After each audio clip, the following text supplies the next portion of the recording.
And we have 7WG talking shot. We are back. We are back, chat. Welcome. Wait, I hope my stream wasn't muted the entire time today, but we are back.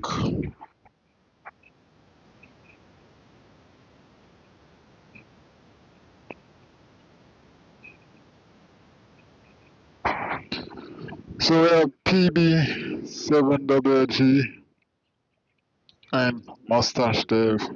This is round 2, day 1 of the PMSL Americas. But it's tough to get on the board with those elims when you're going 1v3 up against another squad that's crashing on you. And while we almost got some highlight reel plays from them and, it was really close, it just wasn't meant to be for the Wolves. And so I'm hoping that today they can tighten things up a little bit and attack as a squad,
4-on-4 with another team instead of he's got like that almost like a computer for a brain. Like he's able to make those reads, and while sometimes it is the wrong decision, most of the time it's the right decision, and that's why he's always on top with regards to elims and damage, etc. So while like we saw yesterday, mistakes were made, got a little overzealous in one push, most of the time that's not the case. So again, kind of live and die by the sword if you're the Wolves. But let's talk about X-Force a little bit. They were a bit quiet in day 3 and honestly for all of week 1.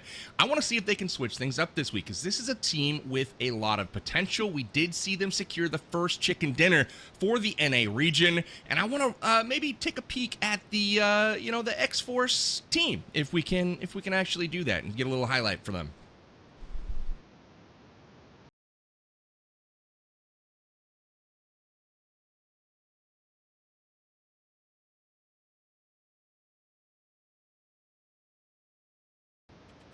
Yes, so my team consists of 5 players. Myself, the IGL. Fate is our free man. 24 is our main fragger.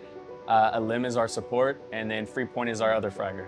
With this new roster, I think it could go either way, honestly. I think we can have a chance to perform if, the right pieces form together. I think we are going to have a different play style as well, especially because we have a new IGL. I wouldn't be IGLing. I would be more focused on fragging out. So we'll see what happens. I'm happy to be in Brazil again, so I'm feeling good and we are ready. I feel good to be playing in Americas again, playing with Fate. Мне нравится моя команда, хоть и у нас есть языковой барьер. Я не очень хорошо говорю по-английски, но я думаю, мы сможем победить. Yes, so this is my first time in Brazil, being at LAN. I'm really excited. Obviously, I've played against these teams in the past online, but to be at LAN for the first time is really exciting. I feel pretty excited, honestly. I think it's my 3rd time coming to Brazil, and I am playing for a different organization, different players except for 24. So it's a familiar feeling, but at the same time a new one because I am with a different roster. So yeah, I've been playing with him a long time, so it's easy to play with him. Both regions are so hard because in Europe we have both Team Spirit, and here also we have Alpha 7 and Team Liquid.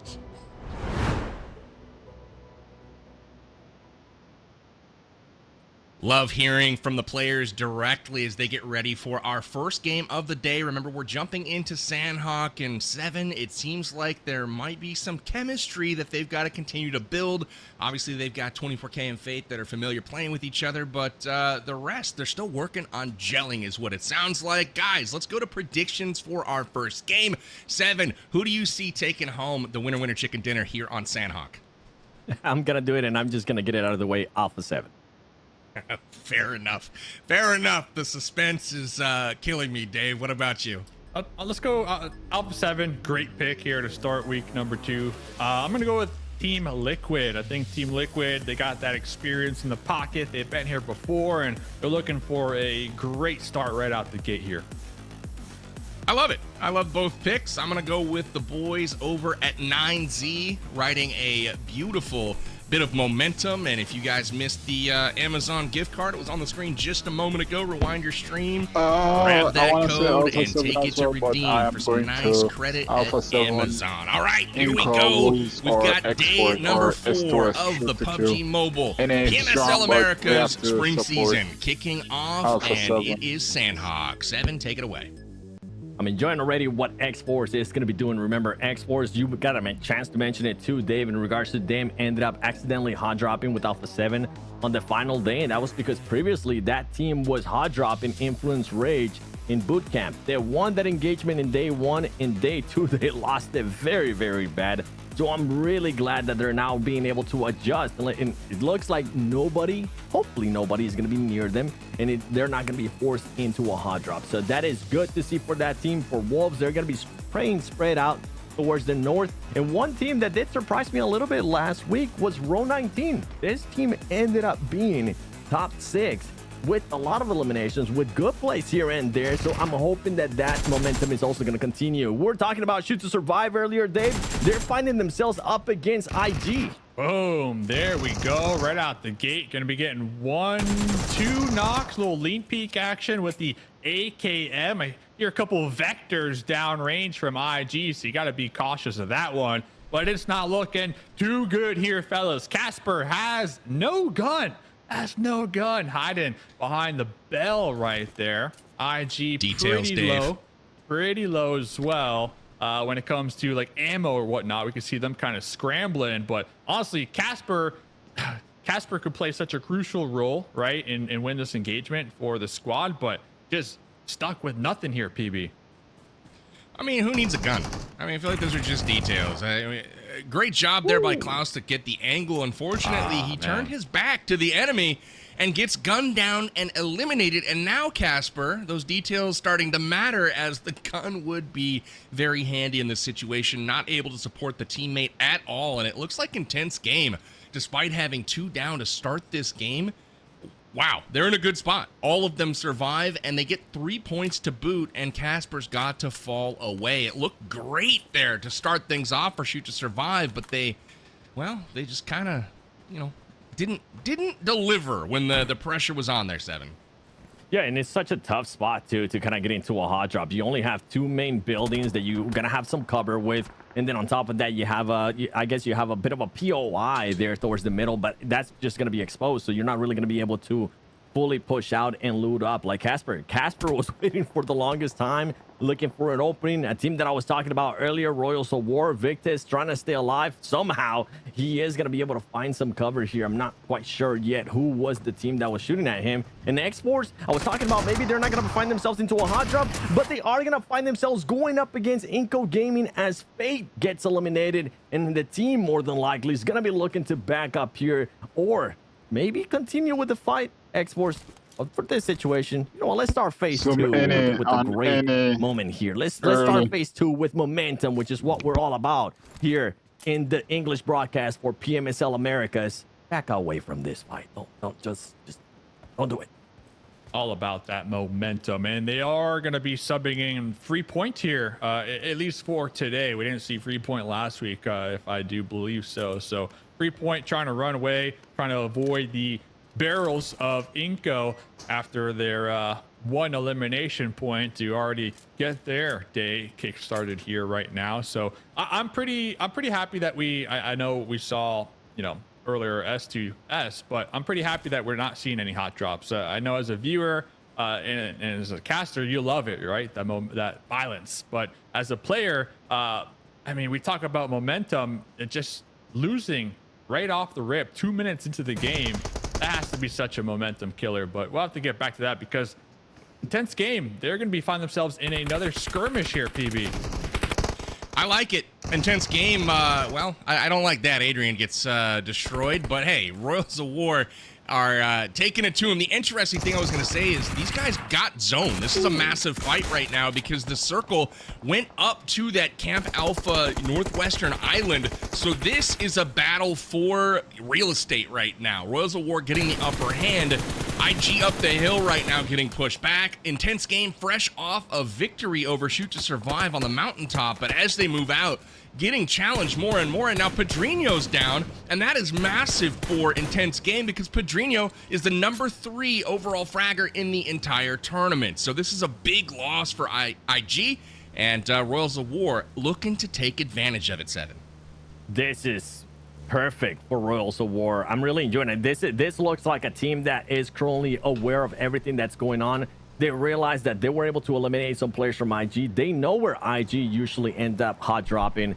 So that's why now they're making the push up this mountain towards the northwest island and trying to just get more ground, especially with the circle that we're currently working with. By the way, Valak was a player that really stood out for me in phase 1 for X-Force. It's always Fate. It's always 24K. Valak, standout performance from this player, the second most eliminations for X4 at 14 elims. And one thing that I really enjoy out of this player is that it's not only the elims that he's being able to put up, it's the angles that he's been able to put up for his team. He's currently the most assists for the squad as well. I'm hoping that continues on because if Fate picks up some more steam, if he's able to maintain that play that we're seeing out of him, and if 24K as well, I think X-Force, we might be looking at some more chicken dinners this phase 2, PB. See it, yeah.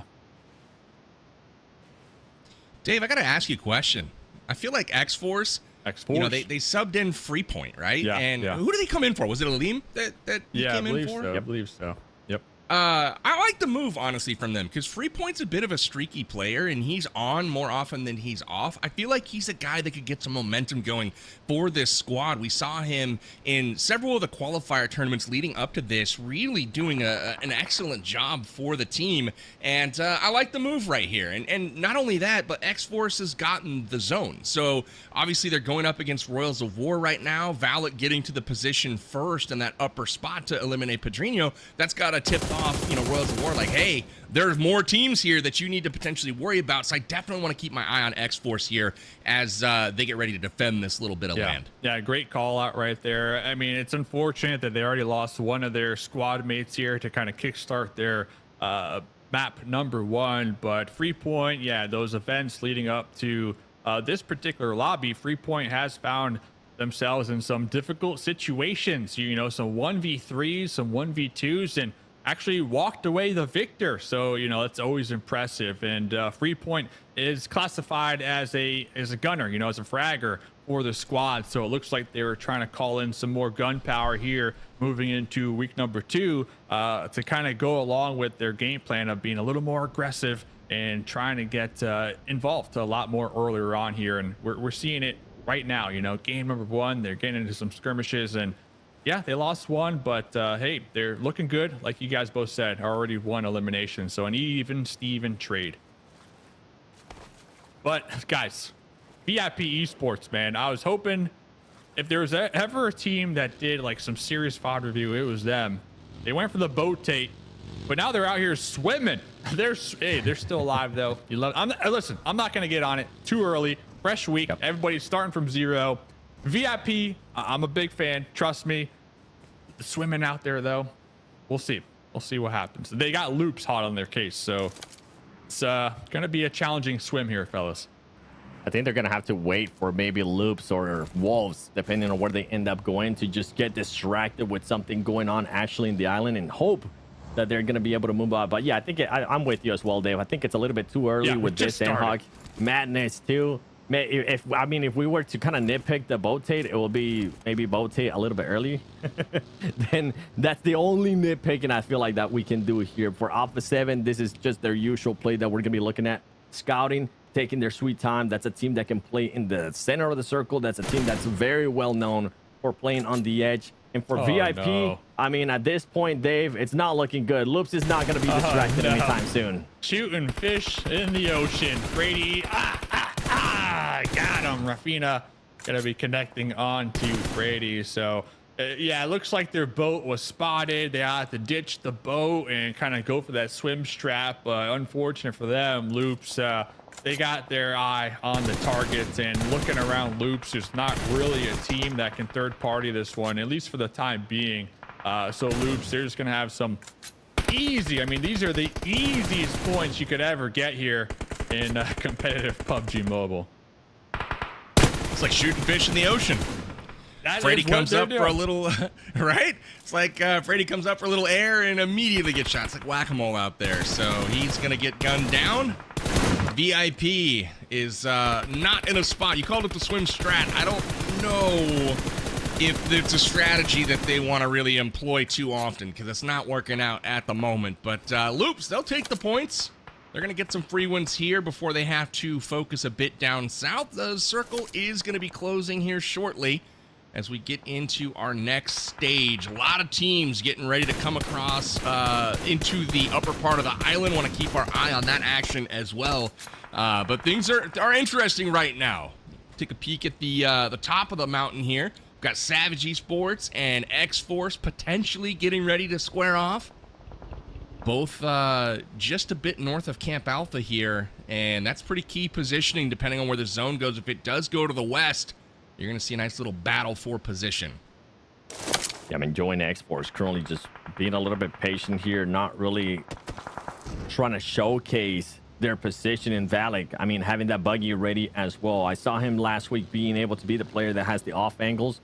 Right now, I'm not sure if maybe with the switch that they did with Freepoint, maybe he's going to have to adjust and be a bit more of a scout. Really intrigued to see what's going to happen with that player. But right now, Royals of War, you were mentioning earlier, I remember the fight that we saw with Royals of War in an intense game and all just Royals of War trying to clear out the whole north before anybody could even transition towards this northwest island. Well, that ended up paying off because right now they do have a lot of control. But with the new circle that has popped up, some of the other teams are going to start pushing up. That positioning that 9C just took could be massive for that team. So I'm wondering if Royals of War is maybe just going to continue to maintain this positioning that they currently have, close up a little bit more, or for some reason try to make a push there towards 9C, because it would be a great play because it is a little bit closer towards the middle of the map, Dave. Yeah, totally. I mean, you nailed it right there. Great spot. I would like to see somebody either Tonka support Ergon in order to get some, potential third-party pokes out there as teams like Team Liquid and United for Gaming try to rotate into the new circle. And by the way, with the new circle, talk about just the ultimate feels bad. VIP, they were swimming west. The new circle popped and it went all the way to the east. So like the strat there is like, okay, let's just double back where we came from. VIP still out there swimming. I'll keep you posted on that one because that's the storyline I'm in, and I'm just invested in at this point. But a lot of these teams, AGG, they're still going to be in the blue. They're looking for a late rotate. INF, Alpha 7, they might clash here very shortly. But really, fellas, I mean, 9Z, Loops, they're looking prime here with their power positions in the new circle. This was a pretty heads-up play from Influence Rage as well as Alpha 7. Both teams a little bit beat up here. That's because they just did clash on the rotation. As soon as the circle popped, it was a hard shift to the north. Alpha 7 immediately backed out and tried to go south into the blue zone, wrapping all the way around to the eastern part of the zone. Brilliant play, brilliant rotation, but their rear car was a bit too slow and Influence Rage cuts them off. Alpha 7 loses 2 on rotation, and Influence Rage will beat them to the zone. So keep an eye on INF as they've got some elims on the board. And it's beautiful because it's early in the week. So every elim right now, it rockets you up that leaderboard. Just 2 elims puts them all the way up in 4th place right now. So things are starting to look pretty good for them.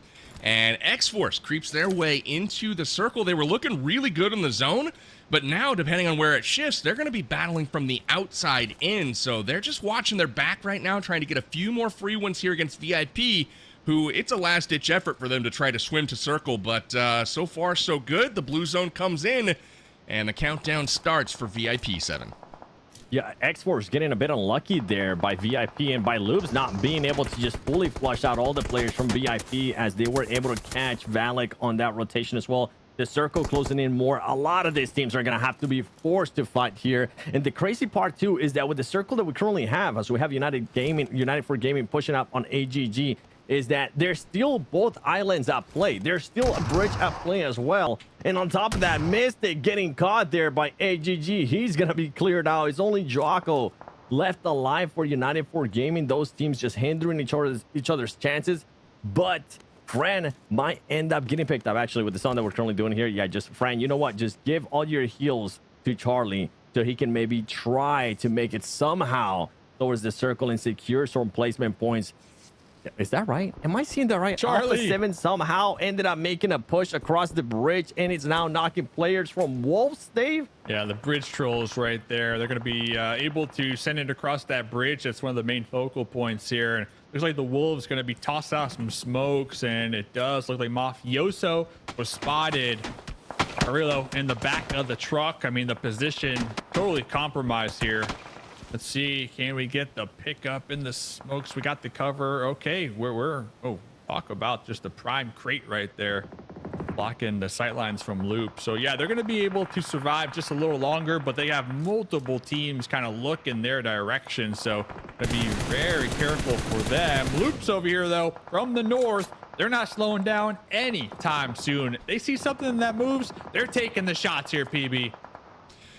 Gusta's got to be upset on that one. I feel like those shots were good, but he just didn't get the significant one to land and drop the opponent, unfortunately for them. And that Alpha 7 push was impressive because they did that as a 2-man.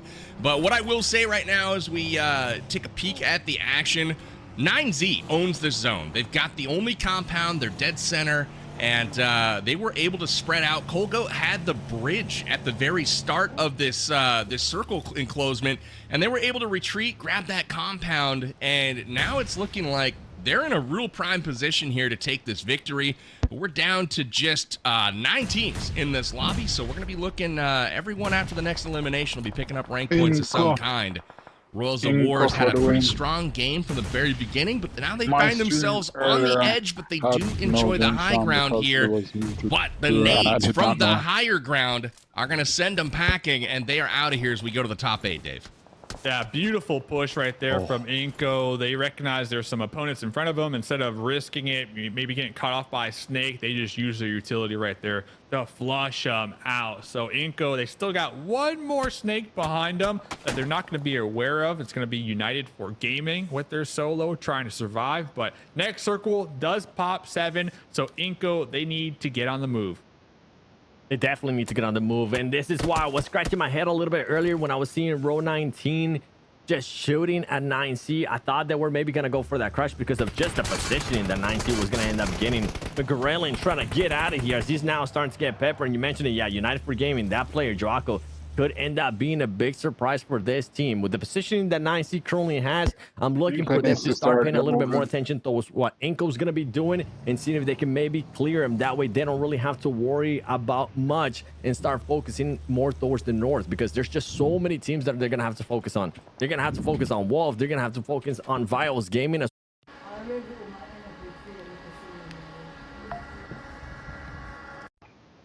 where the next zone is going to end up going. That team is now in a prime spot too. They have 3 players inside buildings, and then on top of that, they have Nunez under the bridge as well, just holding off those angles. There you go. United for Gaming, the last player is going to end up getting eliminated. Let's see what's going to happen here between Inko and 9C, because 9C, if they even get a chance to see Inko, I'm going to be seeing a lot of shooting, PB. Absolutely. I mean, this right now is coming down to, it looks like 3 teams between Vias Gaming, Loops, and 9Z. And the only reason for that is the hard cover, but the only one of those that's fully in the circle is Bias Gaming, and they're across the river from everyone else. Right now, the fire raining down on 9Z as Inko Gaming crashes on them. It's do or die time now for 9Z, and Inko gets the upper hand. They successfully make entry, and now it's a 3v1 over here against Remix. Remix has got to clutch up. He does. Takes down one. Vitali looking to make entry on the other side, and he gets caught by Remix. Inko is out of here. 9Z will defend, but now the race is on because the blue zone is closed, and we have another hard shift. That's 3 in a row, Dave. Absolutely wild. I mean, Remix is a clutch god right there. Listen, if Remix is going for a dab, you got to give my dude a dab, right? Don't leave him hanging again. So Cold Goat Remix, the deadly duo, still going to be alive. And like you guys said, the Wolves right there in that shack right ahead of them. I did like the Brozin was on the high ground right there, kind of playing oversight, providing the support from above. I think the play was a good play, but Remix with the DBS just coming out on top right there here, 7. Yeah, I was actually surprised that 9C ended up allowing Inko Gaming to just fully crash, and it seemed like they weren't prepared, even though it looked like they were actually going to be prepared for that fight. Wolves right now just getting paper from an angles. I mean, this is just such a bad position to find yourself in. On top of that, you currently don't have Coops. The team overall has 0 eliminations so far this match. They're hoping that Loops is going to get distracted, but I don't think it's going to happen because Kustasi is currently being able to be that off-angle player, that anchor player. Let's see if Juancho not going to be connecting with any of those nades, and he doesn't really have any smokes to work with. Trying to get that revive. Alpha 7 somehow finding a miracle, getting blessed by the circle here. Those last 2 players left alive, Carrillo and Mafioso, now we're going to be having to go up against Bios Gaming, PB. This is crazy. What I'm really looking at is Remix out there in the distance. 9Z went from the strongest position by far in the zone to the weakest, thanks to those hard shifts. So they got absolutely murked by the zone shifts.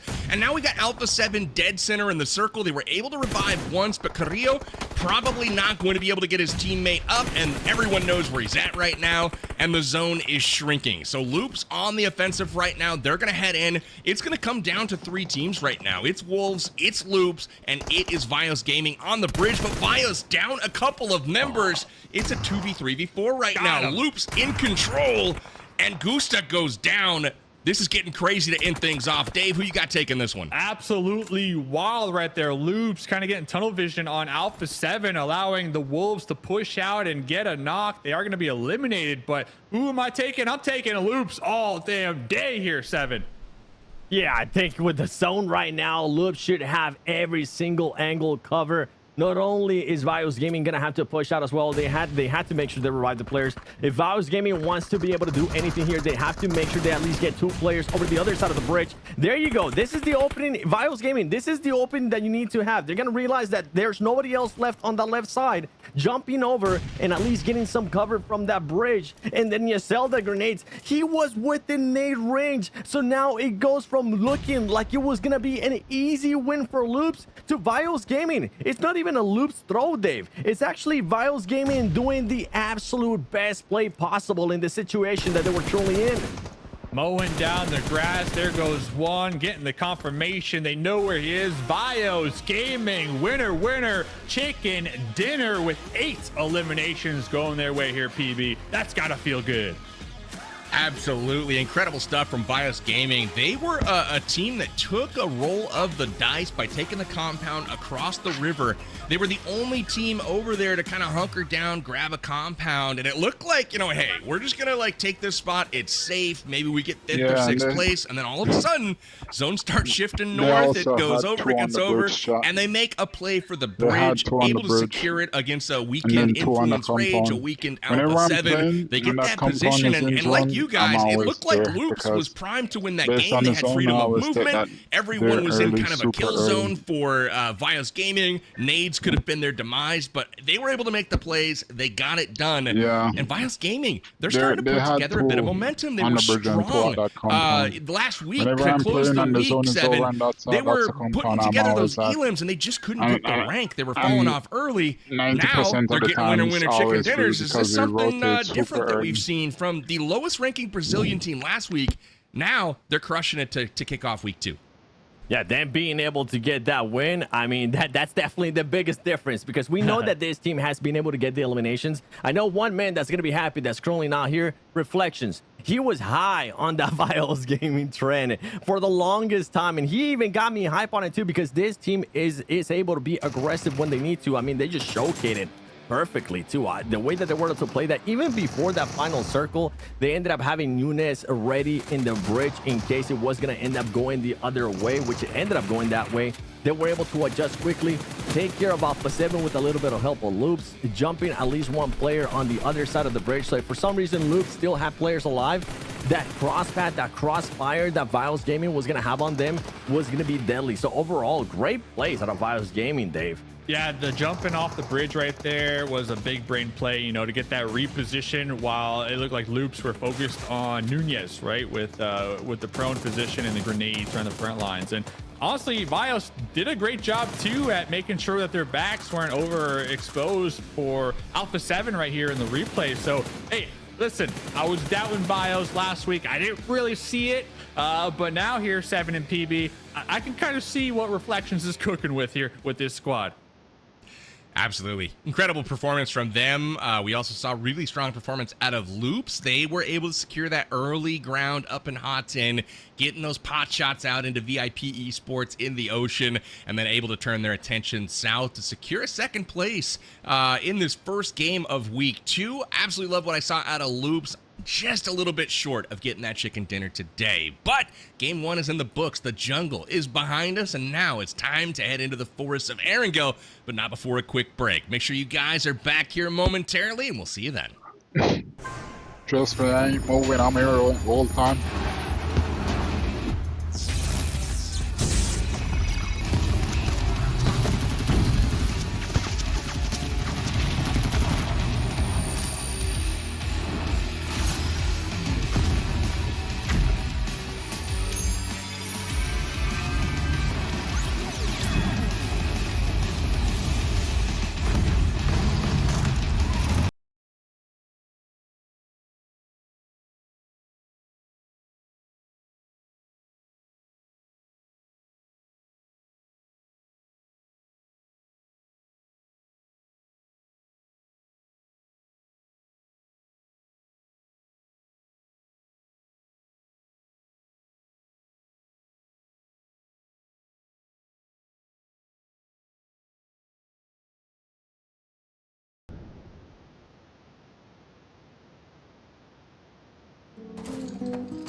And welcome back. Game 1 of week 2 in the books. Jungle is completed, and it is none other than our boys from Vias Gaming taking the victory over their countrymen in Loops Esports in Game 1. It was a lot of action in that one, starting with some hot drops early on over at the mountaintops near Camp Alpha. The zone conveniently goes that way as well. 7 Worlds, we talked about some of the NA teams in they're leading into the show today, asking about what they needed to do. We heard from Bob over at Shoot to Survive, and it looked like Shoot to Survive was off to a rip-roaring start, going up against one of the best teams in the lobby. Intense game. Fortunately for them, they just ran out of guns. They didn't have enough firepower to actually support the fight, and they fell a little bit short in that one. That's one thing that I was hoping Shoot to Survive wouldn't be doing. It was going for the hot drop. I mean, we saw exports trying to already adjust to that. And from the first week, it ended up backfiring. They went back to that VOD review. Then ended up doing something here, and at least they didn't die and get eliminated within the first 10 minutes of the game. So that's good for exports, for Shoot to Survive. Going into tomorrow, I'm hoping you guys don't end up hot dropping. I'm hoping it doesn't end up happening, and I'm hoping they do extended VOD review as well on the placements and different playing paths, because they don't want to run into another situation like exports ended up doing, where they switch their spot and then you end up running into one of the strongest teams in the game, the strongest team in the lobby right now, which was Alpha 7. Absolutely. I mean, at the top of that mountaintop at the start, Klaus was able to get a couple of knocks, not able to get any finishes, swept out wide to contain on that flank, and I thought it was a good play, but I don't know what happened, but he just turned around, got shot in the back, and that was it for Shoot to Survive. They get wiped early, and that one, a great job by Intense Game to rebound. And we saw also, Dave, the likes of X-Force on that island as well, making a substitution with Free Point coming into the match. Ultimately, it didn't really amount to much. I mean, they were able to survive past the opener, get into that mid game, and ultimately fell a little bit short. But I did feel that X-Force, they played well. They just got a bit unlucky with all those hard shifting zones moving away from them. They just kind of had to chase those zones. Yeah, by the way, it's in the name, Shoot to Survive. Casper had no gun to shoot, so he didn't survive. But yeah, X-Force, totally agree with you. You know what? It's just the Sandhawk thing. Sometimes you just got to chuck it up to that here, PB. And I'm happy that we only have it one time a day, right? It's like, get in, warm up, see what happens, because Royals of War, I wouldn't have predicted they walk away with 8 eliminations. They had a beautiful position, you know, that we were kind of mentioning on those hilltops. So Royals of War really doing a great job. But I like that we got Erangel and then we got Miramar, you know, pretty much throughout the rest of the day. That's the map that you can kind of predict some rotations a little better on. It's not the crazy mess that Sandhawk could force these players to compete in. But 9Z, they had a great spot. They were able to get 6 eliminations. Inko, they were cruising and bruising that whole time. But the Wolves here, PB, I think you want to touch on the Wolves.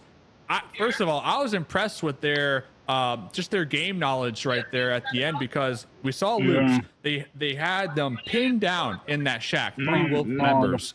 And once when Loops kind of turned their attention for like maybe 3 seconds to focus on Alpha 7, the Wolves pushed out immediately right there to try to survive a little longer here, PB, and that was impressive. Absolutely. There was not a lot of room to try to sneak into that circle, and the Wolves, they were able to find a crease and shoot the gap. They made it into the shack. They were able to survive quite a bit of time, and we talked about this in the run-up to today's show, which is the Wolves. This is the team that most feel is probably the most talented and experienced from the North American region, and we thought, you know, hey, they got to put something together to get things going, get that momentum building, and they finished game 1 here of week 2 with a 3rd place finish. So you gotta like the trajectory that they're on right now, 7. But at the same time, every team in the lobby today for Sandhawk had at least 1 elimination. Every team did. Yep. So all of the teams getting an option to warm up those weapons. The Wolves in 3rd place, they only had 1 elim as well, finishing that high in the standings. You know, did they get their guns warm? Are they feeling that momentum, or did they just luck out finding somewhere in the zone? I think they might have ended up locking out in a way, being able to find something in the zone there. And they did get also unlucky, because whenever the zone did end up coming to them, whatever utility they used to get into that little shack ended up costing them big time, because as Dave was able to mention, Loops just started noticing that they were right there. Such an easy target to see them there too. They really didn't have that many smokes. They really didn't have that much utility to work with to allow them to push out. And I'm with you, Dave. I think I really enjoyed them at least trying to go for the push out, not just conceding the point, not just admitting defeat in a way, which is something that sometimes the teams tend to do. Like, okay, well, we're stuck here. Guess what? We have a team still behind us. We have loops in front of us. They keep knocking us over and over again. They were like, no, we're going to wait for the right spot. We're going to try to go out. They were at least able to secure one elimination. You know, the final team that I don't think we haven't mentioned two of the NA teams yet. One's VIP Esports. My advice to them is just stay out of the water. Do not be the fish in the barrel that the other players can shoot. We saw them getting the short end of the stick in this one as well. But the other team is Inco, right? Inco finished with 6 elims in our first game. And they had an impressive push onto 9Z coming from that high ground. It was a fight that they felt we have to take this because there's no other compounds to hide within in this circle. So if we're going to be safe, we need to play the edge, and between them and that edge was 9Z. They got off to a nice start of that fight, unable to finish it, but Inco finishing, I believe, in 6th place. Yeah, 6th place, 6 points overall as well to go for their elims. I liked what I saw from them as they started to kick off week number 2-7. Yeah, I think for Inco, one thing that I was surprised is that push that they made. I was even saying, I was like, okay, 9C, you're going to be ready. As soon as you see them, they're going to just start ripping apart Inco. That was not the case. 9C was not ready whatsoever, Dave. The fact that 9C allow Inco Gaming to get that close, that was a bit of a head scratcher for me, Dave. Yeah, and I did like the play, though, from Inco. They had Bruno Zinn kind of on the cliff side of the high ground, overlooking that push, right, when they made the crash with the vehicle. But I think the 3 members inside the actual compounds might have overextended just a little too much, kind of out of the sight lines of Bruno Zinn on that high ground, you know, kind of playing that guardian angel role. Not to mention, though, remix with the DBS. I mean, my dude was just popping off right there, too. So that also hurts on the push. But I really did like the Inco crash. I just feel like they kind of lost sight of their guardian up above just a little bit. And I think that's what did them in right there. But great push regardless, though. I like it. 100%. You know, and with Inco up on that hillside, they were the final boss up there, right? We saw Royals of War that they tangled with a bit earlier. Royals of War finished with quite a few elims as well. I believe they had 8. Yeah, 8 as they went out in 10th place. Man, it was sticky up there the entire time, starting with Shoot to Survive, ending up with Inco. Inco, I thought they were going to play that, you know, kind of Guardian Overwatch strategy, just kind of waiting as 9Z pushed into circle, but that was not the case. I want to get a little bit more into the head of Inco Gaming, so I'd love to hear from them directly. So let's hear a little bit more about what they had to say.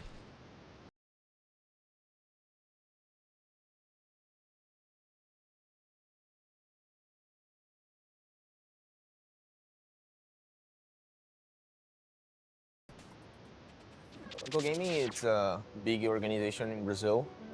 They have some achievements in the country. It's very old in the scene of PUBG Mobile Brazil.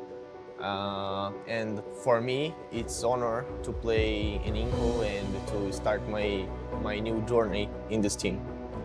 Feliz, né? Tá de volta na Inco, tá com os meninos, a line forte e brigar mais, ter mais chance de brigar ainda pelo título agora, porque tô com a line mais forte, tô mais confortável e tô executando mais o meu jogo também. Então, tô bem feliz de estar de volta na Inco. É muito bom estar aqui de novo. Eu acho que a Américas precisa da Inco. A gente está muito preparado para esse campeonato e, se Deus quiser, vai dar tudo certo. Eu estou muito feliz com o meu time. Nós estamos muito entrosados, nós estamos muito querendo ganhar o campeonato. Então, nós veio muito forte. Eu estou muito confiante com o meu time. Então, essa confiança pode trazer muito o título. The roster of Inco Gaming, it's very, very, very strong. I am the in-game leader. I do more free man in the game. I have 7, the support of the team, and Vitaly and Magrelin in the front, doing fragger, both do the same position. Cara, eu tô achando bem forte. Tipo, é um time muito forte que tem Brunozinho, tem Magrelinho também, que é o campeão da PMWC, tem o Vitaly também, que tem muita bala, muito skill, o GYRO também, que tá sempre ali com a gente, e eu, né, também tenho um bote no meio. Tô bem confiante, não só pelo NA, mas também para garantir o título da Américas. Dessa vez a gente conseguiu montar uma line muito forte, a gente conseguiu peças muito importantes, Magrelin, que vem que foi campeão mundial, o Bruno, que vem de uma PMDC muito forte, que é um grande líder. o Seven, o Vitaly, que, pô, não tem o que falar, são grandes jogadores que já vem se provando há muito tempo. E, de fato, esse é um campeonato pra gente se provar como equipe e vai dar tudo certo. Eu vou continuar na Inco, porque eu tô fechadão com eles, já vai fazer 4 anos que eu tô com eles. E eu tô muito feliz com a nova line que a gente montou. O Seven já era daqui, mas aí voltou. E o Magrelo que veio para reforço e o Bruno, né? Tava na final da PMGC e representou muito bem o México na Vice e é isso. Eu tô muito confiante, igual eu falei. Claro que quer classificar para EWC, mas o foco principal é ser campeão. Né? Isso não sai da minha mente. Então, é treinar, ter o foco e esses dias de match point aí é de ir para cima para conquistar o título.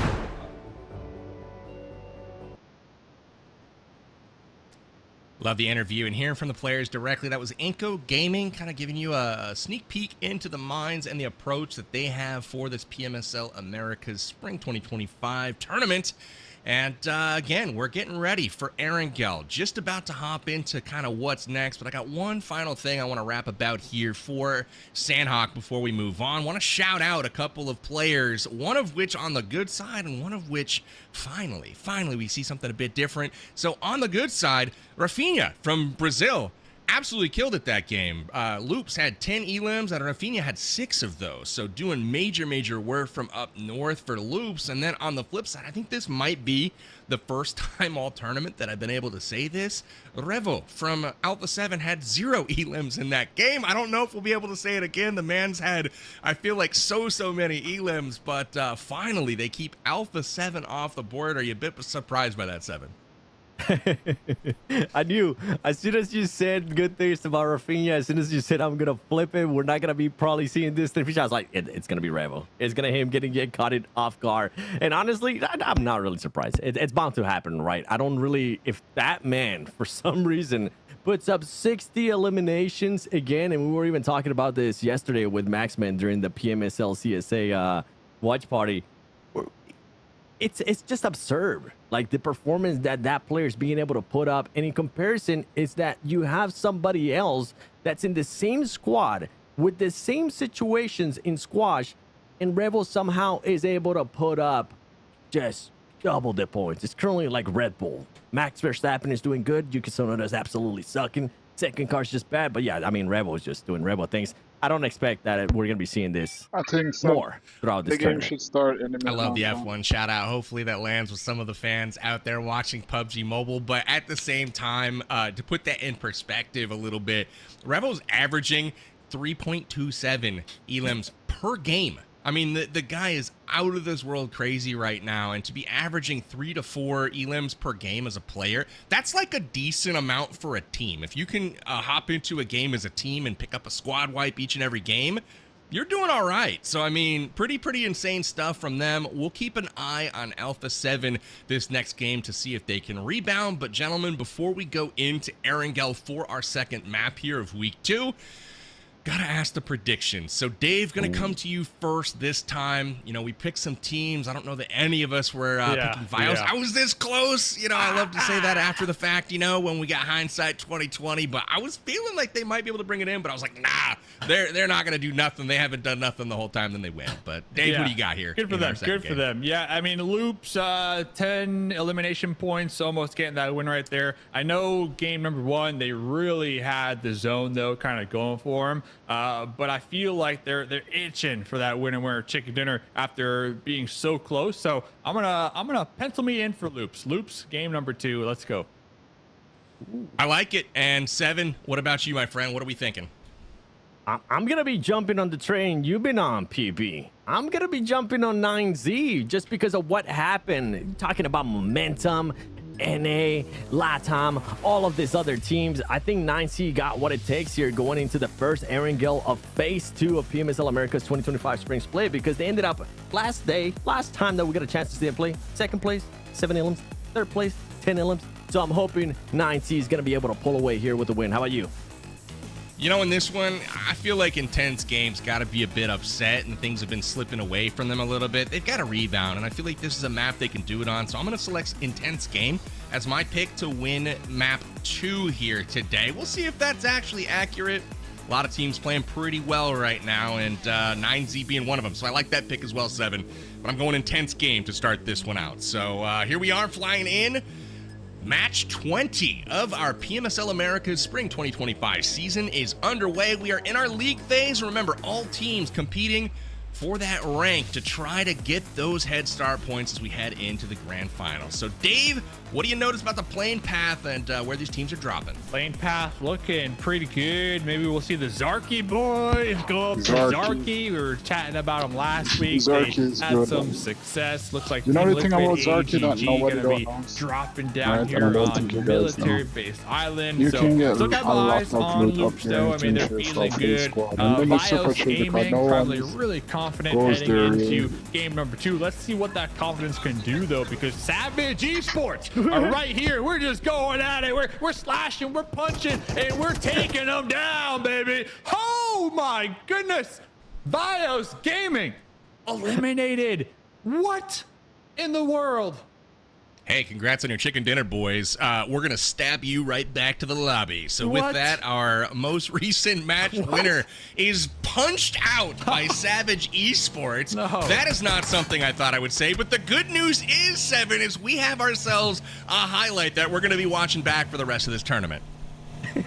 That is for a second there, I had to like pinch myself. I was saying, are we in a custom lobby? Are we in a Simon Says moment right now where, okay, everybody just start knifing each other, because that's exactly what felt like. And for Bios, I mean, for Savage as well, you're gonna end up getting caught. This is exactly what you were expecting. This is what's gonna happen when you try to go for that garage. And Loops wanting to continue on some momentum there. Easy 4 eliminations. One team that I was hoping would actually end up doing this, it was none other than Wolves. Wolves got a chance to see him earlier here, but look at that. All of them go through the same area because they have to. Nobody wants to back off, and everybody just starts swinging.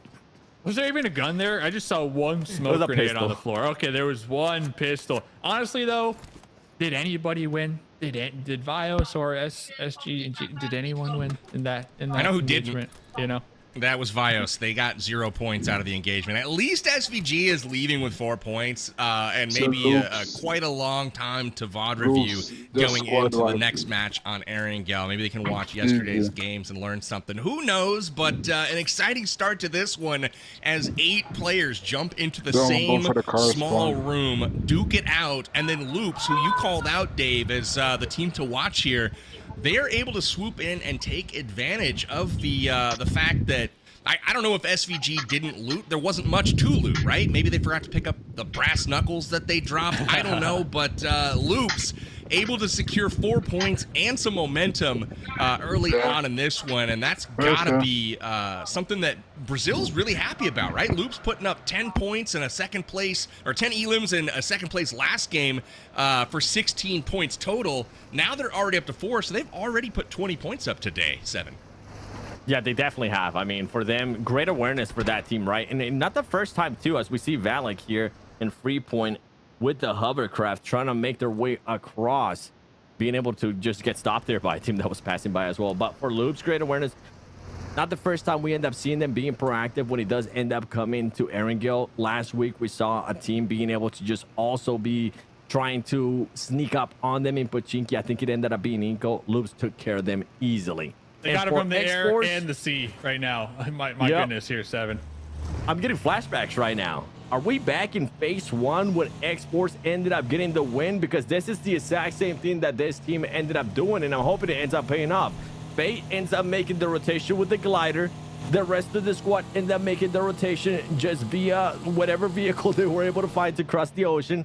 And now they're just going to focus towards the south. If for some reason, which I highly doubt, okay, yeah, it's not going to be towards the west because of the circle that we're currently working with. And if we can, let's actually take a look here at the circle that we are going to be working with within the map, because X-Force, they're going to have just free roam when it comes towards the south. You can see nobody's going to be active. If anybody does decide to challenge them, which is AGG, remember what happened last week with AGG. They couldn't make up their mind. They felt like it was me on a Friday night not being able to realize where I wanted to go eat. I couldn't make up my mind. That's exactly what AG was like last week. So X-Force, I'm hoping they're going to be able to take advantage of that. Look at the position from Wolves there, Dave. I mean, they've got... Remember, Vios was just eliminated via punching. Yeah. So they are not the ones to camp the bridge this time around. So we might see a little bit of a mix-up, as it's not the status quo that we've seen in every other Erangel so far. Now Wolves owns the northern part of the circle. They're at the bridge.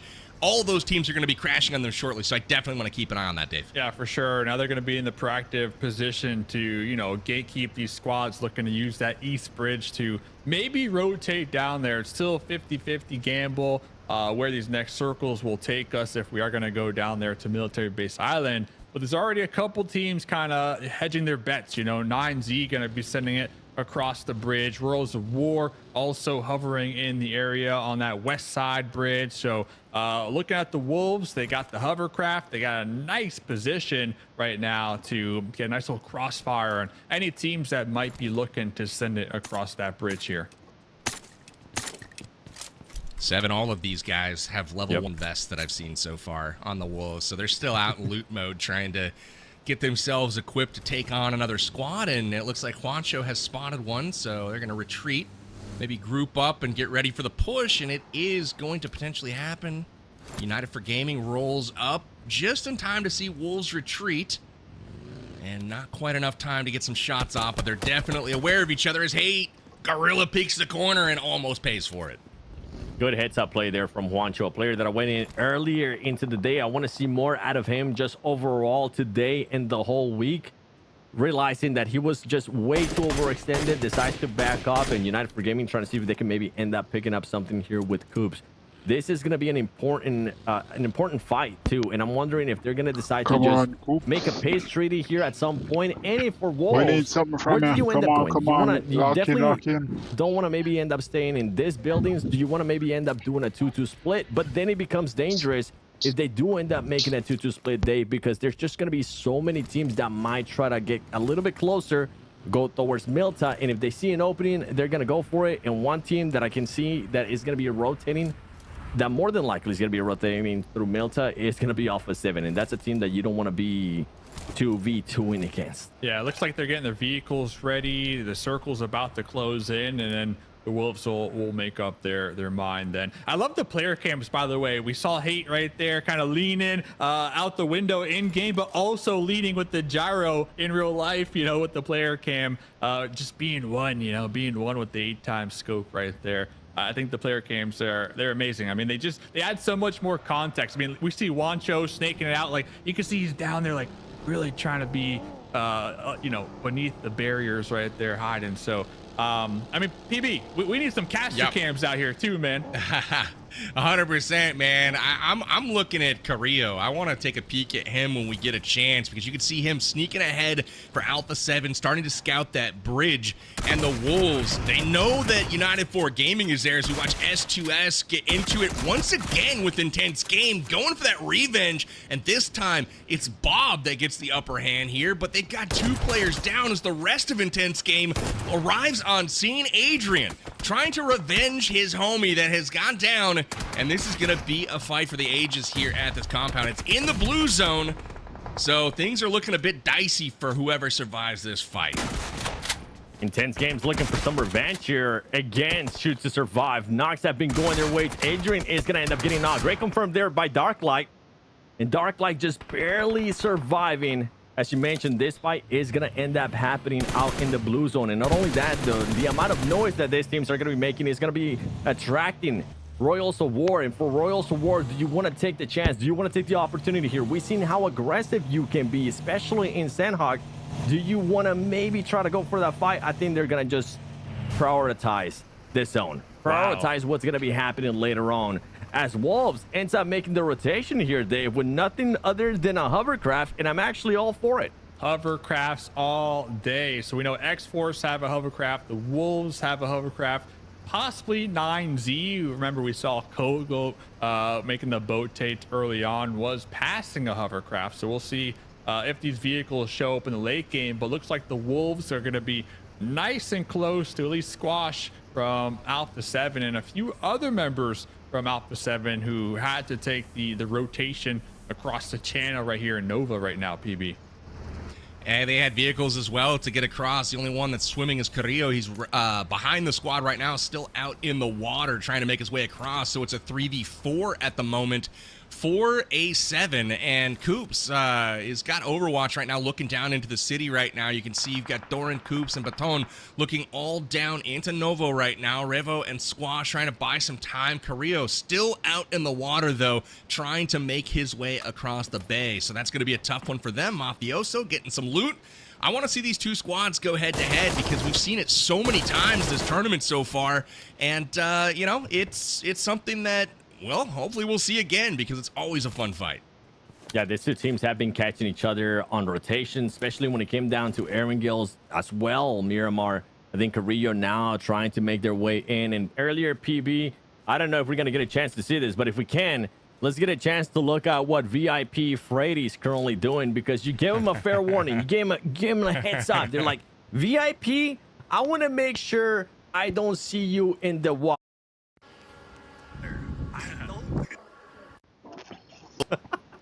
The Zarky VIP. boys. If you're going to swim, you got to swim first. You can't be going after the likes of A7 coming up behind them. You know what I'm saying? This is a tough one for them. They're about to find out, but look at this zone. Wow. Dave, we got a doozy ahead of us. I think VIP goes north and just takes the northern part of this bridge. Look at Brady. He's like, I'm going. No, I'm coming back, boys. I'm coming back. So VIP dropping Zarky. They're going to be up there in the north, right there on the smidge of the new play zone. So we'll have to keep tabs on them. Looks like the Wolves looking to group up here a little bit. Alpha 7, they're going to be grouped up as well. Looks like Carrillo was able to swim across the channel. Is going to be safe and sound. They got some vehicles to work with here too. So Alpha 7, they're looking at the Wolves still here, fellas.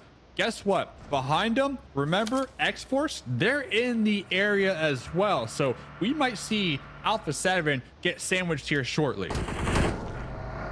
Glad you called that out. I was just about to ask 7. X-Force is coming up from the south.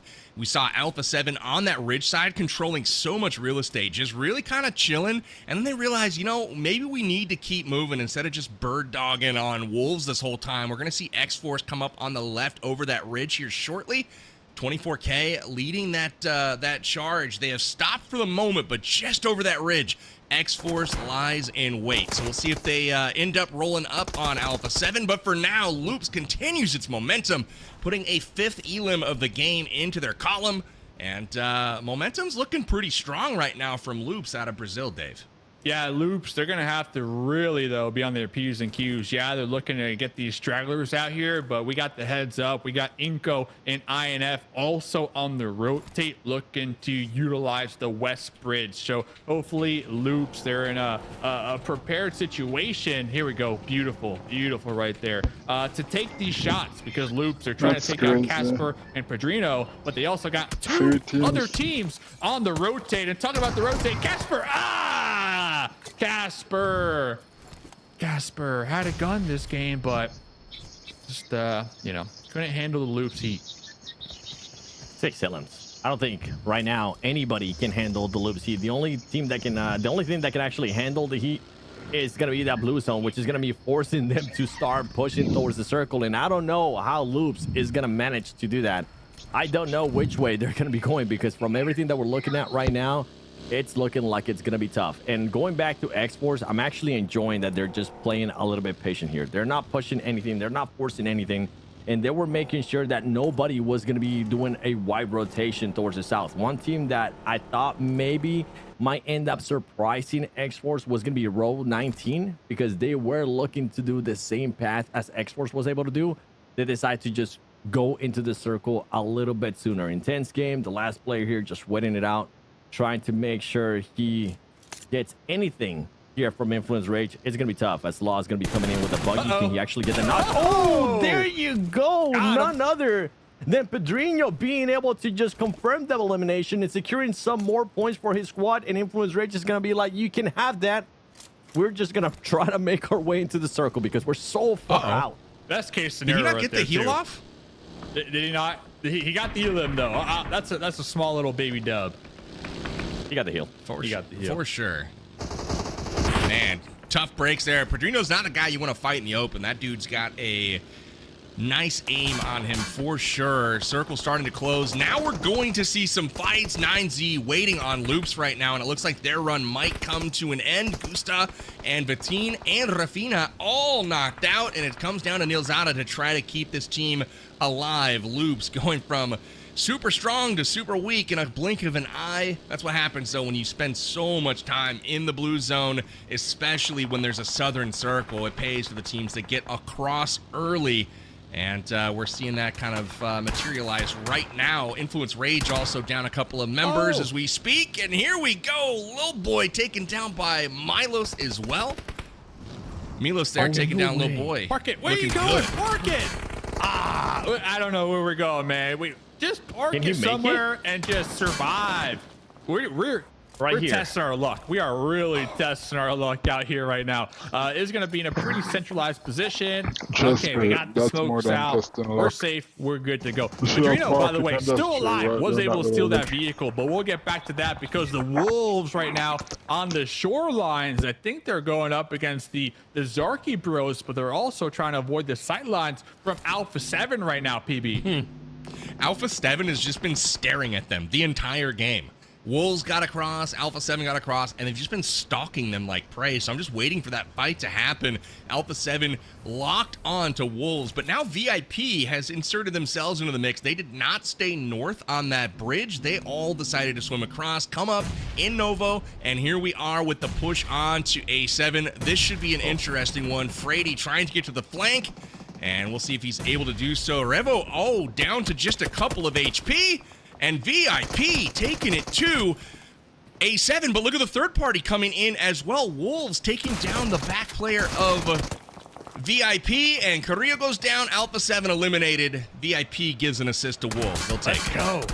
Let's go. With the numbers advantage there, just taking full credit of that by making sure they secure at least 3 eliminations. By the way, I do want to give some credit there to Wolves as well. They did end up eliminating Mafioso earlier on, hindering any potential that Alpha 7 was maybe going to end up crashing on them. And for VIP, you guys were able to get out of the water. Now, what are you going to be able to do here with this zone? Because it's going to be a tough one. You have none other than Wolves currently just controlling everything that has to do with the east, especially the northern eastern part of this circle. A lot of room to work with for Wolves, and I'm hoping they take full advantage of it, depending on where the next circle is going to be closing in. They do have an airdrop as well, so they're going to be able to reset that level 3 to their advantage and just continuing on. They have the hovercraft as well if for some reason it ends up being out in the open. And right now, this is looking good for Wolves. A lot of the teams on the south are going to be forced to fight. If anything for the Wolves, they need to make sure they are careful at any team trying to maybe rotate on them, and it could end up being X-Force. X-Force about to get into it right now with All Glory Gaming as well as VIP. Things starting to come together right now. Here's the shots raining in from the top of the mountain. Fate getting them down. VIP, though, struggling with the play zone, but VIP Poppy Sour pops out and takes down 24K. That alerts Fate to the presence of VIP behind them.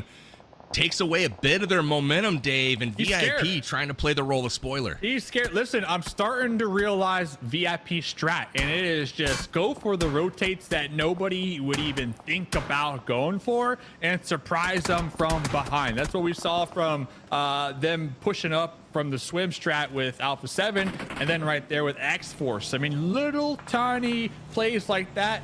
However it takes you to get these points on the board, I'm all for it. Remember, this team, they dropped Zarky and they made it all the way down here in the south, and they're walking away with some elimination points to boot. So VIP Esports, take those 4 points and hold your head up high, because that's a GG. Inco Gaming, though, over here, they got 3 elims. They got the whole team alive. Looks like they're trying to use their utility to, I believe, flush out the solo right above them, but they're going to be using this little ridge to move a little closer into the play zone. But Tonka won't let him. Tonka's like, nah, come back here, fight me. Got the grenade in hand, 3 grenades to be exact. Going to be tossing it and Inko, they're just all over the place right now up against the solo from Rose of War. Yeah, Tonka definitely doesn't want to let go of this fight. He keeps throwing nades. He keeps throwing that utility. He's able to connect there, but not able to knock anybody. And Inko now returning the nades, returning whatever Tonka was able to do for them. Tonka maintaining himself alive, the last player alive for Ro as well. Not one of the best games for Ro, as they currently only have one elimination. If they were to get eliminated here, it's going to be 0 placement points as well. Can you get the... Oh, no, he didn't get the heal off in time. But for Inko, now you have terrain to work with. Now you have some room to work with here. You're going to be able to at least move up to the zone. You're going to end up scouting on AGG. You're going to end up scouting on TL and just wait for the right moment. And I'm not sure if they're going to be able to just go and loot up Tonka quickly, see if he had any extra utility that might end up helping them out, because a lot of these teams are going to be keeping an eye on Inko towards the back, PB. Absolutely. One of the things I'm noticing as well is a lot of these teams on the outskirts that don't have a fortified position, they all have no meds. I mean, we're bandaging up right now. Very difficult on the first aid situation for many of these guys. And on the interior, teams like Team Liquid, they've got all the supplies in the world, plus a defensive position to fight from. They've been chilling there the whole map, so they don't have a lot of elims at the moment. Only one for Team Liquid, but they are in a good spot to potentially take this one. We've got 4 teams right now that have great positions, and the zone is about to tell us which ones of those continue to. And since it's central, you've got United Gaming up in the top left. You've got the Wolves in the top right. You've got All Glory Gaming in the bottom right, and you've got Team Liquid in the bottom left. All 4 of those teams are looking pretty good. Everyone else trying to just fight their way in and earn something here. But this is an interesting circle, to say the least, and we're going to see some good PUBG Mobile here, Dave. Yeah, the team with the hovercraft, though, wins this one easy. So we'll see what the Wolves can do up there. We're going to see them making some moves, but it's going to be a fight happening right now. Team Liquid, I believe 2 of their members are in the play zone, but they got Inko right behind them, just itching to take this fight. Starting to see those smokes come out, create that little smoke tunnel to be able to kind of close this gap. Inko, they're locking in, they're loading in their vehicles, and now they're making the push here in the front lines. Mythic with the DBS in hand. Ayala trying to lay down the suppression with the grenades, but Mythic on fire, forced to push out of their cover, and third party because 9Z here, Steven, right behind them, overlooking this engagement. Such a beautiful play there by Inko as well, using those smokes, using the grenades, using all of that utility that I was hoping that we're going to end up using, and as well, as you mentioned, Dave, getting blessed with 9C being close by. You gotta be careful though. I did end up seeing 1 player from Influence Rage left. It's going to be none other than Diego. That's a player that you don't want to get spotted out. He will end up seeing an opportunity, and he will try to confirm you into an elimination. Coops and the squad continue to do things, though. 7, though, from Inko Gaming, taking on the action, trying to get this even closer. And as I mentioned that, Diego did end up getting one of those confirmed eliminations. Now it's going to be getting a push here from Inko Gaming. Looking to blast the last player there, Chief from Team Liquid. Can he actually hold off Inko Gaming, or is it going to be too much? Cardozo more than likely is going to end up going down. This could be a perfect grenade. Time well. 7's going to go down. Chief now making it a little bit easier for him in a way that the odds might be a little bit on his favor. 9C, what are you going to be doing? Are you want to be getting involved with this fight, or is it just going to be Team Liquid? Is it just going to be Chief? The grenade's going to be coming in from McGrillen. McGrillen's not going to be able to finesse that nade into the circle. Now Inko slowing it down a bit. The grenade comes in, bounces off the wall. Chief forcing Inko Gaming to rethink their strategies here. This is a great Molotov. It should make sure that Chiefs get stuck in this positioning. And right now, there you go. Easy peasy. Inko is able to just get rid of Team Liquid and still has 3 players to work with. Wolves taking on 2 different teams right now. They've got United 4 Gaming that they're taking on, as well as 9Z. Doing good work here, as they've got 9Z down to just 1 player left, and United 4 Gaming down to 1 player as well. Wolves on the offensive and taking it to the lobby right now as they secure even more real estate. They now own the entire upper half of the circle. Wolves able to hang in, and they've got all 4 players alive. Not only that, but all of them near full health as well. It's come down to 2 dominant teams in the lobby, Wolves and All Glory Gaming as far as position goes. But man, Inko is riding a bit of a heater right now. They pushed in and they knocked out a Team Liquid squad that had that compound fortified, defended, and supplies to boot. Inko said, we don't care. We're coming to take it. It's ours. And I got to say, impressed with the placement of the Molotovs, impressed with the grenades. And they really gave Chief and the rest of Team Liquid no chance to defend it, simply because they were cornered into rooms, and Inko knew exactly where they were, Dave. Yeah, Inko, unfortunate for them, though, they're not going to be getting the circle luck here. And also, to kind of make matters worse, Wolves, they doubled their hovercraft inventory. So now they got 2, not 1, but 2 hovercrafts here to hopefully secure the winner chicken dinner out here, as they're going to have so much real estate up there in the north. But talking about hovercrafts, Alex still rocking his, getting those sight lines, really trying to pinpoint where AGG might be. AGG going to be pretty centralized in their hard cover. AGG have been here for a hot minute. Only 1 elimination point right now for this squad in particular, and they also have Nelzada from Loop still. Remember, homie's been just like hoping nobody finds his location behind that broken wall. But I think the next big engagement here has to be Inko and the Wolves. Yeah, I'm a bit disappointed 100%. here looking at AGG. They've been sitting in this spot for the longest time, and the fact that they only have 1 elimination to put up, yeah, I know the terrain might not be on their favor, but I was expecting a little bit more, as Inko and Wolves are looking to engage. Inko, we've seen them, what they've been able to do, especially with the utility use, the Molotovs, the grenades, the smokes as well. Coops looking to get a knock right there, and he almost ends up getting knocked, forcing McGrillen to go back. There you go. Dornay is going to be able to connect with that grenade. Vitaly's now going to be pushing in. Bruno's is going to be pushing in as well. Wolves needs to be careful here. Don't overexpose yourself. Don't overextend if you don't need to, as Inko does have a ledge to work with. There you go. Great spot by Tone. Wolves is looking to get a win this week in day 1 of phase 2 in PMSL Americas, and they're doing it perfectly. It's not just Coops. It's everybody now is starting to show up for the squad, as they have 10 eliminations to their name.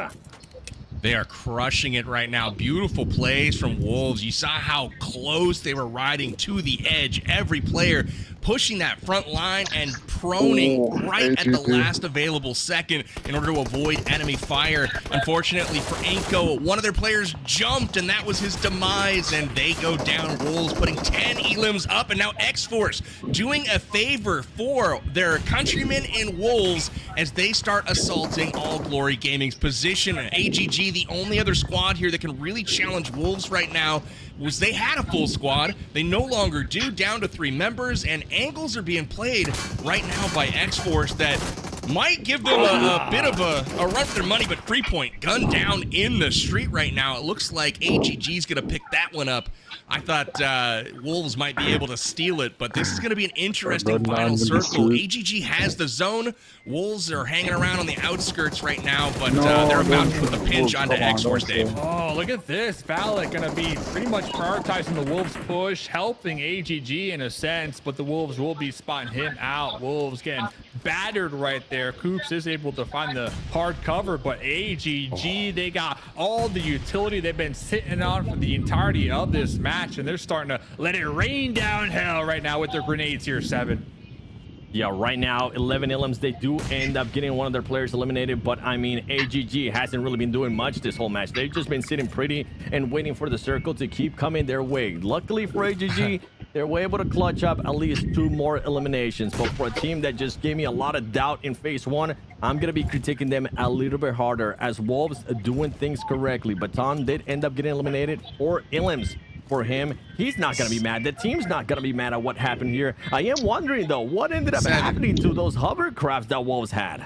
Look at the zone right now. Okay, so we're stage 9. This is the final circle. I'm looking at Nilzada in the distance. Yep. Dave picked Loops to win this. We haven't said a word about Nilzada. He's been chilling there this entire time. Everyone else duking it out. It's starting to get down to the point to where he can legitimately win this on a third party. He's got loot. He's full health. He's just big chilling. It looks like All Glory knows that there's somebody potentially behind, and he's starting to sneak up. Look at that. 4 heals, 5 grenades. If Wolves and All Glory Gaming clash here, Loops has a shot to sneak this one away from them. But Wolves, man, their guns are blazing right now. Almost 2,300 damage so far. And here comes the smoke wall from Neil Zada. Maybe went a little bit too soon there. Wancho picks him up for the elims. It's now a 3v3, Dave, for the winner chicken dinner. Yeah, definitely could have waited for this fight to kind of erupt and come from behind, but hey, it is what it is. Third place, that's solid. So looking over here though, Doran's got the sticky bombs, got the MG3, the squad wiper lock and loaded, got a couple of grenades, and looks like Coops and the fellas trying to use the utility here to really bring a lot of damage to the board of AGG right now. So 3v3 here, fellas. The final zone, game number 2. It's going to be a toss-up. I mean, it is 3v3 right now with the circle that we're currently working with. AGG, I'm enjoying that they're now starting to get different angles on the situation between themselves and Wolves. Wolves now finding themselves a little bit more compact. And how much utilities do you currently have if you are Wolves? Everybody typing in the chat, who is going to end up winning? Dorian connecting there with the first grenade. That's going to be the opening that Wolves needs to find. I enjoy that Dorian was trying to get the high ground, but he ended up being forced. Wancho trying to find a position. He's going to be able to connect it. Wancho finally showing up for his squad here, as Coops is going to be going against the 1v1 of the last player, and that should be easy pickings. That is the reason why that man has been MVP, not just in Americas, but in many other regions throughout the world. Wolves showing up for North America and showing why they are one of the favorite teams. Let's go, let's go. New week, new Wolves. Wolves take the game 2 of our second week on a 15 elimination wire-to-wire performance. Impressive stuff from them. They owned each and every one of these circles. They rotated at the perfect times. They held off Alpha 7, got some great pot shots in, and they pushed and took advantage of that northern zone at precisely the right moment. We'll come back to the Wolves here in just a moment, but man, gotta shout out Loops as well as an impressive solo makes it all the way to the final circle, secures 3rd place for the squad as well. And I really liked All Glory Gaming finally getting into the mix in one of these final zones. You know they had to like that position with the cover and the compound. They weren't able to put it together to get that chicken dinner, Dave. It was risky though. It was risky for AGG. I saw M2M toss out like a little smoke barricade right there to get the angle. But the AUG, we only had 17 bullets, so you got to hit all those shots right there on that off angle. So super risky, but it is late game, so everything, you know, they're just drained like you guys said right there. But what a crazy game. The winners from game number 1 immediately taken out within 10 seconds here of game number 2. And of course, we heard the interview. Big Bob, Shoot to Survive out here making some plays happen here, 7 with the DBS. Yeah, they said that, what was it that said? They're going to be making sure that they play a little bit more compact, that they play a little bit more together, more aggression too. I mean, it has definitely worked out in regards to they're now starting to collect those elimination points. But for this team, though, I mean, I gotta go back to Wolves. I'm alongside what PB was saying. I'm so happy that they were able to take the 5 to Alpha 7 earlier on, to being able to get Mafioso on the off angle, and then on top of that, being aggressive here, making sure that they control the area, not really overextending. If there was a moment where I kind of questioned it a little bit, was whenever X-Force and AGG was fighting and it looked like Wolves took a little bit long to make that push. That's when one of the players ended up getting eliminated. But overall, they were able to recover for that. Wancho, I gotta give him a big shout out. I was questioning him. I was wondering where he has been. This is the performances that this team needs to have out of him for everybody else to be able to perform as well. Him being able to get more elims with less damage than Coops. On top of that, everybody else 3 or 4 or more. Jeez, Wolves, right? Keep this going, please. How does it feel to be Coops with 3 elims in the game and to be the lowest fragger on the team, right? 3 elims, every other teammate has 4. I think Coops will take that every day of the week for sure. He puts up almost 1,000 damage, though, as Wolves has a dominant Game 2 performance. I got to shout out Wancho as well. You called him out in the pregame, wanted to see more from him. That was a critical off-angle position that he had to lock down, and he did the job taking on that fight with All Glory Gaming. He got the job done, and that's massive for the Wolves and their initial placement as we kick off week 2, because they secure 25 points from this match alone. which is a massive head start over every other one of these teams. I mean, even in second place, All Glory only picked up 9 points, so 14 points, or 16 points rather, separates them and Wolves just in this game. So Wolves gotta be happy with this one. Really, really nicely played. And one of the things, too, that I wanted to point out, after they took down X-Force in the street and made the push to the compound, I thought for sure that the nades were going to come in, fly in from All Glory Gaming, and you saw Coops hop into the window and realize, oh crap, they have sightlines. He hopped into that little shack where he could actually safely heal up, and I felt like that was the momentum builder that they needed to get back in, build another offensive, and take the fight to the enemies. We take a peek at the second page here. Dave, what stands out to you?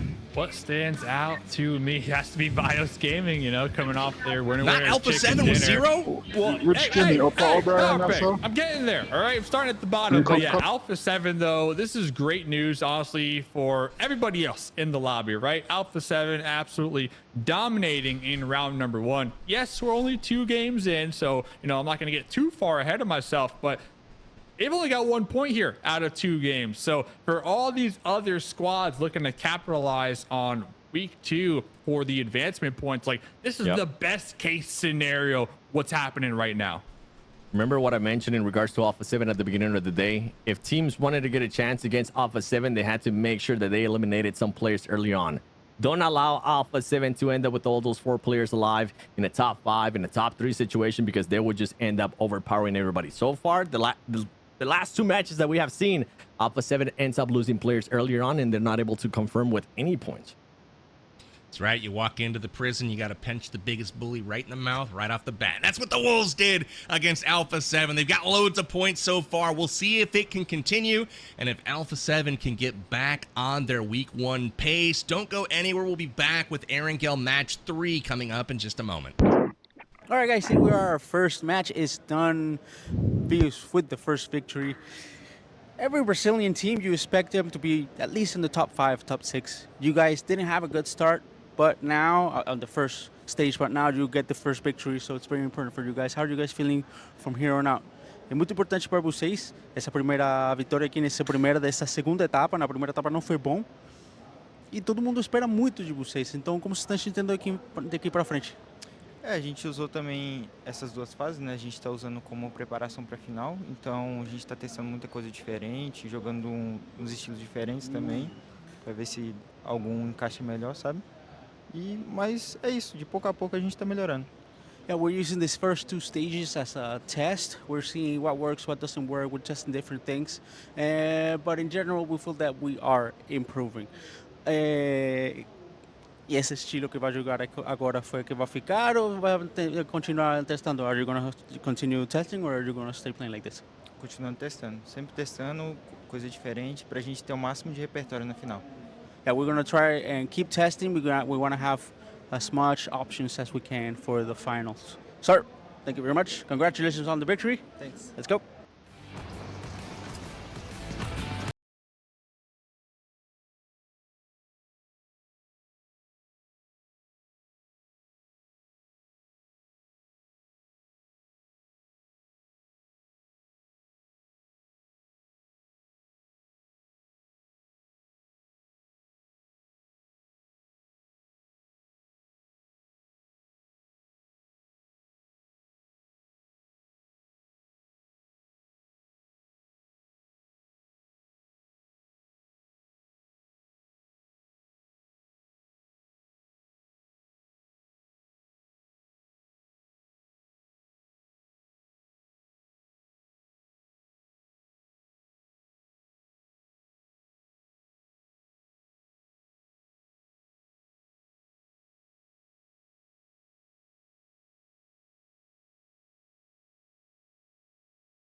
Spring 2025 league play, and we are in the thick of it. Week 2 action has kicked off. We've got 2 games in the books, and right now it's looking like the Wolves from North America have come roaring back with something to prove as they take game 2 of our week 2 action. My name's Powerbang, and I'll host this event as hard as I can all day long, and I want to tell you about the EWC. That's the Esports World Cup.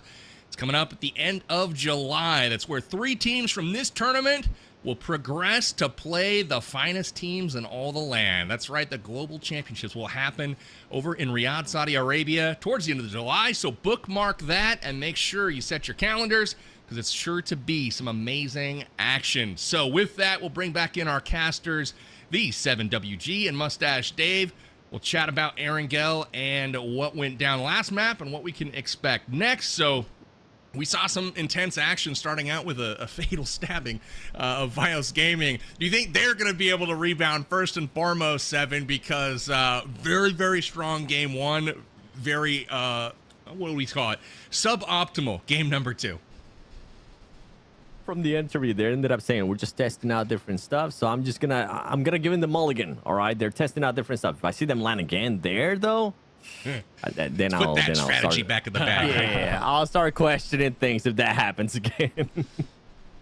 For sure. And Dave, we turn our attention now to game 3 as once again we have Erangel coming up, and we've seen some really extreme circles, right, where plane path is all the way on one side of the map, circle pops up on the other, leaving it basically wide open for teams. Do you expect to see more early rotations from some of these teams, or kind of how it has been where everybody just kind of gradually works their way over and maybe one team kind of rotates hard early? Yeah, I mean, it's the luck of the draw, right? And I think one team really feeling it is Alpha 7. We saw game number 1, Sandhawk. They were down there in the southwest, and the circles went up north, and they were forced to rotate in the blue all the way to the top through multiple teams. And they lost 2 of their squad mates in that rotate. And then come this game, we saw them swimming early on. They had Novo, but they were locked down from the Wolves, right? So they really couldn't move all that much. Then you also had X-Force on the high ground. So honestly, these zones have been really giving it to Alpha 7 here. So if there was a team that deserves, I guess you could say, the zone punishment, Alpha 7 can handle it with their overall points in general. But they're a team that, without a doubt, they're looking to kind of get back and build that momentum here in round number 2 after only getting 1 point in 2 games here, fellas. So Alpha 7, they're hoping the zones could kind of be a little nicer to them, but games 1 and games 2, these zones are like, nah, Alpha 7, we got your number. All right. Absolutely. I mean, we talked a little bit about Alpha 7 only securing 1 elimination point. I believe they had 4 rank points as well so far today, but not quite the performance that we saw in week 1, where they were miles and miles and kilometers ahead of the competition. Absolutely crazy performance from them in week 1. But I talked a little bit about it before the break. I was kind of joking, but kind of not, where the teams that, are kind of coming into week 2, they got to find the biggest, baddest team in this lobby and punch them early on, kick them while they're down. And that is what the Wolves have done so far. But Alpha 7 has left the door open a crack, right? Let's take a peek at the overall standings to see exactly where they sit right now, because the maps or the points have reset this week. We have zeros to start the day, and after 2 games, the Wolves are in a commanding lead right now, with Loops shortly behind. You can see Alpha 7 on second page there. And remember, 7, they scored 15 head start points in week 1. That 15 is up for grabs for another squad. Maybe it's Loops, maybe it's Wolves that can secure that 15 points after this week's done. I mean, I'm looking at Wolves. If you're taking advantage of Alpha 7 currently not being able to perform like the way we saw them perform in phase 1, you know it's going to start happening at some point. You know that team's going to start popping off. And I mean, after 2 matches, they still ended up putting up good points in regards to placement points when we went to Sandhawk. So Wolves, keep on doing what you're doing. Hopefully we end up getting more chicken dinners. And what I'm looking at, Dave, right now so far, that mustache is safe. There is an NA team at the top. Yeah, I got Mustache Coops out here representing the Mustache Gang. All right, so we're good to go. The Wolves, yeah, like you guys said, that winner chicken dinner, definitely feeling good here, PB. Well, Dave, I got bad news for you, my friend. If the Wolves if they don't hold that position, right? Like if they fall a bit short, you're going to be looking a little different next week. You know what I'm saying? So we're going to have just Dave that we're going to have to call you. No mustache Dave. Man. What a different look, my friend. What a different look. That's no a scary looking Dave. guy, man. I would not want to, like, you know, run into that guy outside. Man, the mustache really does add to my overall aesthetics. You know, I don't know, man. No mustache Dave. That's scary here, guys. I'm not gonna lie. I don't know. Come on, mustache Coops. Don't let it happen, man. Don't let it happen. Oh man, a lot of weight riding on the Wolves' shoulders right now. They've got first place for the moment, but it's a long week 7, Worlds. I don't know if they can hold on to it. Again, it's only been 2 games. We've got 16 more to go this week for our second week of the league phase of play. Again, the top teams will receive head start points as we move into the finals play. Everyone competing for those today and all week long. So excited to see who actually ends up with them. Any other teams standing out to you, 7, is ones to watch? Obviously Wolves and Loops so far, but any of the mid-league teams so far, have they caught your eye? I'm actually going to be looking at the teams towards the bottom. I'm going to be looking at Team Liquid. That's a team that, once again, phase 1, day 1, they were absolutely non-existent. It appeared like a completely different team. They've been trying for Team Liquid, even looking back at the map feed, they've been trying to position themselves a little bit closer towards that center circle. They've been trying to get lucky with the circle. And I think it's just a matter of time when they're able to just get that down right. I want to see what this team can actually do in regards to the fragging power that they're going to be showcasing. If they do end up being put towards the middle of the circle, especially later into the game, 4 players alive, I want to see if they can frag out, because they have gotten a win already last week, but it was only with 2 eliminations. It's just not the Team Liquid that I expect to see. It's a great call out. You know, Team Liquid, this was one of the teams I thought for sure was going to be top 3, you know, at this point in this tournament, and it hasn't been the case so far. They had the experience and the players to be able to secure that. They just got to start putting some things together. I think they can do it. But another team that I thought also was going to be a bit stronger today so far, and we haven't seen them build that momentum, is Intense Game. I called them out to win last game, and once again, they go up to shoot to survive for a second game in a row, lose some players, and ultimately lose the fight. And that's something that I did not think was going to happen. So, Dave, gonna come to you for predictions for our 3rd game of the day. We got Aaron Gell. Who do you think is going to take the cake? I'm sticking with Loops, man. Loops, they are hungry. We saw them trying to get that bridge camp going on that west side. It didn't go their way, but somehow walked away with a couple more elimination points. And then, of course, their insurance policy to secure that 3rd place. So I think Loops are prime for a winner chicken dinner here today. Solid pick, my friend. 7 Wolves, coming to you for your pick for game 3. Yeah, I ended up changing my mind. I was going to go with Alpha 7, but I want to see something that I haven't seen quite in a long time, and that is going to be, I want Wolves. I want NA to be able to get that back-to-back chicken dinner. I want to make sure that it wasn't just a one-off thing. I want to see everybody currently popping off, which they were in that game. Everybody was playing together. Everybody was making sure that they didn't end up overextending like we saw Juancho early into the match. So I'm hoping Wolves ends up surprising us and getting that back-to-back win. Another Amazon gift card on the screen right now. Make sure you get your screenshot fingers ready. Write that sucker down. Go redeem for a nice little Amazon bounty there. Enjoy that if you're watching the PMSL America Spring Season 2025. And my pick for this particular match, 7, you and me sound like we were on the same page. I was thinking, Wolves, but I actually was like, you know what? I don't think Alpha 7 is going to let things slip much longer as we see a central plane path on this one. I'm going to go with Alpha 7 for this one. It's the first time I picked them all tournament long, and I feel like picking them when they're at their lowest is the least fanboy way to go about it. So that's what I'm going to do, 7. Yeah, I mean, I could end up picking them every single match just because I'm such a big fan of that team and I'm such a big fan of what they were able to do in phase 1. But I do want to start seeing NA stepping it up and just being consistent, right? You don't want to see just a one-off. I felt like we got that last week whenever X-Force was able to get a win. It seemed a bit more like a one-off thing. For Wolves, now they have been improving. They have been tweaking certain things here and there. They just have to make sure they maintain their main player alive, which was Scoops. But I mean, the main surprise out of that win, Dave, for me, for Wolves Esports, was that it wasn't just the Coops win. It wasn't just Coops top frag heavy, everybody getting the, obviously he got the most damage, but he didn't end up getting the most kills. It was just a whole collective teamwork between everybody at Wolves. Yes, sir. Team game without a doubt. And Vios Gaming going to be going up there to Severny, avoiding the early skirmish here. You love to see it. Wolves going farm. One team that I'm really liking, VIP Esports. I mean, we were talking about North America representing Puerto Rico. I love their Zarky pick, you know, that's why I call them the Zarky boys. But I do like their rotation style. I know it hasn't really been working out, but I think they're finding their groove.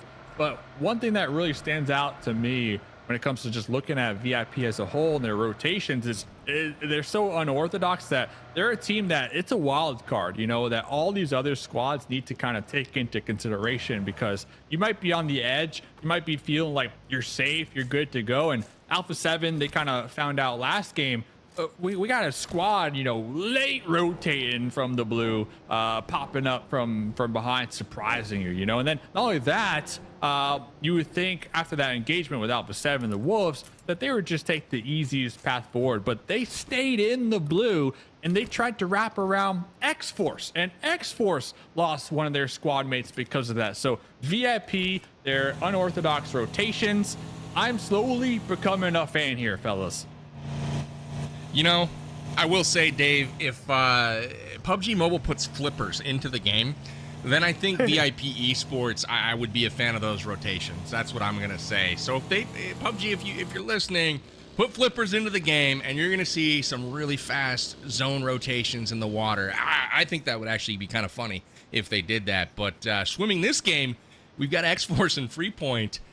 Little interesting strategy here as they're down by Ferry Pier in Primorsk, looking to come ashore, maybe get some loot. How do you end up in the water swimming at this point in the game, given the plane path where it was at? I don't know what's going on with this strategy, but maybe going to secure a boat here. I don't know, but X-Force has got the big brain plays going on so far. Yeah, I think I'm with you. I don't know how they ended up in the water as well. If they maybe misjudged their drop or how far away they were from Primorsk or whatever the case might have been. But for that team, I mean, one thing that we have seen, especially when it goes to circles that we're truly being able to see as well on this match, is that they tend to rotate early on towards the south. They tend to rotate early on towards military. With how much there is of the northern island, I don't think that team is going to be rotating towards the south. I don't think they're going to be going towards that military island, wide south rotation, putting Fate in a glider, doing all of that. So I'm intrigued to see how this team is going to be reacting to this circle. Are they just going to be full sending it? Are they going to be a little bit more tactical and play it slow, get all of the intel that they can? Because that's something that they were doing in the last match, and it ended up working out for them in regards to them being able to collect points overall. They're currently sitting at 6 after 2 matches. Not the pop-off performances that we're seeing out of Wolves, but it is at least something. Absolutely. Teams starting to rotate right now. Again, the southeastern circle in this one. Everybody going to be trying to secure their position in zone. But we got a little interview lined up from Baton from last game's winner. We'll go ahead and go to that now. Taking there for Wolves Sports. Congratulations, Baton. We're starting this week as we expected for it to be. Last week wasn't that good. What have you guys changed for this one and the next one? A little bit of our game style. I will not tell exactly what we changed, but like we were trying to fix our mistakes. It was like a lot of personal mistakes, and I think we will fix that. We're trying to be just more confident to the finals and just try to fix everything. It rains. And I mean, a win like this is a confidence booster. You had like 3 teams in front of you had to eliminate to get to the center. It was a tough ending that you had to fight, and you took the fights and you guys won them. How are you feeling about it? Just feeling good, like. This is the confidence you needed. Yeah, we have a good gun skills. We have a good like teamwork, and we're just trying to show it. You guys showed it there. Congratulations. Thank you. Let's go back. I like it. They really didn't say much about big changes. You didn't know what big strategic changes they made, but just kind of took accountability for the fact that all of the team really could have played better last week, and so they all took it upon themselves to make personal improvements and play with more confidence, and ultimately it's really shown. I mean, they're taking fights when they should, pushing the action when they should, playing passive when they should, and so far it's been a different Wolves team in week number 2-7.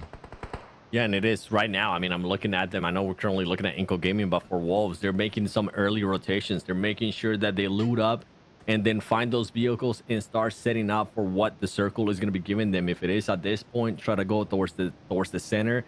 And one thing that I do enjoy that he said as well was that they know they have the fragging power. They know that they have really good players in this squad. They just need to be able to adjust. They just need to be able to make sure that they are actually putting up that performance to get results like we were just able to see. So with this team, I'm hoping that it's, and this is why I picked them, I'm hoping it's just not a one-off thing.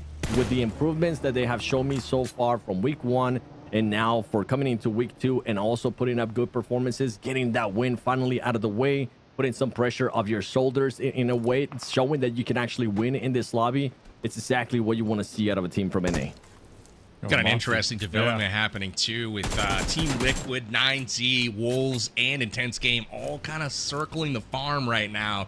Action could be breaking out at any moment. Wolves have just grouped up. They're in a 2-2 split right now. Dorn and Baton, Juancho and Coops, and Cardozan coming to scout the front line as well. So at any moment, things could get a bit touch and go. You see in the distance there, Team Liquid zooming around.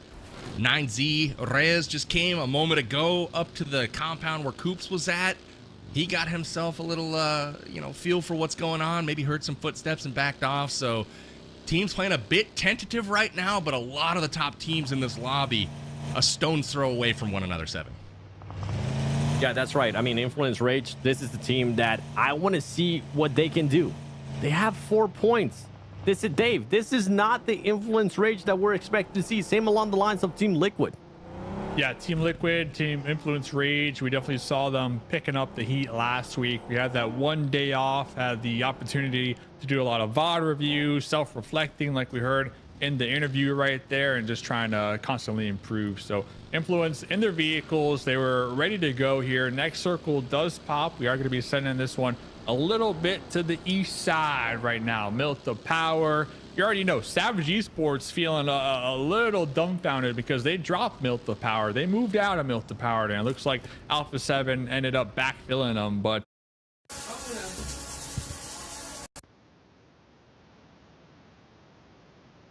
popping on over here to Shoot to Survive, another team who they told us they're changing up their play style just a little bit. They're looking to be more aggressive here today. Really haven't found their stride yet here in the first 2 games. And well, talking about finding the stride here, Bios with the winner chicken dinner they already had here today. They are going to be currently sitting on 1 elimination point. Looks like they're trying to keep Coops at bay, who might have been doing some scouting over here for the Wolves here at PB.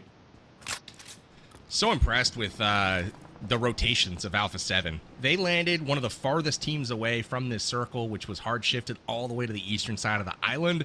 Alpha 7 landed in North Georgia Pole, looted up there, and they are the ones that are already in position, waiting on the zone shift, and it does come to them. They have one of the better spots in the zone, and you mentioned them kind of backfilling that position that a team had already moved out from in Milk to Power, and now Alpha 7 has a dominant position in this zone.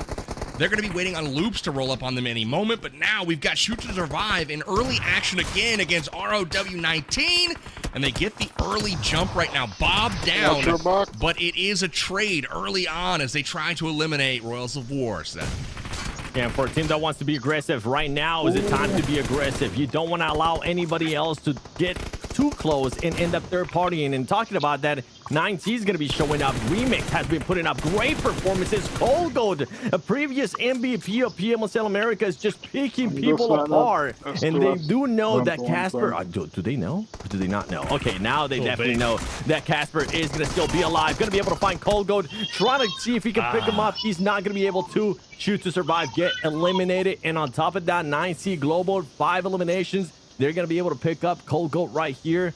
I mean, Remix, I got to give props to Remix. Remix is currently putting up an insane performance for only being with this team for such a short time and for the amount of caliber of players to the veteran players that are currently within that team to be a standout fragger and to be a standout player, it's impressive to see, PB. 100%. Remix has been standing out all tournament long. He's been clutch game after game for them.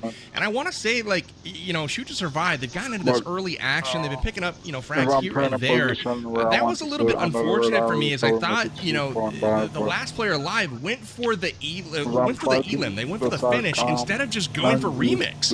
And had they gotten Remix down, they would have gotten 2 points for the price of 1 there. And that was an interesting decision for sure. But Remix takes advantage, gets it done for his squad. And 9G, they're looking good, man. They're you know, it's not perfect by any means, but they're aggressive when they should be. Colgoat's doing tricks in cars, jumping over the, you know, the cliff sides when there's fights going on. You love to see it. Little style points in line there for 9Z as well, Dave.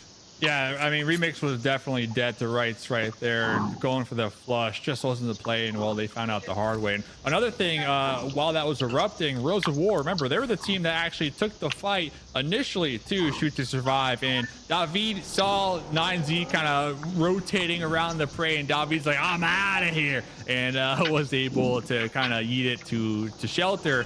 Unfortunate for him, though, next circle does pop, and we will be getting another Eastern shift, so David will need to move just a little bit and hopefully avoid X-Force, who we saw moments ago kind of rotating in the general area near prison that INF have been holding down for a good amount of time right now. So INF, they're going to be trying to keep X-Force at bay and also United for Gaming, and it looks like United for Gaming looking to try to avoid this fight. They're actually going to be doubling back just a little bit north and possibly going towards the shorelines over there. So INF, Influence Rage, they're going to be up here still. They chilling in the north, just defending their territory. You thought maybe somebody was going to be there for Influence Rage. Currently 1 elimination to their name. And as I'm looking at the map, I don't know if we can maybe pull up the map, but one thing I do want to point out for X-Force is sometimes they just tend to spread out in weird situations, especially if they are currently outside of the circle, especially if they are currently in a situation where they don't need to be spread out this much. You can see there towards the north west of your screen, top left, if you want to go straight in the map. Just being a little bit too spread out. If for some reason 9C would have decided to crash that, I don't think they would have been able to react just in time. Right now, for Valak, see if you can maybe get a knock. See if maybe you can get one of those tires for that vehicle. Luckily for him, I think they were able, there you go. They were able to pick up Reyes on that trade. But sometimes they just tend to stretch out too much and it ends up hindering. Right here, I do enjoy how much quickly they're starting to get closer to each other. In the past, it took a little bit longer. There was that hesitation. So I think, PB, it might be that just that team chemistry is starting to come to fruition in a way for X-Force. Finally starting to get things dialed in.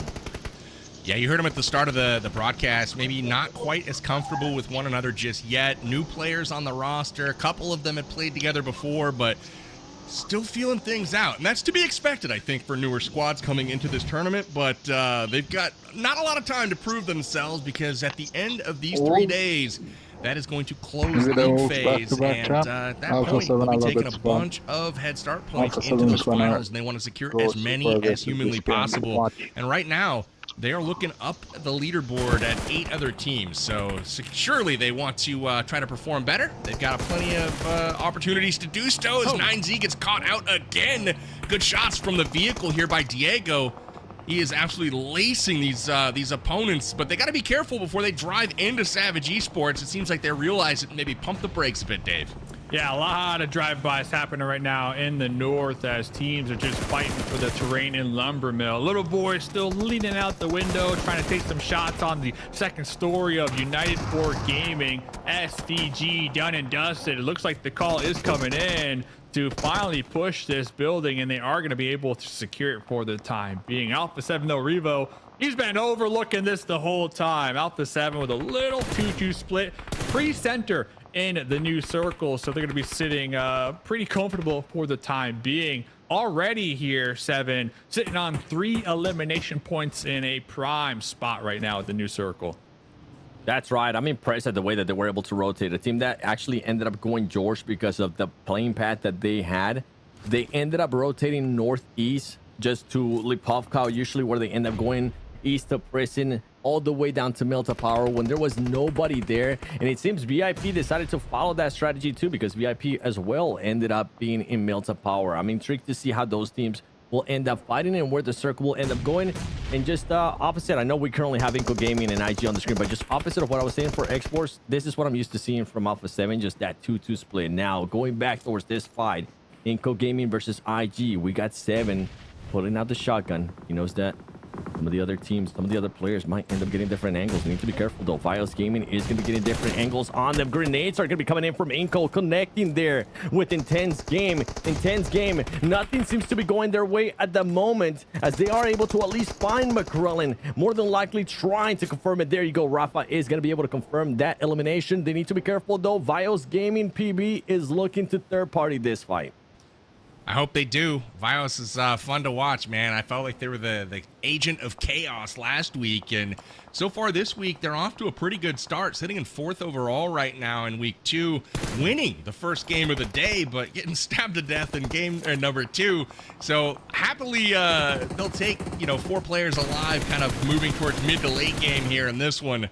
Shots are being fired by Vios for sure, and this is a team that's been very enjoyable to watch so far during this PMSL Americas 2025, Dave. Oh, here they come. Vios now looking to take the fight as Inco popping in vehicles, looking to rotate. 7 right there, taking out their vehicle, but Barozen still alive. M4 shotgun trying to carry the flag into the zone here. 2 slugs, let's see, playing a ring around the rosy, missing the first one. And Vios Gaming, 3 eliminations right there to the beautiful third party pocket. But here comes the Wolves here, 7. The Wolves, they heard the action.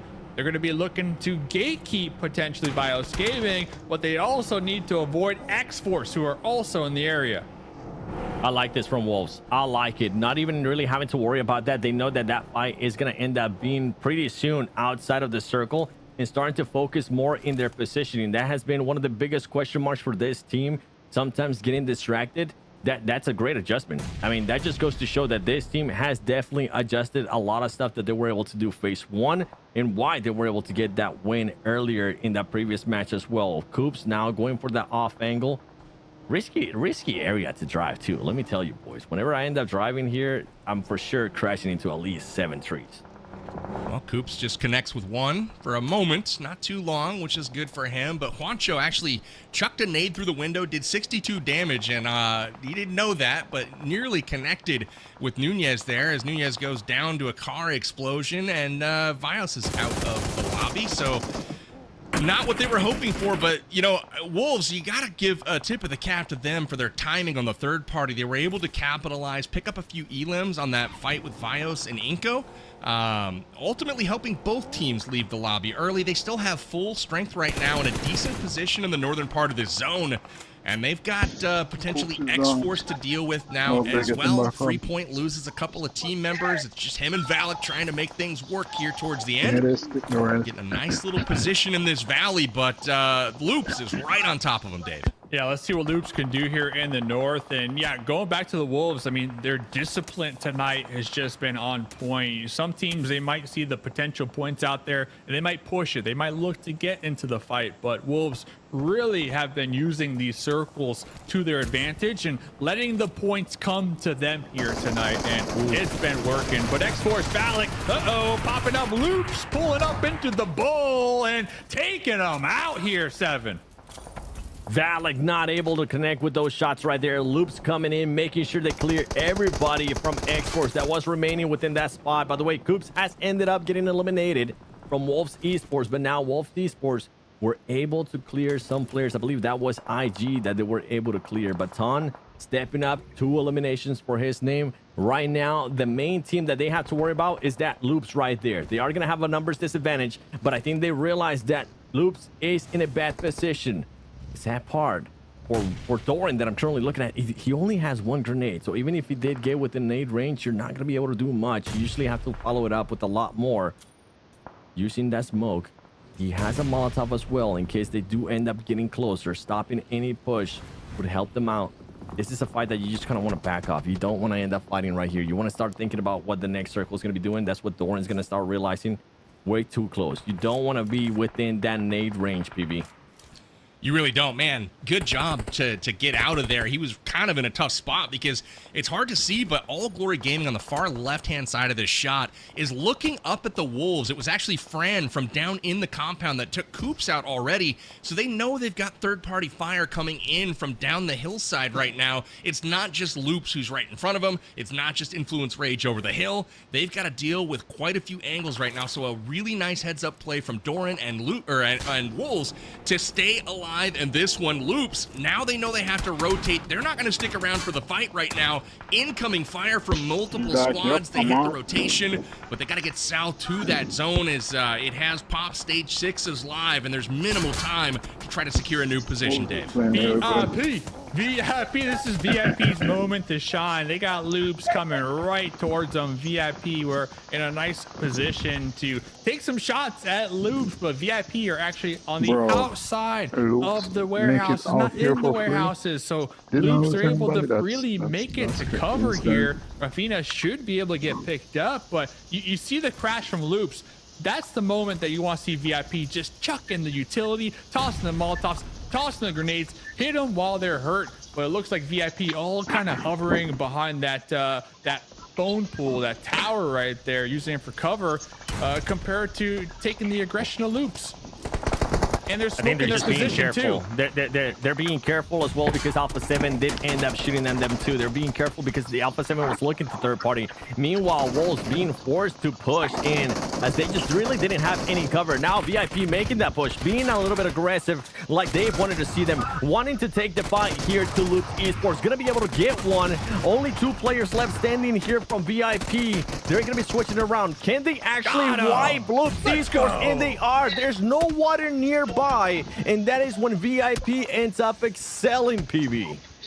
Let's go. No flippers needed for this engagement. VIP getting it done against Loops, and I like the fact that Loops was even able to get here. They probably shouldn't have been here. They were far north out of the zone, up by Wolves right now, but the decisiveness, the urgency to act immediately gets them into the circle, and they're able to make it just a bit longer, pick up a few more elims. Another decent performance from Loops as they inch up that leaderboard. We've got Baton, though, still alive from Wolves up north right now. He's the solo player left for the Wolves. Not for long, though. He's gone. Everybody knew he was up there. We had an AGG looking at him. Influence Rage looking at him. Even Alpha 7 was looking up there a little bit. But I got to point out Alpha 7's position in zone yet again. They're dead center. I mean, just the fact that they were the furthest team away from this circle but continue to be in prime position right now, you got to look at them as one of the favorites to win this round as they still have a full squad, already up to 5 eliminations here too, Dave.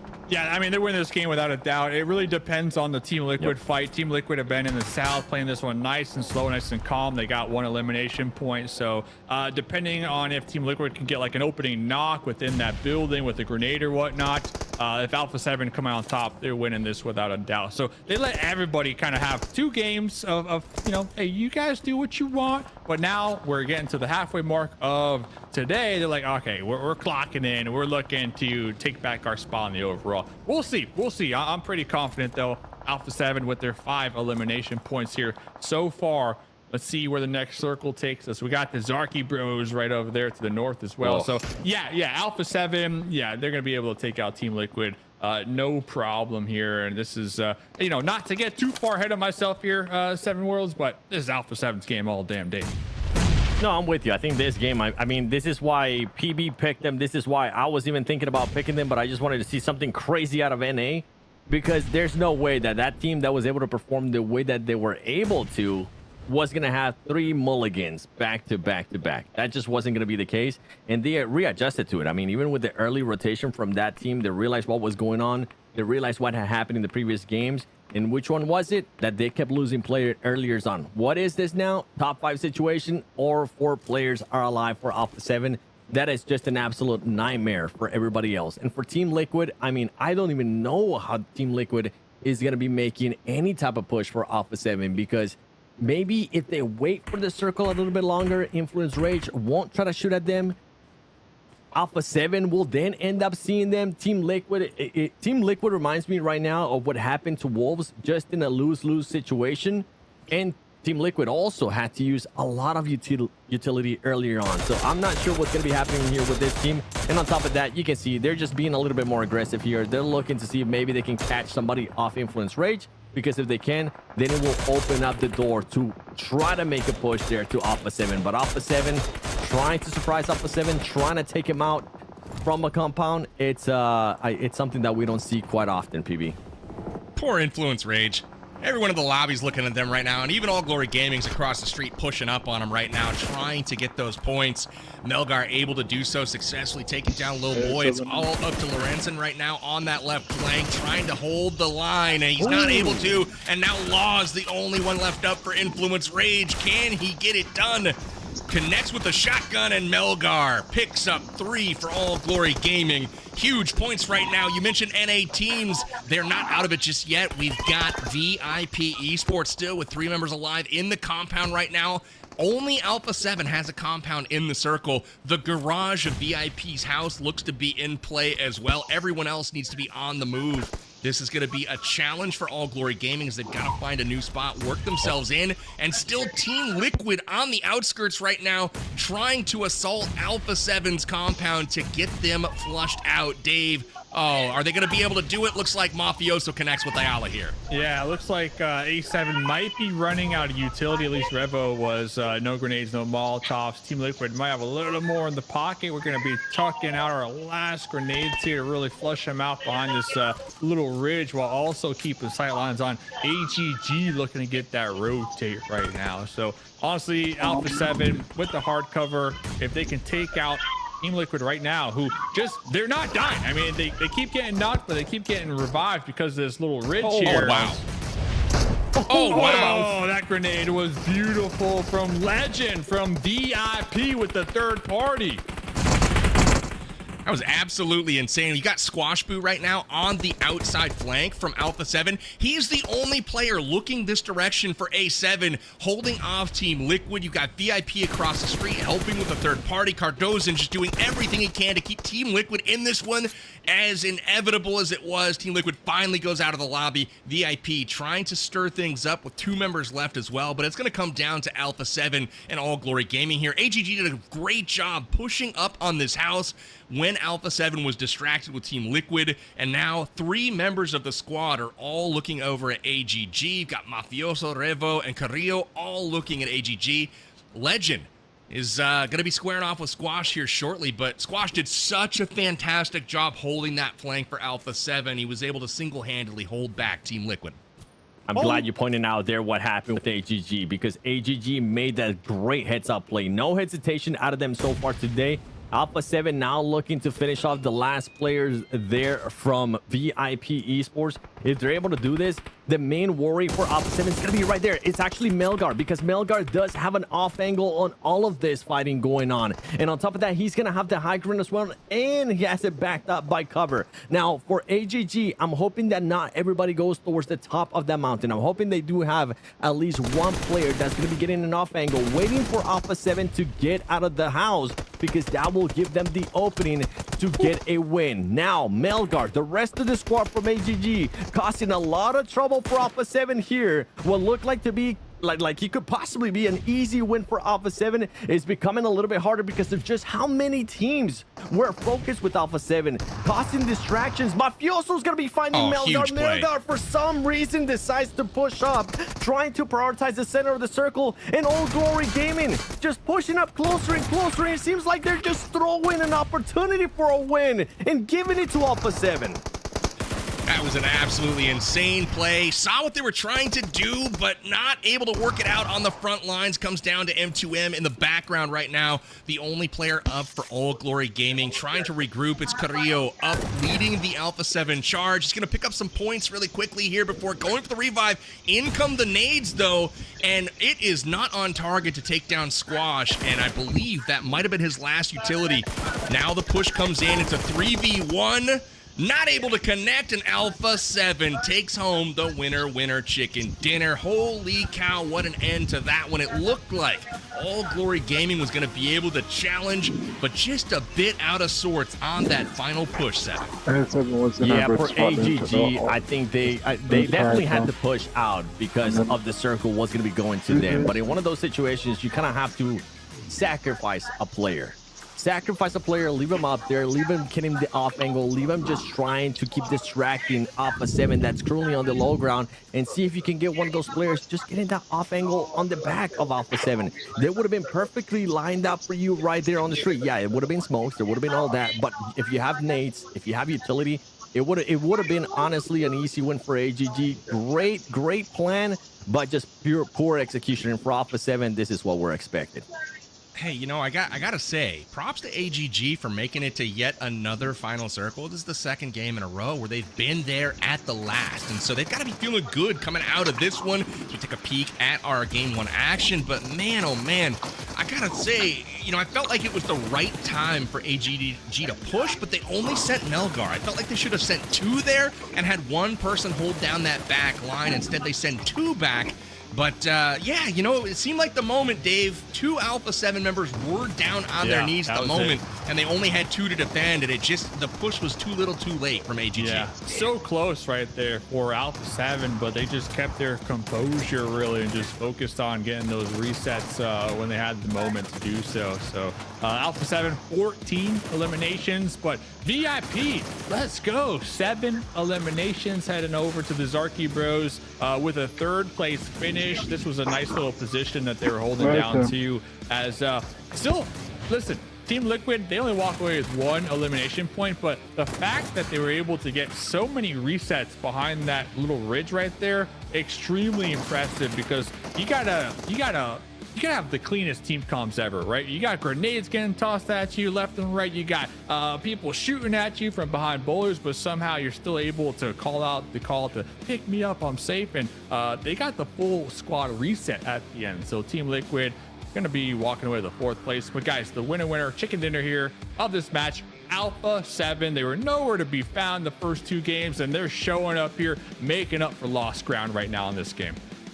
Man, they are. Mafioso doing the heavy lifting in this one. Over 1,000 damage, 6 elims, 6 knockouts for his performance there. But honestly, I thought it was his play at the very end to push up that hill, not wait around for AGG to mount that offensive. He pushed up the hill and took down Melgar to secure that victory, I feel, for Alpha 7. As we take a peek at our match standings here, Alpha 7 putting up 24 points at this one, and the Wolves only pick up 6 here. So the gap between first place is definitely closing right here. But, you know, like I mentioned before, All Glory Gaming out of Mexico, a second top 3 here in 2 matches. So, 7, you got to like All Glory Gaming's momentum going in here to Game 4.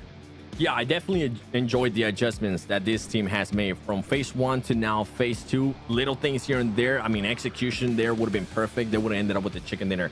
One thing I got to give props to, I mean, VIP Esports. Let's go, baby. 12 points. The Zarky Bros, as much as Dave called them, I'm going to be calling them for this last match Alpha 7's a little twin, because they were literally mimicking all the spots that Alpha 7 was doing. They did the exact same rotation. They waited for the right amount of time, and they were aggressive. That was the main difference for that team. Aggressiveness, it ends up working out. And going into the overall ranking, look at that. No surprise there. Alpha 7 pushing all the way up to top 3. Absolutely. Just a step slower than Alpha 7, that VIP Esports squad. But hey, VIP finding themselves now on the first page there, the left column there, number 8 overall, and quite a few NA teams on that left side, which is what we want to see.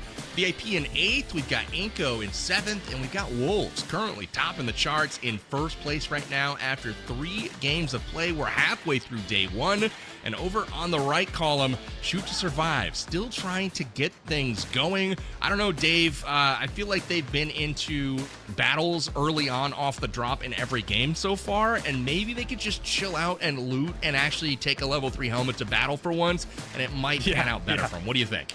I definitely agree. It's hard to argue that one, you know, being able to drop, get some decent loot, and really have like a straight up team fight, you know, when you're not just rocking a pistol or a shotgun with like 4 bullets in it. So or fisticuffs. Fisticuffs. I mean, it's been wild out here tonight for Shoot to Survive, as now we are officially over the halfway mark of today. So still 3 more games to go here to get a good start here for round number 2. There's still potential here, fellas.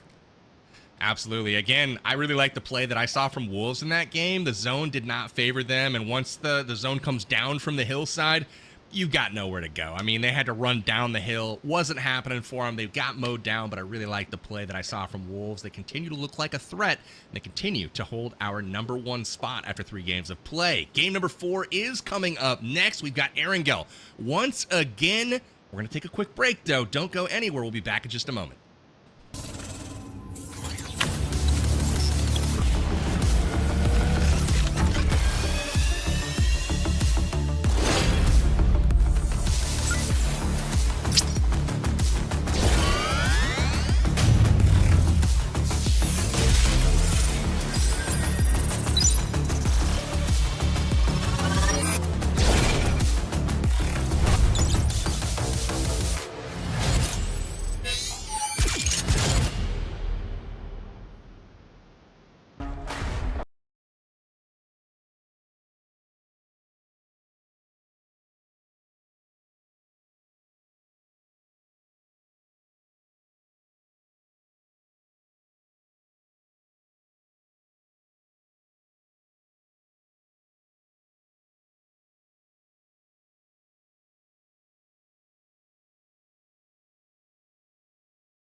And welcome back, everybody, to the PMSL America's Spring 2025 League season here in Sao Paulo, Brazil. My name's Power Bang, and I'll be your host for today. We got ourselves an amazing Amazon gift card to give away, so let's throw it up. Make sure you guys get your pencils out, get your screenshot fingers ready, go enter that code in for some Amazon bucks. So with that, we have been through 3 games of play. Now let's bring back in the 7WG and Mustache Dave to talk about it. It's been Vios Gaming, Wolves, and now Alpha 7 to take the 3 winner chicken dinners so far. Each team has looked pretty dominant in each game thus far, but another team that hasn't been able to secure a chicken dinner just yet that's looked pretty dang good today, they're topping the charts in elims, has been Loops. And so curious to know if you guys think that Loops can finally make their way to the top of the charts here in game 4. I'll throw it to you, Dave.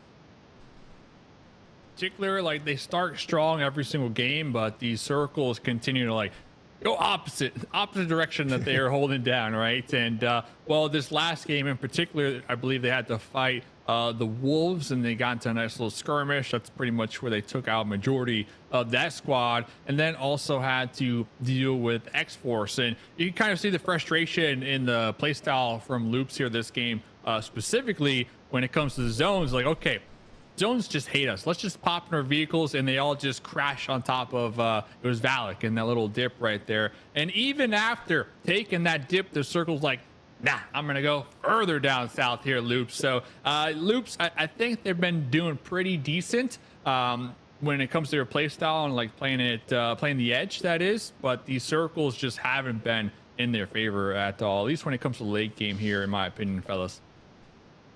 Makes a lot of sense, and Loops has been standing out all day long to me. And another team that has been not as on the radar as they were last week, but still doing pretty decent today, is 9Z Globant. And one of the players that we're really familiar with in this region is Remix. And Seven Worlds, you shouted him out last game as, you know, being a really clutch player, coming through on short time. You know, hasn't been with the team for a super long amount of time. He's been delivering in the clutch, and to that point, so far this week, Remix is leading all players in the lobby right now with 8 eliminations so far this week. He also has 3 assists up there as well, so he is your #1 player of the week thus far. What do you got to say about Remix over there in 9Z7? I'm loving it, man. I'm loving the action that man has been able to put up. And I mean, I even talked about it during the game too, in regards to just the fact that he has been able to do this in such a short amount of time, and with the caliber of players that are in that squad. Usually whenever you end up seeing a transfer of like this, especially if you go into a team that has MVP calibers like Cold Goat, Milos as well, he's just a veteran, maybe they get a little bit shy, maybe they get a little bit just that their gameplay just completely changes. That's not the case for Remix. He's actually using all of that aura from everybody else to just improve his gameplay, and it's currently showcasing. I mean, you mentioned it, 8 eliminations, average damage 253, the average survival time, we would like to see that a little bit higher, but as you mentioned too, I mean, this team just hasn't been able to really make themselves last long in regards to just the placement points. But even with that, for him to be leading everything in regards to damage, everything in regards to eliminations, this is what you want to see, especially if you're 9C Globant. If you're 9C Globant fans as well in the chat, you're going to be happy that the new player is currently showing up and is currently the main fragger for Phase 2. Yeah, you heard the difficulties from X-Force, right? With a couple of new players to the roster. It's like, yeah, it takes a minute to gel. We don't necessarily have the chemistry. It's like, yeah, I've played with one of these guys for a while, but maybe not with the others. It seems like 9Z is not suffering from the most common, problem that new players face when coming into a new team. It's that chemistry, and that's being used to each other. And Remix right now leading the squad, and this is not a squad where, he immediately came in as the best player. We got, the reigning MVP and Cold Goat over on that squad as well, who is actually having himself quite a tournament as well. So again, Remix just doing a tremendous job right now over with 9Z, and it shows on the leaderboards. They finished in 2nd place after our first week, but as of now, 9Z not having made any noise yet in week 2, but they've been around, they've been mixing it up. But Dave, got to come to you for, VIP esports, man. Do you think they got what it takes to run it back here, get to that final circle again, and maybe even sneak away a victory? Victory is a tough one. That's a tough They one. did it yesterday in game 4. All right, maybe it's a game 4 thing. I mean, the Zarky bros, they got what it takes, man. That rotate from Zarky, they went all the way around, and we ended up seeing them at Milta Power, kind of just playing it nice and slow, inching their way into those final zones towards the end. Neighbors, for the most part, with Alpha 7. So all it takes is, those big brain rotates that we're seeing from VIP. And the thing is with the rotates, they need to make sure not to get stuck swimming. We can see their success when they don't, right? I mean, game 1, they were just out there swimming on that rotate and just getting shot, pieced up, and creased up. But this time, I think what they adjusted here, fellas, is they dropped Zarky and get the loop, but immediately go for those rotates, immediately go for those wide rotates, and they adjust their timing. And with that in mind, now the play style is working with their edge strat here. We'll see if they're able to actually catch Alpha 7 on a rotation, because they do run the same path as we see the head-to-head here. Kind of a mirror image, but Alpha 7 getting the better of late game so far. 7 Worlds, what do you see from this graphic? Yeah, I mean, I see that they're being able to get those eliminations. The average survival time goes to show that along the lines of what Dave was saying, yeah, they are rotating fast, but I don't think they're rotating fast enough at the moment. I think Alpha 7 is still being able to edge them out in regards to getting the faster rotation out of the north, especially if the circle doesn't end up going their way. That's why Alpha 7... They're not dying. I mean, they keep getting knocked, but they keep getting revived because of this little ridge here. Oh, wow. Oh, wow. Oh, that grenade was beautiful. Game is, for one of that mountain. I'm hoping they do have... This team is currently being able to put up eliminations. That's what I'm excited about. That's what I'm currently happy about. They need to be able to win this fight. That way they can put themselves in situations where they can actually third-party fights at the end of the match. No, that makes a ton of sense. And, one of the teams I'm watching here that's been quite a different story so far in week 2 compared to week 1. Week 1, they were in the cellar or bottom 2 the entire time, and that's All Glory Gaming. This week has been a different story. They finished in the top 3 2 games in a row now. Erangel has looked pretty dominant for them, and there's only been 8 players in the entire lobby that have put up more than 1,000 damage so far. 2 of those are on All Glory Gaming. You've seen Melgar do some great damage on the point out front, scouting for the team and being kind of the tip of the spear. He's got over 1,000 damage, but leading all players right now is M2M19A. He's got 1,384 damage right now, leading everyone in the lobby. That is quite a flip of the script from week 1 for All Glory Gaming. So that's the team that I have my eye on going into this game. And heck, you know what? If we're doing predictions, I'm going to go with AGG to take home a victory here in game number 4 today. So that's my pick coming into the map. But 7 Worlds, I'll come to you for your pick. Who do you think's going to take it home here for our last game of Erangel of the day? Brother, my smile can't get bigger. I'm so glad you picked AGG right there, because that team, I mean, they could have gotten that win in the last one. It was just a tiny, macro change for that squad. And for me, I kind of want to see it. I'm going to continue on the NA trend. Last one, I ended up picking Wolves. It didn't happen because of the circle. I'm jumping on the Sarky Bros. I'm going with VIP Esports. I love it. I love it. Dave, we've got some rando picks right now. We got AGG and VIP. I believe those are the 2 bottom teams for week 1. Who are we picking for our third prediction here on game 4? I feel like you want me to pick one of those teams, but I'm sticking with Loops, right? Loops, I can feel it. They want this winner chicken dinner. They had 4 eliminations here this last game, and the struggles of being gatekept with these circles, it was just too much for them to handle. So if they can get Papa blessed by the zones here, Loops, winner chicken dinner, I see it coming still.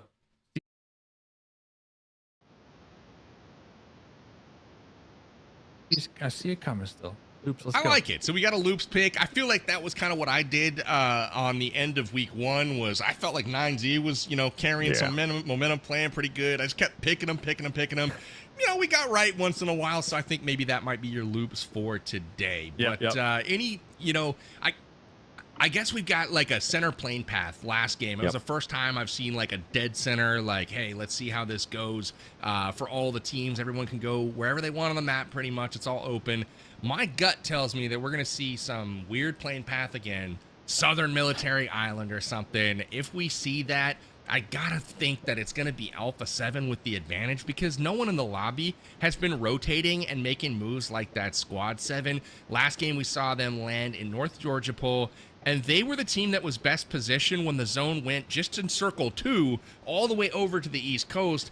How you make that rotation and how you get position without finding yourself into a skirmish on the way is incredible. And for me, Alpha 7, I think, has the advantage. What about you?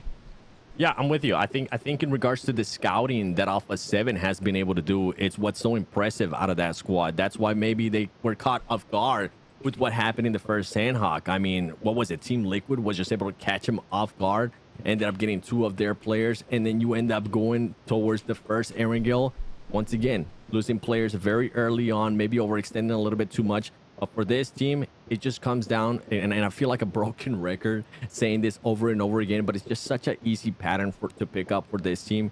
If they maintain all their 4 players alive, they have become so good at the trade there that they just become scary, especially if you allow them, if you give them the time to actually end up scouting, end up looting, and end up rotating. That's not a team that you want to see in the top 5 situation with 4 players alive. So I'm hoping that some of the other teams continue. Okay, if you see Alpha 7 rotating, obviously they don't know it's Alpha 7, but as soon as they get a player knocked, they kind of keep the pressure going. They kind of keep it going against it. And talking about another NA team, PB, I want to see X-Force, man. I want to see X-Force being able to bring up the heat here, because today they have started off so slow, and I was hoping that it was going to be the complete opposite for this squad. I think they just send it. Just send it. Get some early momentum. I don't know. All bets are off at this point for X-Force. I'm kind of looking at Inco as well. I feel like they've had a day also. We take a peek at the upcoming maps. We've got Miramar coming up after this one, but not before we see a 3rd Erangel in a row. Last game, it was Alpha 7. Previously, the Wolves. Both of those 2 teams look pretty dominant in winning those affairs. Let's see if we get a repeat today for the first time. I don't know that we saw a repeat winner on day 3 of week 1 either, so it's been a while since we saw a team really pop off on a day, and I think today might be that day. A couple of teams starting to get that momentum going, but looking at Inco to hopefully do some damage here on this game as well. All Glory Gaming, though, riding the wave. Erangel's coming up next. We're just about to head to the plane path, Dave. Where do you want to see this zone go? I want to see it go to the west side, because last 2 games it went over there to the east You're getting your wish. So let's see, plane going west side. I want to see Circle 1 also go to the west side here, because I'm looking for some West Coast love out here. But looks like we're going to start to see the players continue to drop in here for game number 3. After this, 2 Miramars back-to-back. You love to see it. AGG, Team Liquid going to be dropping out. X-Force, everybody looks like, at least for now, going for their tried and true drop locations. Nothing too crazy. You know, it'd be wild.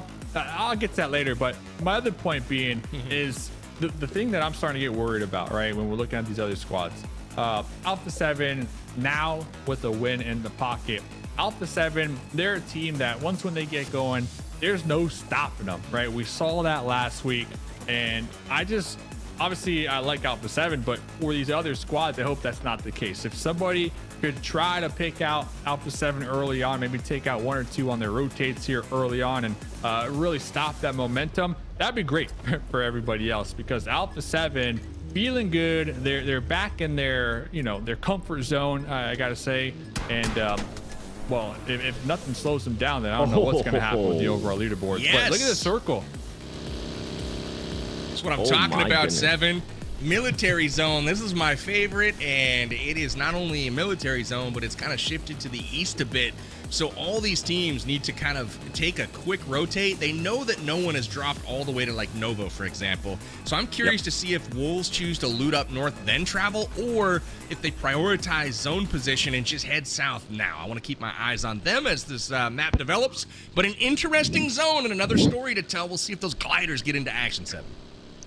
I'm hoping that the gliders are going to be in there. I think one team that's going to be using those gliders, it's going to be none other than X-Force. I wouldn't be surprised if we end up seeing Fate, especially with this type of circle that we're currently working with.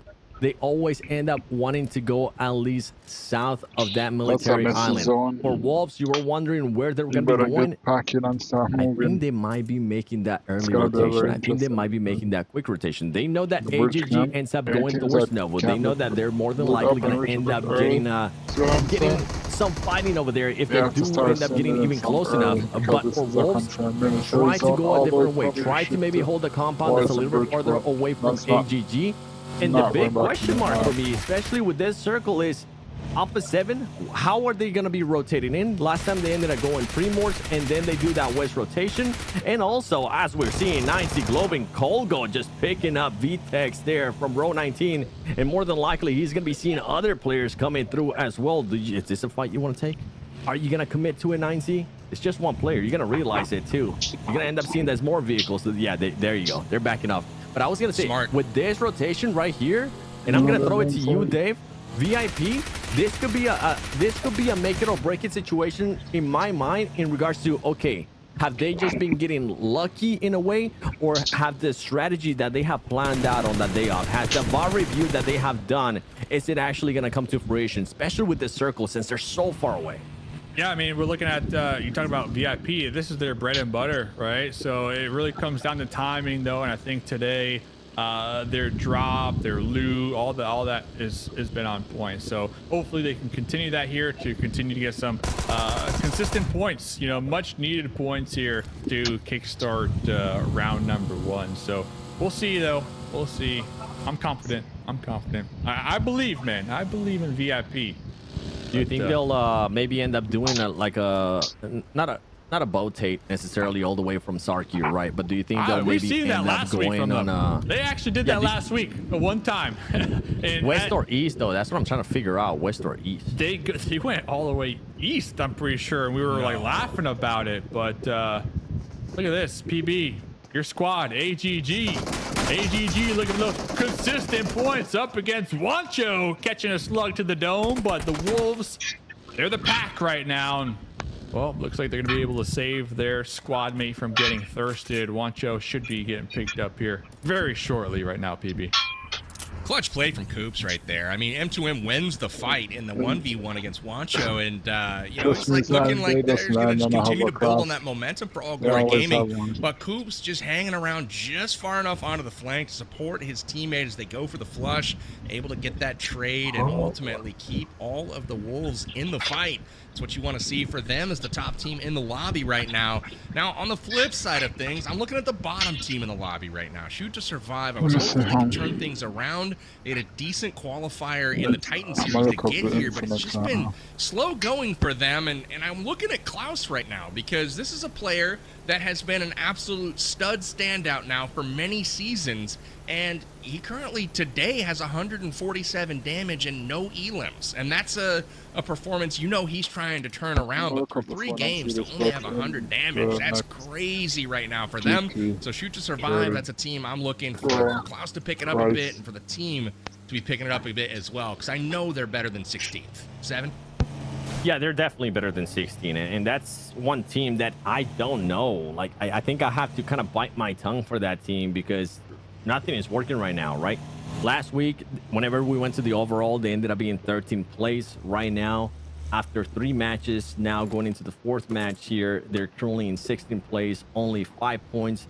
And all of those 5 points for that squad is coming in from just elimination. So maybe try to find a way to get into a situation where you can start securing some placement points.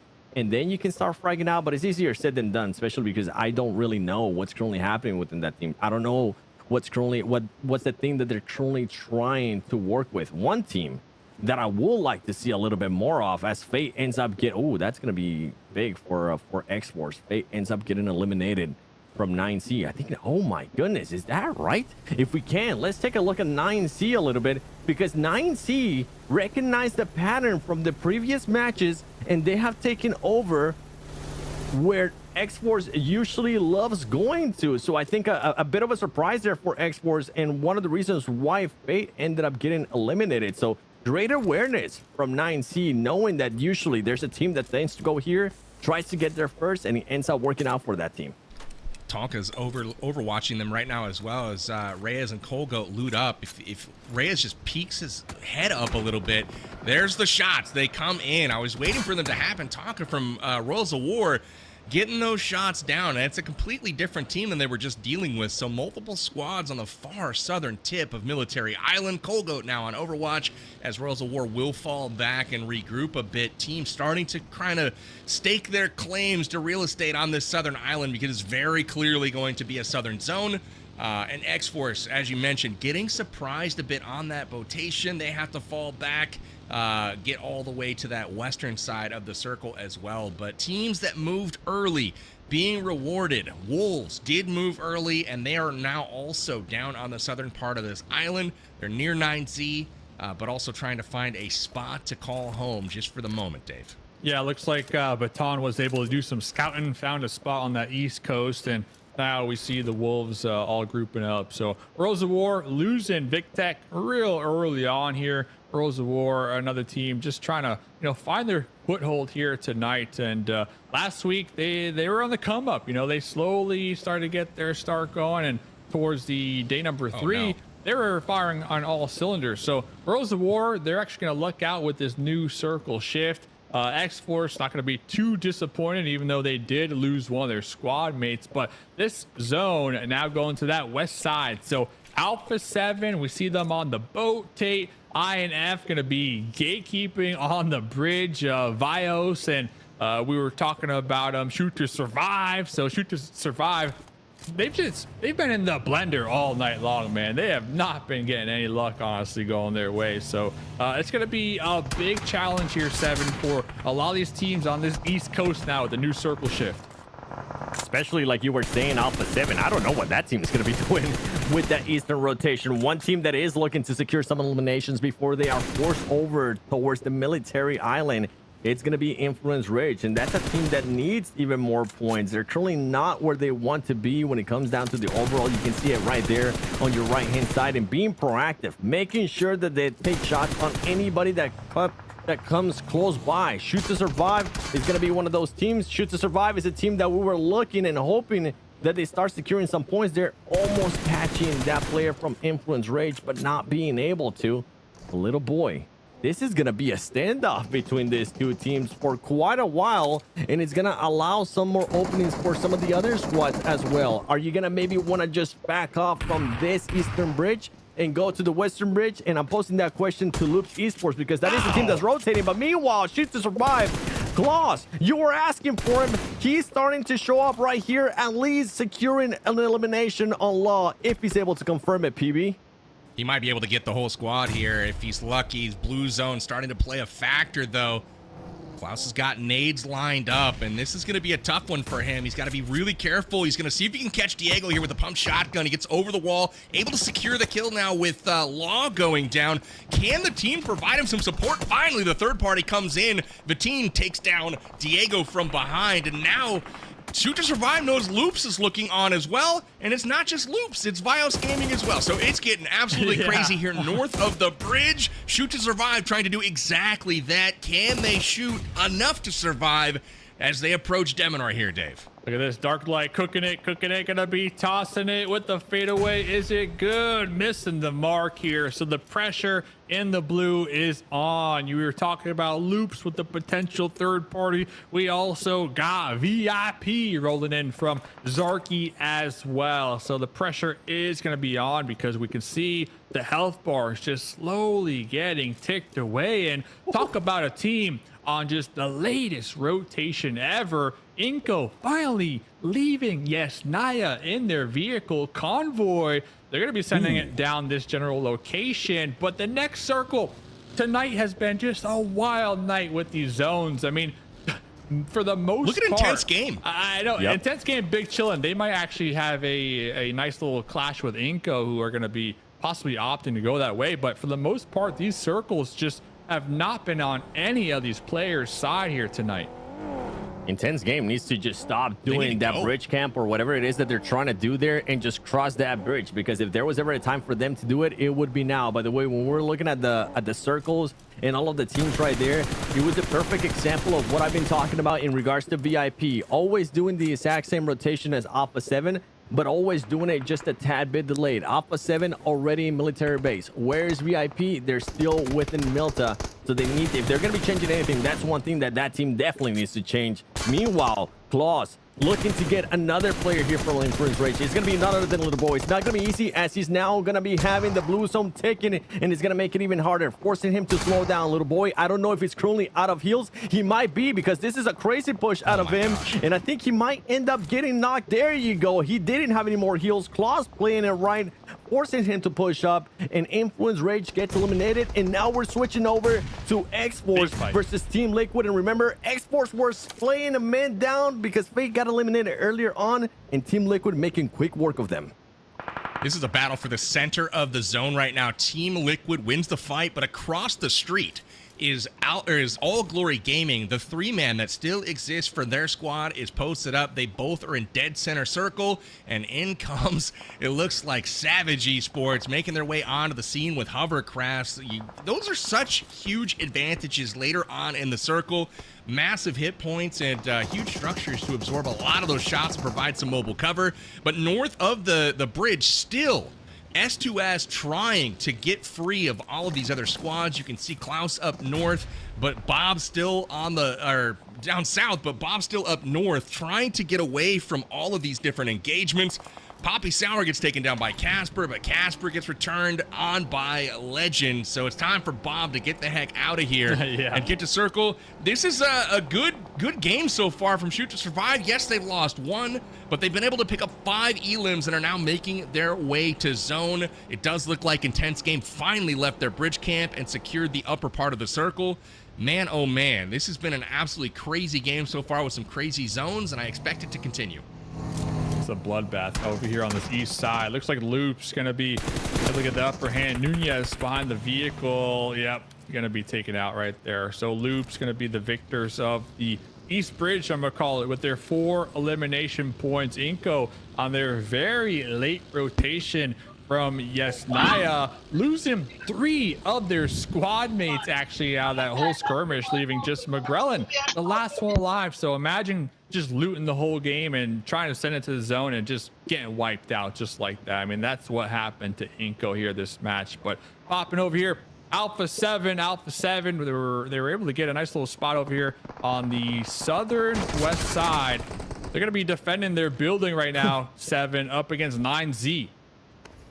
Mafioso just got so lucky being able to just get off 9C's radar, of 9C's line of sight, and barely surviving. That truck is going to be smoking. I don't know if he's going to want to use that anymore, but the fact that Alpha 7 somehow was able to rotate super late and have actually still all 4 players alive, this is going to be an interesting fight here. 4 versus 3. Alpha 7 does have the numbers. They also have Rebel on top of the roof, so he's going to be able to spot players a little bit easier, but he needs to be careful because now 9C being aware of that and expecting it, trying to get the off angle, and they're starting to wrap around. They're making sure that they're not just having one player fight against everybody else. And the last player from 9C pulls up as well, and this is the aggressiveness that we've been wanting to see out of this team. Somebody take the fight to Alpha 7. Don't allow them to actually regroup each other, revive each other, and that's exactly what 9C is doing. Is it gonna buy fire? Time is gonna tell. Reyes is gonna end up getting knocked. Holgo, Milos, and Remix are still alive, and it's only Squash, the new player for Alpha 7. He's gonna be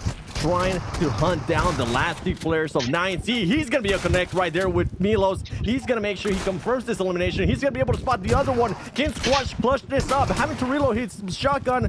Gonna push out, slowing it down, playing it patient. The grenade is gonna be coming in for Squash.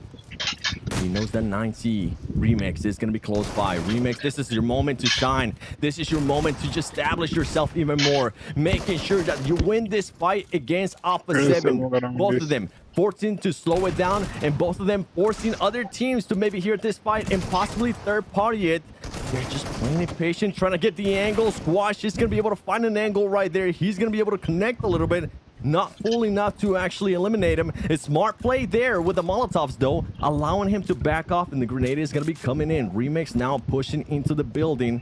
Both of them trying to just grenade each other. Squash is going to be able to connect a little bit.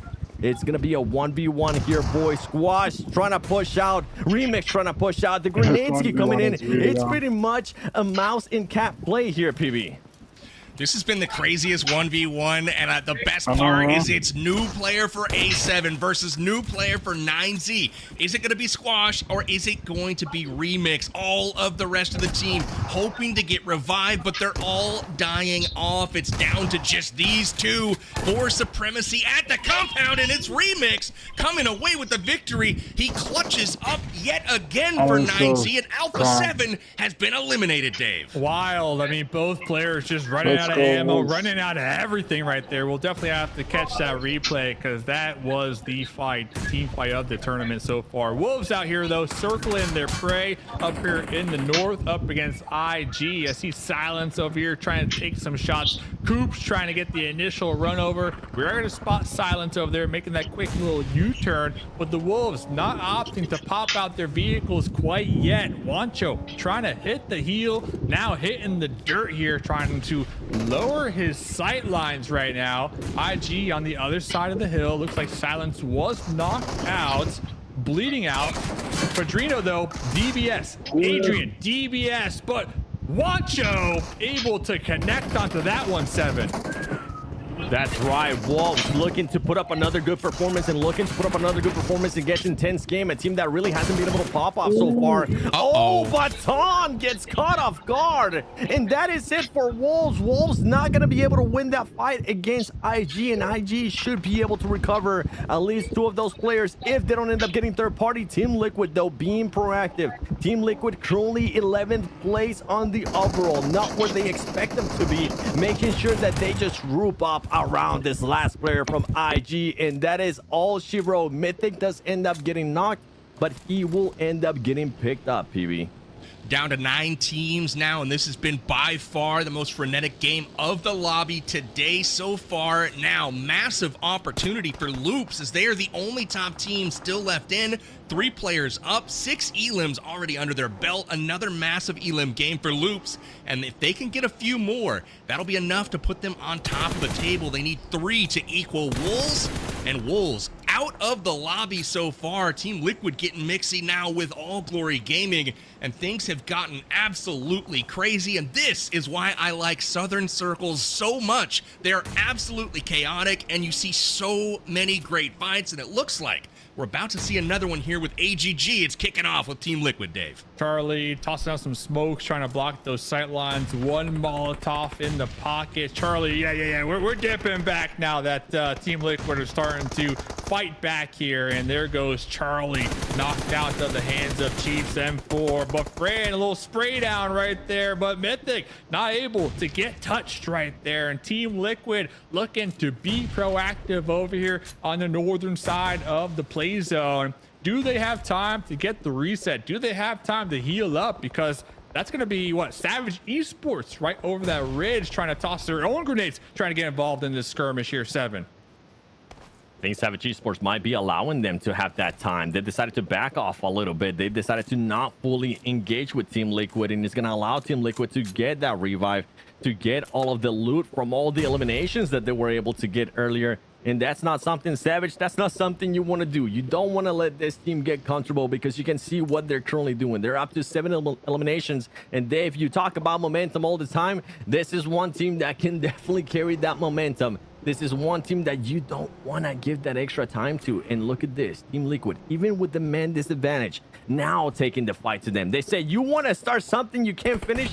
Don't worry, we'll try to finish it for you, and we'll actually force this fight, Dave. Yeah, look at this. Cardozo trying to open this one up with a couple grenades, 2 more grenades, 1 more Molotov, and Savage Esports, they are scared. You can tell they are hiding behind the trees. They are prone. They're hoping that Team Liquid make a mistake. Cardozo popping into the vehicle, will be getting sprayed down. Here comes Chief with the shotgun. Oh, Chief taken down and out as well. There goes Mythic. So we were questioning Savage Esports and their passive play right there, but honestly, that's what won them that team fight here, PB.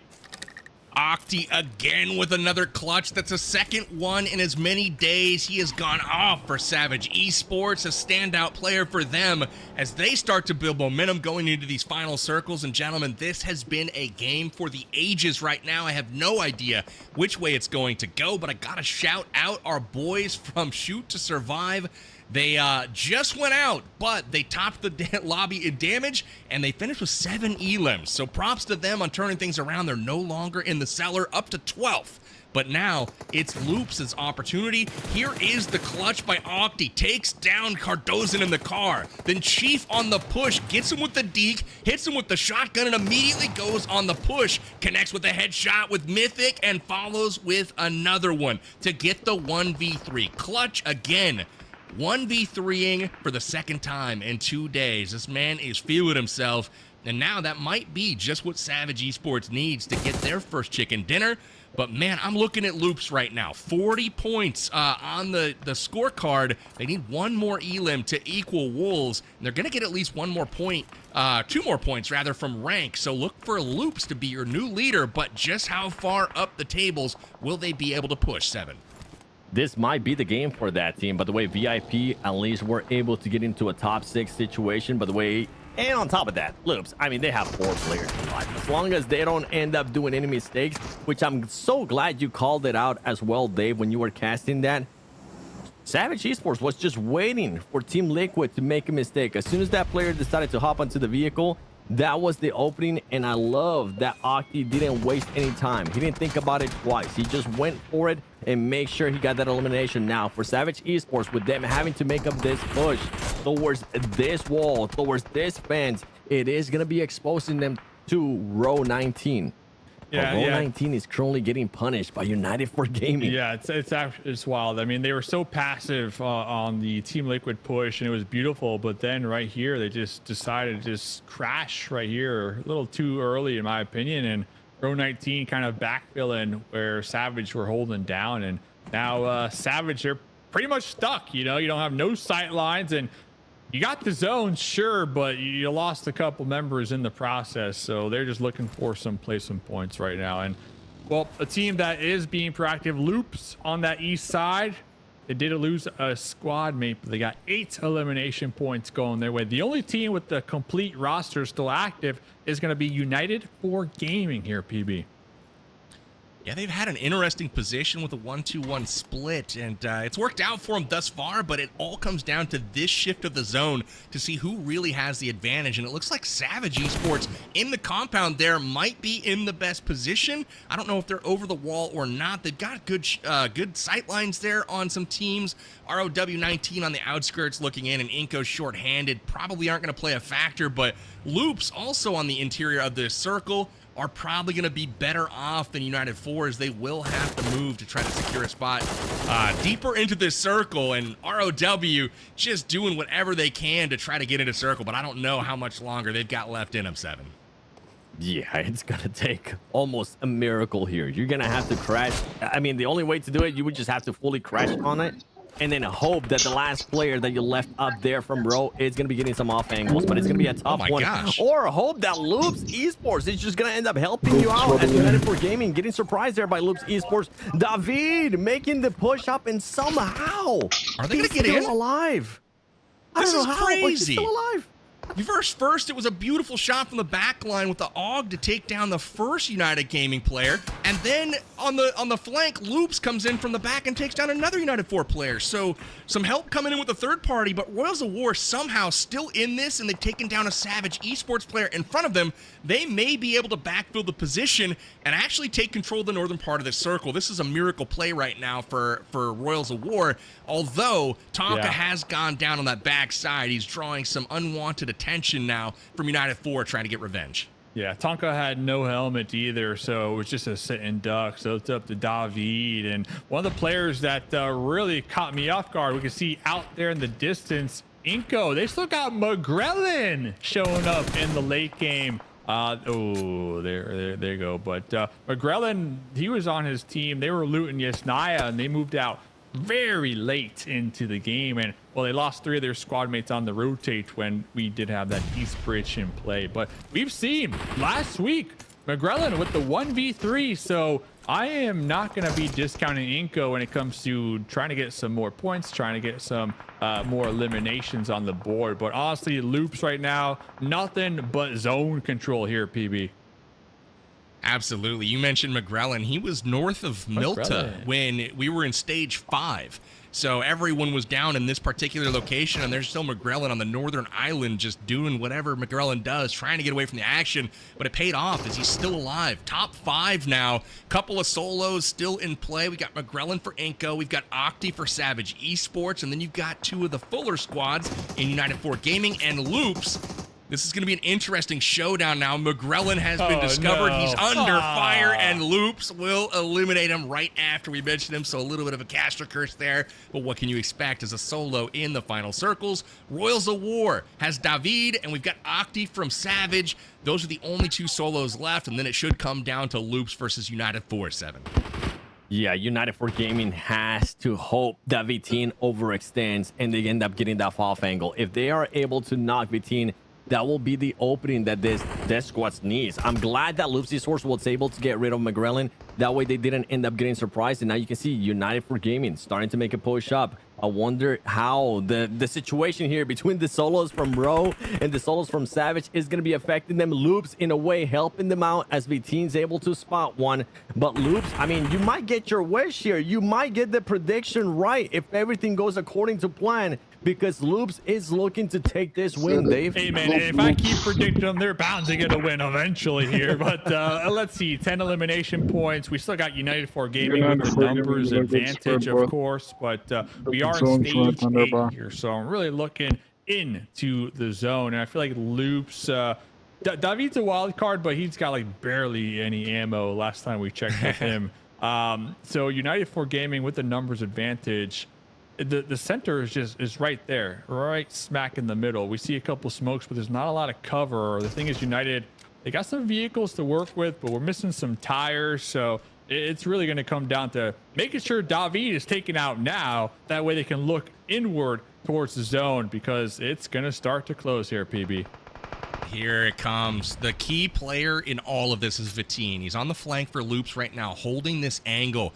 This circle, we're in stage 9. So if he can get these picks, he's got the high ground and sight lines. If he can just stay farther enough back so he doesn't take grenade damage, he's going to be in the best position. He gets a second knock here, and it is coming down to Loops versus United 4 Gaming. It's a 2v2, and this is interesting as Rafinha on the other flank is down.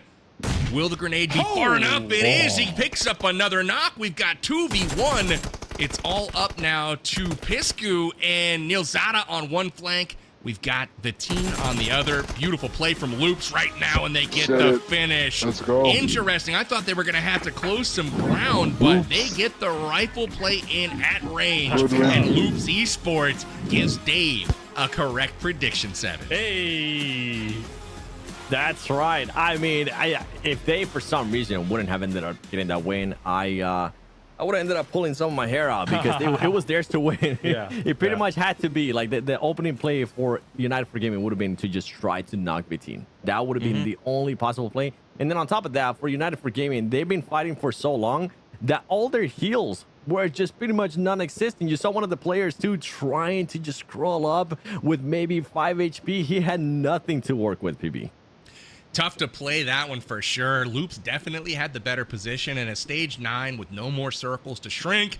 The Loop squad had the majority of the play zone at their disposal. They were all on the edge, but Loops had more freedom of movement, and with a fence in front of the United 4 Gaming squad, it was absolutely Loops' game to win there, and they did so. But action off the rip in this one. We see cars going at each other. See some great support play here from Coops, but I remember the middle of this game was one of the best team fights we've seen in quite some time. Surely we'll see it here shortly, but it was none other than Alpha 7 up against 9Z that came down to a 1v1. I gotta give a tip of the cap though to Milos here. Milos, he had the opening grenade through a doorway, through the smoke that knocked 2 of Alpha 7's players, that gave them the opportunity for this 1v1, and it was Remix that walks away from it, Dave, winning the battle of the new players. Yeah, and there was also a moment during that fight where Milo's heard the reload of Squash's DBS and didn't push around that corner right then and there. I feel like that would have been the deciding factor, but Octi from Savage Esports bringing the trap. I was like, both you and me, Savage, were like, oh, what are they doing? You know, Team Liquid, they're just pushing up for free. And well, guess what? Octi's like, sit down, you dudes, you know, sit down. I got this. But and then right after that, though, they just YOLO'd it right to that little wall right there and getting backfilled from Rose of War. So maybe feeling it a little too much. But guys, I'm sticking with Loops still, all right, for my prediction. I feel like we got 2 more games to go. I feel like they can still get one more winner chicken dinner, because out of all the teams tonight, they've been on it. Like, they have been on it all night. They're coming to game. They're coming to get as many points as possible here tonight. I just feel it. I feel it coming again. They were just a few points behind Wolves coming into the game, but with a 14 elimination chicken dinner, you know they've got to be rocketing past them on the leaderboard, and that will put the Loops squad in the driver's seat. We're in a familiar spot now.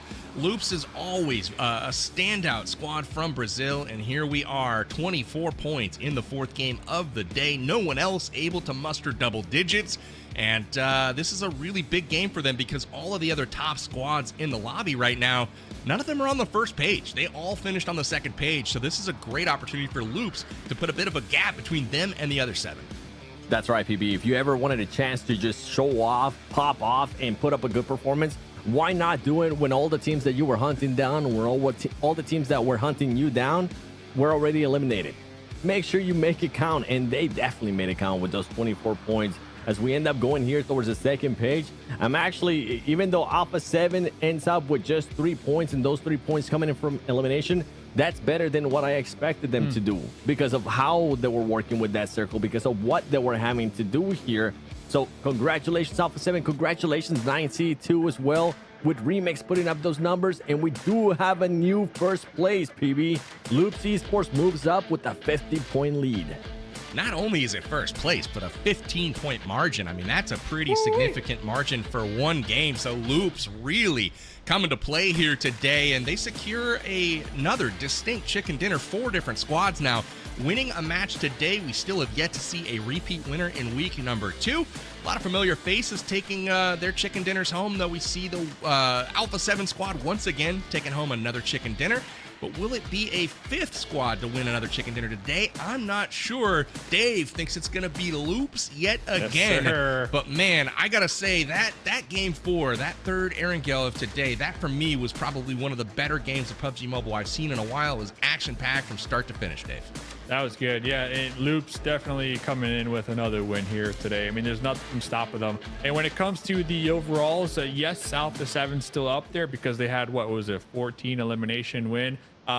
That's great news for everybody else in the lobby, that they only get those 3 elimination points, because that's a team that I'm sure we can all agree on. Once when they get going, it's hard to stop them. You know, there's nothing stopping them, which we saw last week. So the fact that they got taken out early this game, it's gonna kind of put a halt to that momentum when you do get that winner chicken dinner. So that is great news for teams like X-Force, Vios, 9Z, everybody else for the most part in the lobby. Absolutely. Well, hey, we have seen an amazing first 4 games of week 2 of our league phase of the PMSL 2025 spring season. Boy, oh boy, guys, we are now looking forward to Miramar. So Miramar is going to be coming up next. Game 5 action is going to be starting soon. Don't go anywhere. We've got a quick break, and we'll see you guys back in just a moment.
spring 2025 league play action.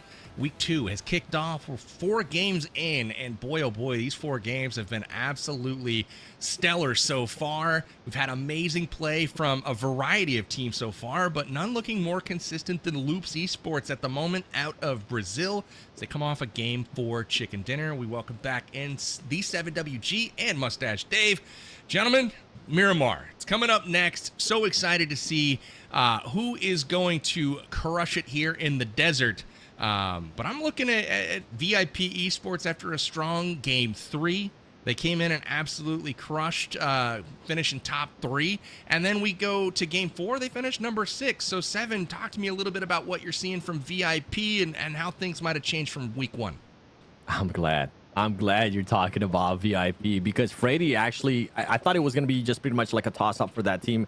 I thought it was just going to be a bit of a scratch game. They were rotating so late. I mean, I keep comparing them on the rotation, especially for Erangel, between them and Alpha 7. Alpha 7 just rotates a lot faster.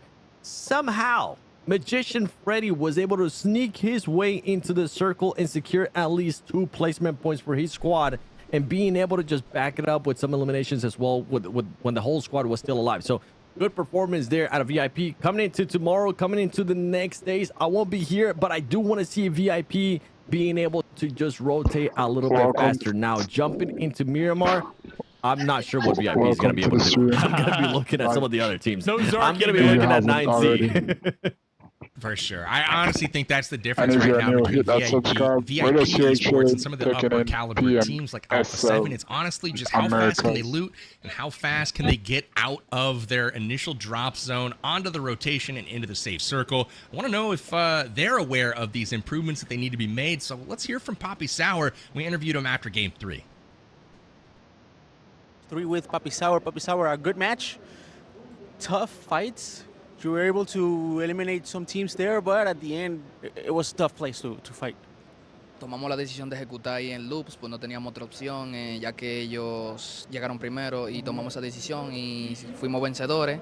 La zona no tocó 2 veces ahí, pero ya era hora de pelear y al final terminamos top 3 con 7 kills, ya que a 7 tenía la cancha de enfrente y allí ya arriba, so tocó hacer lo que se pudo.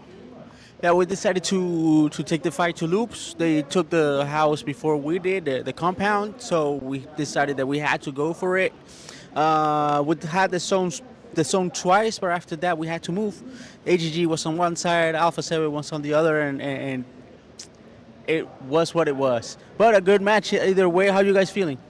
En verdad nos sentimos bien porque ya estamos cogiendo la confianza de pelear juntos. Estábamos peleando muy separados y ya creo que de ahora en adelante vamos a seguir topeando. Hicimos un pequeño error en la primera partida de Erangel. Hicimos un pequeño error ahí que el puente estaba solo, que esa también podría ser un top muy bueno y no pegamos la información bien que digamos, solamente vimos los carros y con eso ya seducimos como que había gente, pero no.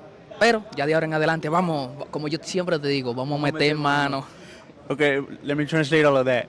Remembering back from the first Erangel, he's saying that they made a bad decision. They should have taken the bridge, but they saw some cars. They decided, hey, maybe not. It's not a good idea. But it was alone. They could have gone there, but it's fine, bro. You guys are doing better. The improvement is palpable. So let's go. Let's get a win. Let's get a win today. Vamos a ganar. Hoy vamos a ganar de nuevo. Vamos a ganar. He said, let's go. We're going to win. Dude, I'm excited. Honestly, listening to Poppy Sour talk there, they sound like a different team than Week 1. They're feeling confident. He says that they're playing together. And Seven, obviously, you understand Spanish as a native language. So talk to us a little bit about Poppy Sour and how he's feeling and how he came across there. Yeah, especially at the end when he just decided to go off. I kind of felt bad for Sour Patch right there, having to translate all of that information. I was like, okay, come on, bro. Just give my boy a break. He's going to have to translate that. One thing that was missed, though, that you just mentioned it, was that he did say they're getting more comfortable playing all of them together. Previously, they have just been playing too far apart. They're starting to feel confident, too. And I'm glad that he mentioned in regards to Loops taking over that compound, and they just went for it. It wasn't really like a game plan thing. They just went for it, and it kind of shows their confidence, PB. This is when you need to have that confidence because you do have the fragging power for it. sometimes, even though we might be against it, even though the viewers might be against it, you just gotta risk it and go for it.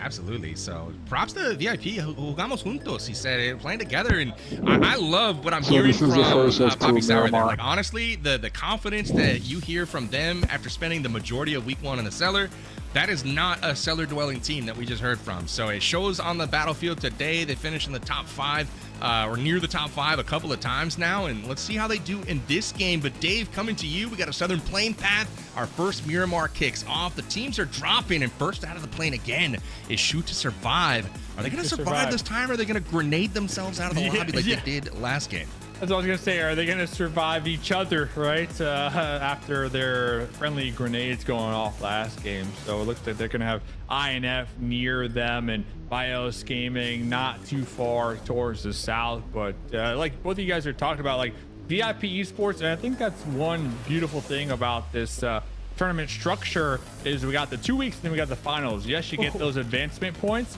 but every week is kind of like a fresh slate, a fresh start, right? So you don't have to look at the leaderboards and just how much ground you need to cover, you know? So VIP already coming into week number 2, doing a lot better. They got a new game plan, and now they are a mid-pack team right now, sitting on their 21 points. So definitely huge fan. Talking about the zone though, El Pozo, it went all the way up to the north. I think we got like 4 teams currently residing in circle number 1. Alpha 7 actually still dropping in their parachutes, but in the elimination feed, Ergon with the UMP. See a little action here, PB, up against United 4 Gaming. Let's see it. They have not been shy about getting into the mix today. Royals of War has been active, but it hasn't really panned out for them on the overall leaderboard. They're sitting down in 10th right now, 18 points so far. But are off to a decent start here on Miramar, and I feel like, Seven, when we get to Miramar and just really any map in general, once we hit esports competition mode, I feel like they just set the zones to wacky mode, because every single game it's just wacky, man. Like hard shifted off the map, like it's crazy. There's like 2 teams that were even partially in circle here for this first one, and that's on Miramar. So that's something to be said. We'll keep an eye on it, but already on the rotation early is Alpha 7, Carrillo, and Squash are heading north. I feel like we have gotten a chance to see everything when it comes down to Miramar so far this PMSL. We've gotten a chance to see Minas del Sur.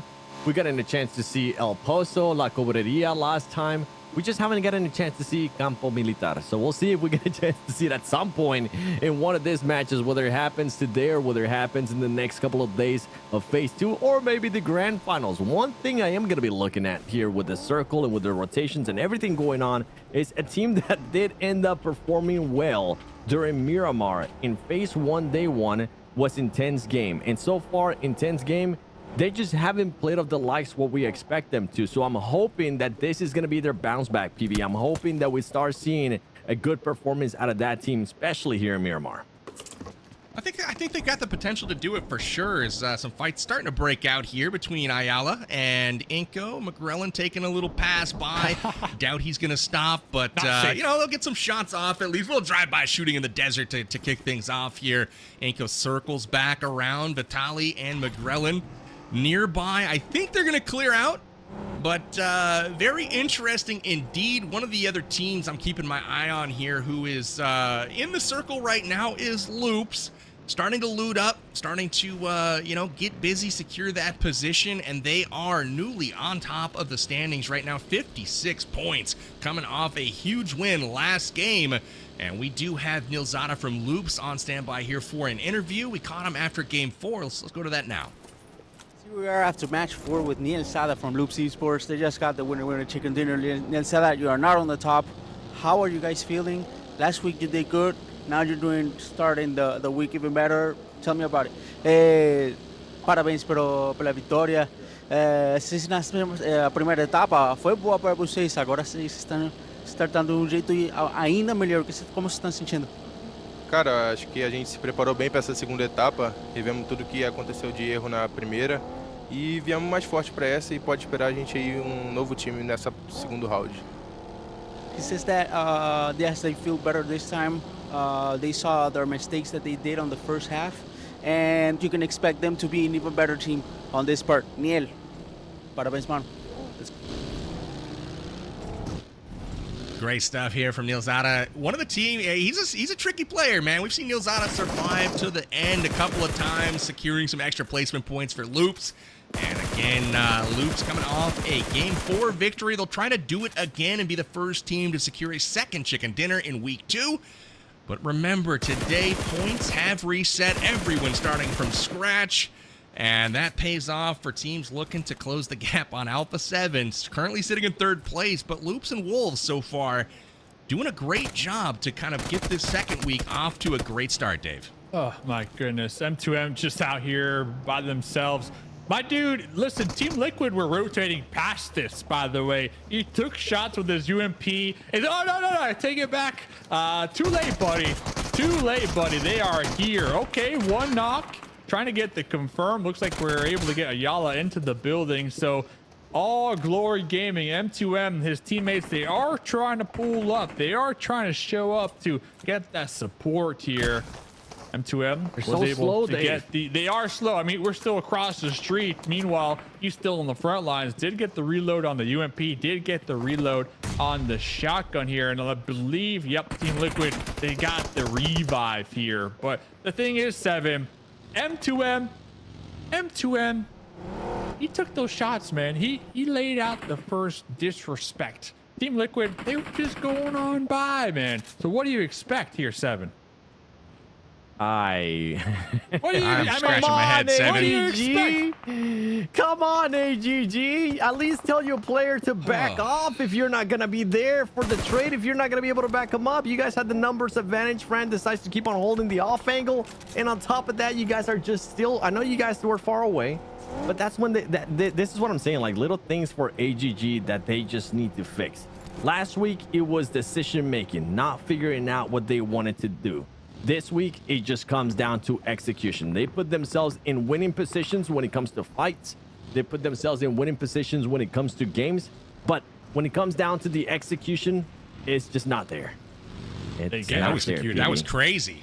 He wasn't even inside the building. Like, he was standing outside firing at, I mean, a whole squad rotating past them. Yeah. With the UMP. By himself. I was like, brother, what are you doing? After a brilliant Game 2 and 3 from AGG, we let this one slip in Game 5. And, man, I thought, maybe the team would come support him, but maybe they're going to roll up, in Game 6 a little bit later on. I don't know. It took a while for the rotation, but that just shows you how goofy of a move it was to take on Team Liquid on the rotation with your squad that far away. So lesson learned, we hope. First circle coming to an end here as we see the rotation. Who is going to get blessed here? It is S2S on the north at La Cobreria. And we got Influence Rage up there as well. So this will be an interesting one, Seven, as all these teams trying to secure that position. Wolves, please, do what you did last time in this circle. Just go to La Cobreria. Just trust. You got to risk it. I think you can maybe go for that second chicken dinner today, Wolves. All four players are going to be alive. On top of that, I mean, from what we saw earlier from their win, everybody was currently hot in regards to their guns and their aim and everything going on. So if that team can actually, and they're doing exactly that. Let's go, Wolves. They're actually going into La Cobreria. They didn't take long enough, dude. Like, this is quick decision making from Wolves. This is what I like, Dave. Yeah, on the quick right here. It looks like Loops down in the south trying to do the same thing. 9Z. INF, and also another squad, Shoot to Survive. So there's just a lot of teams looking to take up this terrain for the time being. Diego trying to get that perfect parking spot, not able to do so, popping out the vehicle because guess what? The call is coming on in. Little boy spots out Loops with the crash. LaRosen in the front lines, jumping out the window, getting 1 point, trying to group back up with his teammates. Gonna be tossing out smokes. I mean, look at the health right now. Then you got Shoot to Survive downrange as well. Might be the perfect window for LaRosen to group back up with Little Boy with the support from the second story. But the crash from Loops catching LaRosen off guard for a second right there, Seven. That's right. Influence Rage, though. Meanwhile, waiting for the right time here. They already have 1 elimination to their name. Loops currently working with just 3, and this team's, I mean, with how close everything is, I think they're gonna end up making a bit of a peace treaty here PB, because they're just going to be surrounded. You got Vias Gaming, you got 9C as well too. You don't want to put yourself in a position where you're going to be maybe forced to overextend and go out of your building. You know what? Let the other team fight. And one team that's currently fighting and losing players is going to be 9C, PB. You know, Milo did a good job there getting a couple of early elims. He was able to take down a couple from Vias Gaming, but he then spends a little too long there, and they're able to return fire, take him out, and 9Z will be left with 3 players. I really like their early rotation into this circle. It was occupied by Influence Rage and S2S up north, and we saw 9Z and Wolves make a quick dash into the circle, and another team that's riding some serious momentum is Loops. Like, they came from a long way out and just sent it into the zone. Zero regard for anything going on. And unfortunately for them, they did catch Lorenzen off guard, and he was able to get a knock on Rafinha and also the finish, which was a super heads-up play for him before he hopped back over the wall. So I like the play from Influence Rage. All 4 players still alive. They do have 1 knocked at the moment, but things pretty dicey right now in this northern part of the zone. Oh, yeah, there's like, what, 13 out of the 16 teams opting to go into the city right now. We got X-Force kind of playing the outskirts, IG down there in the south on the hilltop overlooking the entirety of the city. So they might have a good position to maybe pick some stragglers off here. But I believe everybody making the right call, because the next circle pretty much centers up here right now, 7. So all these teams that were able to survive on the push into the city, they're going to have a moment to kind of take a step back, breathe a little bit, and really map out their next moves here. Yeah, play it smart, play it slow. Don't do anything crazy if you don't have to do it. And VIP, a bit of a late rotation there. Hopefully they're not going to end up losing any players, because so far I'm on the Sarky Bros train, okay? Bros. They're going to have to do a blind rotation here. They're going to have to do a blind crash. Can Freddy connect? He's not going to be able to, but his teammate was there on the trade. Legend is going to be getting on the off angle, trying to confirm that elimination. Not going to be able to, but there you go. That's what happens when you are forced to late rotate. That's what happens when you are forced to do a blind crash. You just don't know what to expect. You just don't know what's going to be happening. United for Gaming being able to eliminate VIP Esports, and now 9C Globan looking to see if they can just finish off those 2 players from United for Gaming, PB. Absolutely crazy action, and that's what happens when you get that nice little highlight and interview. You know, you're usually that first team out next game, so unfortunately on that. But one thing that's happening right now, while the entire lobby is engaged in this city right now, X-Force made a rotation up to the north. They're north of Cobreria, all by themselves right now, and I want to see if this pans out for them and if the zone actually favors them if it shifts here in just a minute. We've got about a minute before the circle comes in next, but X-Force is the only team that decided, hey, let's do something a bit different right now, and we'll see if it pans out. But I like the idea, because literally no one in the zone is up there and everyone is in the city, so pretty crazy action on the map at the moment. They waited too. They played it really, really smart. They didn't wait all the way to the point that the blue zone was touching them, but they waited long enough to see if there was going to be any teams over there, and they did a little bit of scouting before making that push. So yeah, X-Force, I'm with you, PB. I'm enjoying that rotation that they did, and hopefully the circle gods of Miramar end up favoring them here, because X4 right now, Dave, in last place with only 7 points. Yeah, so playing nice and slow, especially with the city being the main focal point of the current circle, is definitely the play too. I like it. X-Force, they got a little 2-2 split going on right here, but if these circles go their way, they're gonna have a lot of nice sight lines on potential points here. So okay, it's gonna circle up one more time.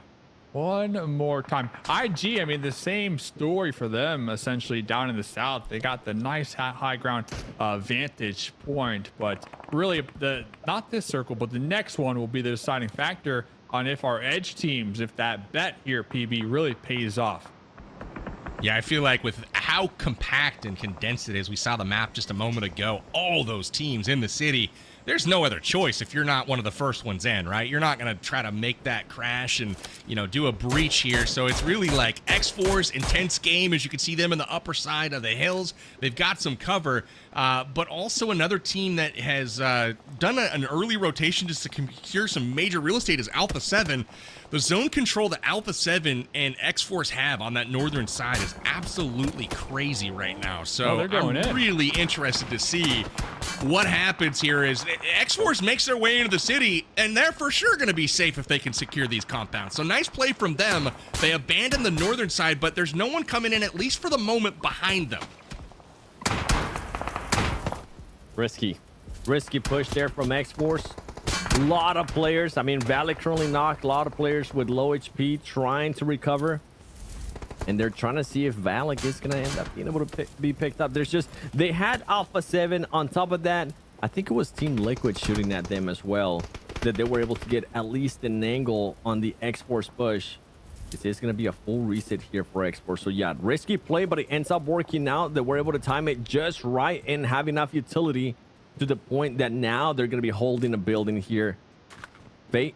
Okay, Fate. Okay. What a nice teammate. You see that play right there? They was like, I'll throw you a smoke as well, my boy. I got your back, Valak. Got you. I got you. Yeah, and that's going to really open this one up, like you were saying, PB, to Alpha 7 in the north. And they're going to be pretty much spreading their wings, taking a lot of control right now. And, well, talking about control, Team Liquid trying to keep just that. Looks like Tech from Rose of War was looking to push up this hill, immediately spotting a member from Team Liquid, and the vice versa effect happens. So it looks like he is trying to back off, toss a little Molotov, going to be hitting the dirt right here. Chief, though, not done yet, though. Chief out here still on the potential HUD.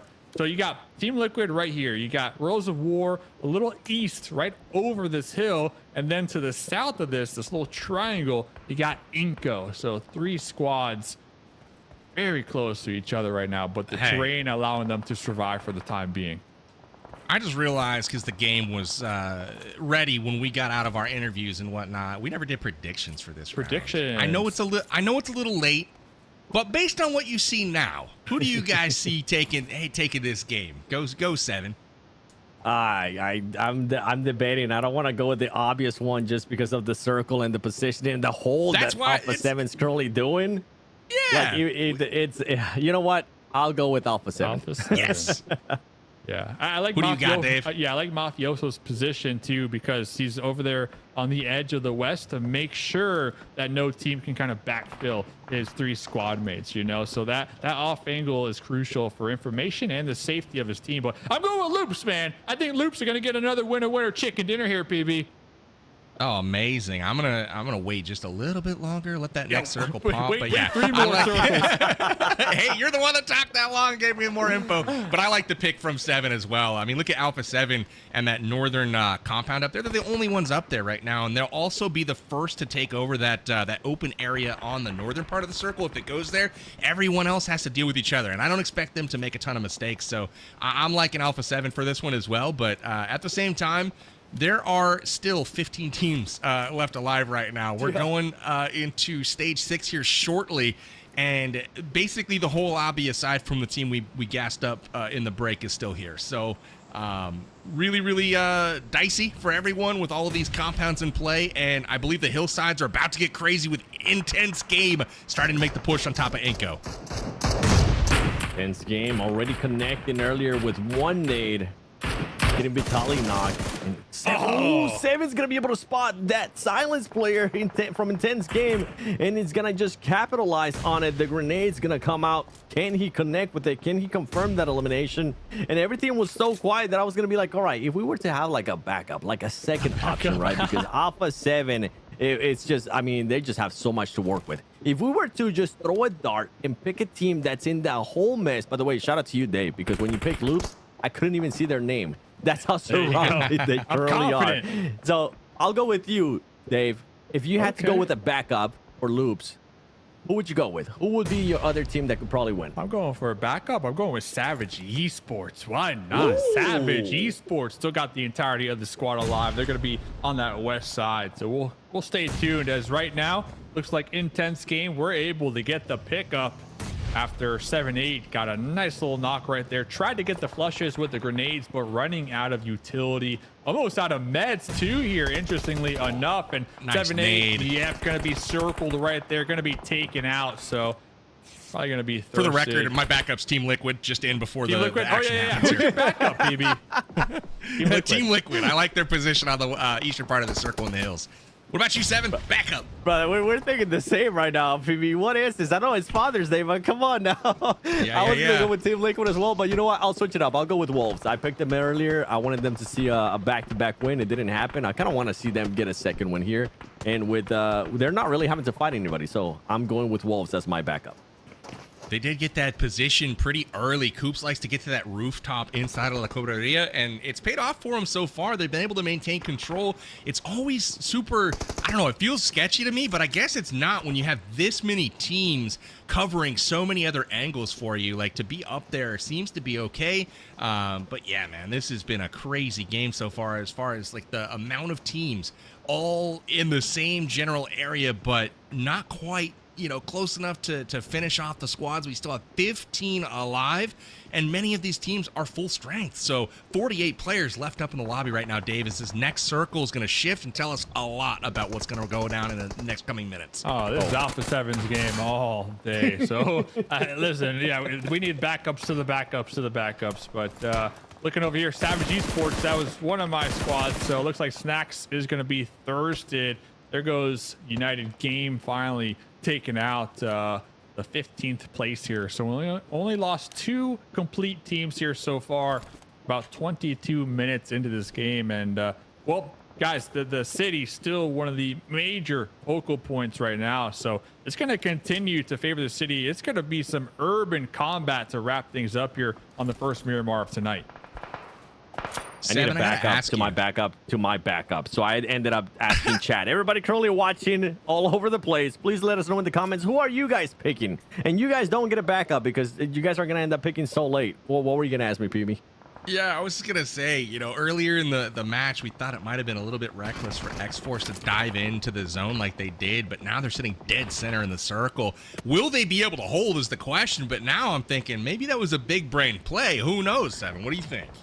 It's a risky play. I mean, we talk about it in the past too. Sometimes even when I'm against it, when the viewers are against it, you just gotta be able to make the risky play and hope that it pays off, especially how early on they made it too. I mean, they had no idea the circle was gonna be going there. They were just hoping for some cover because out from the north, they knew that they were gonna get pushed out. But Team Liquid, a team that you ended up picking, Ayala's gonna end up getting picked apart by Row in Mythic. Now trying to see if he can maybe get a little bit of revenge here on row 19. Erigod's going to be holding them down. Mythic getting shot from the side and all the angles. Mythic's going to be going down. He's not looking good here for Team Liquid, PB.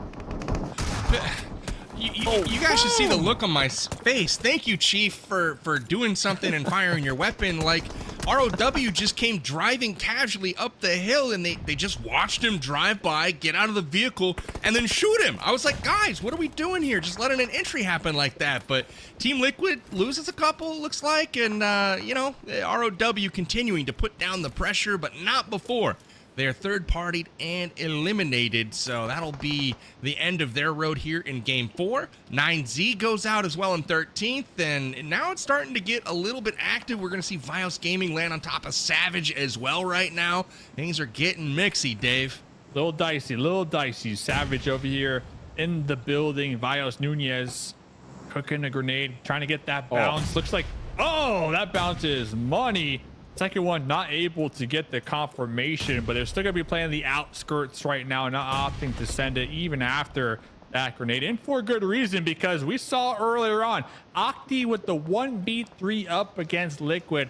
This player knows how to frag out. Has the UMP once again, lock and loaded, anticipating the push from Vios Gaming here, 7. The last one alive, too, for Savage Esports. I want to believe. Come on, I believe. You were able to do it earlier. You waited for a mistake. It ended up being the right play. He was waiting for that mistake right there. But ultimately it stands. And somebody that's going to be capitalizing on that mistake is going to be none other than Wolves. Wolves, with that circle that we're currently working with, they need to make sure they make their way up. And for a team that we thought it was going to be really easy, a really easy pick and win. Alpha 7. no They're gonna longer crash. in the zone. They're gonna have to crash either east or on exports, and they need to do it quick because Team Liquid is making the push up now. They're coming. Alpha 7's in the vehicles. You can see them revving their engines. They're getting ready to crash, but who is the target going to be? Here they come. They're headed across the road. Guns are ready. Mafioso covering the rear, and it looks like they spread, and they are crashing in. And it looks like they're going to be on top of All Glory Gaming, but they have quite a spread right now. They have not committed to a location just yet. This is crazy. With how concentrated the population is in the city, Alpha 7 is splitting wide. They get the nade opener onto Valak, and X-Force is weak. Will we see Alpha 7 concentrate? We do, and that is the opener they were looking for. Here comes Revo, and they are going to be crashing directly into the NA squad of X-Force. Dave, this is a pretty impressive push. Yeah, this is beautiful. They got the ridge to work with from the road. They got the broken wall as well, and they know for a fact that their backside is free and clear because that's where they just came from. So Revo making sure that nobody can wrap around this current position right now. Looking underneath the vehicle, there's going to be a duo from Team Liquid that he will need to fend off in order to allow his squad mates Carrillo and Squash to continue to pop off over there on that west side, doing the same thing up against the Wolves here. So Revo was able to crawl up. We're cooking it. We are cooking it. We hear the footsteps. We're tossing. It looks like Chief was able to pull back here just a little bit, but that's that eviction notice right there, 7. Wolves on 5 kills. Dude, whoa. This Nate's Here's the follow-up. I'm speechless, boys. I'm absolutely speechless. Cardozen, we were move, doubting this run. man after 2 matches. He keeps sending them to the same spot. Cardozen wanting to go there. Don't do it, Cardozen. Just don't. Absolutely don't do it. By the way, I thought Wolves was gonna maybe get a chance to third party or just to get an angle on Alpha 7 pushing up, but I didn't realize that Alpha 7 just had all of that already calculated. They were like, okay, we're not even gonna push up to a building. We're just going to push up to this wall and use it to our advantage and just wait it out a little bit longer. Allow everybody else to push in because now at this point, Wolves does have to push in. They're currently outside of the zone. If Alpha 7 would have waited this long to actually make that push, it would have been too late. Let's see how they're going to be holding off Wolves because Wolves is looking to get those angles on Alpha 7, PB. I've come here, Revo. Man, the discipline from Revo there was just incredible. No, I mean, he threw the grenade. He party. saw the arm of one of the Team Liquid players. And he was like, you know what? Can I you know get where they're back sitting. up? They're trying to Oh, hold that please. angle on me. Well, I got a surprise for them. As a matter of fact, I've got No, 4. he's And dead. he chucked some nades, gets some elims. He knew the second he got the knock where those players were, and he was able to do it. See, me, on the other hand, I would have saw the monster truck propped up like that. My intrusive thoughts would have won, and I would have just called it a victory to crawl underneath the truck on the way over there. So, Revo, much better player than me for sure. He's crushing it right now for A7, and they're eyeing the top of that leaderboard, trying to get momentum going. 7, what do you think, man? You still think Alpha 7 got it? They're kind of outside the circle, but good position, kind of closing in. I hate that my main pick and my backup pick are currently fighting. It's like, come on, guys. Can't you guys just focus on somebody else? There you go. Cooks is going to be able to find Rebel. If he can confirm on that, oh my goodness. Mafioso's there for the trade, though. This is what I'm talking about with Alpha 7.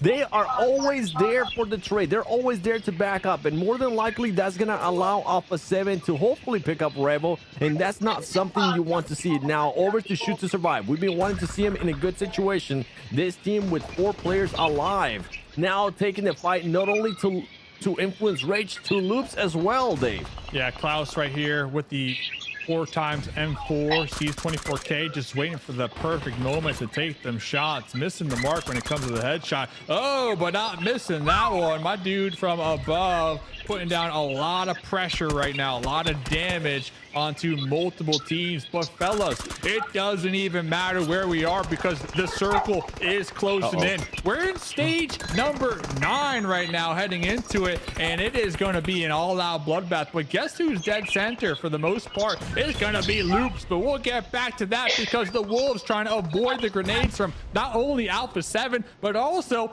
X-Force here right now, PB.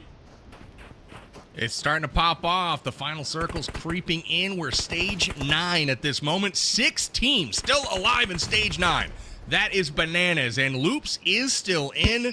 the top 3 teams are still in. Loops, Wolves, Alpha 7, all still in it. And it's X-Force taking it to Alpha 7 right now, finding it very difficult to move in. 3-point pushes out with the pump shotty, but no one is there. They wrap around, take down Valak, and the sneaky rotation now finds X-Force on the outside looking in, but does Alpha 7 know he's there? They do not. 3-point sneaks up and takes down Mafioso. 3-point now having to push out here. I don't think he realizes there is that one player left from Alpha 7. He's going to be able to confirm that elimination. Mafioso ends up getting eliminated. Squash, what can you do? How is he alive? Once again, put in a situation where you are the last player for Alpha 7. Very low HP. 24K is going to be jumping down. There goes Squash. And 24K has the NG3. Now, Loops being forced to push out. 24K might end up hindering the chances of Loops Esports winning right here, Dave. There goes Bob Dunn. INF going to be making the push over here. Nazalda with the shotgun, lean peek. Law swapping to his shotgun as well. It's an all-out bloodbath, and there goes Loops. There goes Influence Rage with a winner-winner, city finish, so chicken dinner, and 10 eliminations. That was very Crazy creative. finish, and that one I was about to say, nice pick, Dave, on Loops. Couldn't even see him inside of the city, but holy goodness, they made it all the way to the end, and it just came down to the luck of the draw with the zone there, closing the final stage, making all of those teams smash together in the middle, and it just ended up being a little more cover for a few more seconds for Influence Rage. They're able to take advantage of it to get that winner chicken dinner 7. That was the longest city fight that I think I've seen in the North at any point in time. Crazy stuff, awesome scenes here in Game 5. 9 circle. What was it? 20 people alive at one point. Yeah, 6 I was teams. I kind of feel bad for production having to just pick which fight do you want to see, which one are we gonna have to focus on, because they did absolutely amazing. I was just going cross-eyed with all the fighting going on, and I mean, let's take it back a little bit too. Team Liquid, they looked like they were in such a great position to PB until the circle didn't end up going their way, and they were forced to push close to where Alpha 7 was. Absolutely. I thought they had a nice little position here. Great shots from Eco. Just a fun game all the way around. We had a lot of little good engagements. Chief getting one here. Ultimately intense game. Controlled the southern part of the circle in the cliff sides for quite a long time. But the action really was down in the city. I thought Octi might have a chance to pull off another crazy clutch, but unfortunately, you know, just really well played from Vios Gaming there on the push. But this spot right here, I mean, just really incredible nades from Revo. Hits both of the players to get them weak, and then ultimately connects to finish the job. Alpha 7, really nice job on the rotations there. But ultimately, it's Influence Rage getting it done, picking up their first chicken dinner of the week. And that's a 5th team today to get their first chicken dinner. So, Dave, we have yet to see a repeat chicken dinner winner. Not yet. One more game, though. One more game. Maybe we will. And, well, GG is honestly such a challenging end zone right there. Wolves walked away with a couple eliminations. Intense game, a couple eliminations. And, yeah, like you said, PB, the timing right there at the end, just going towards Influence Rage and Law with that shotgun able to kind of seal that deal.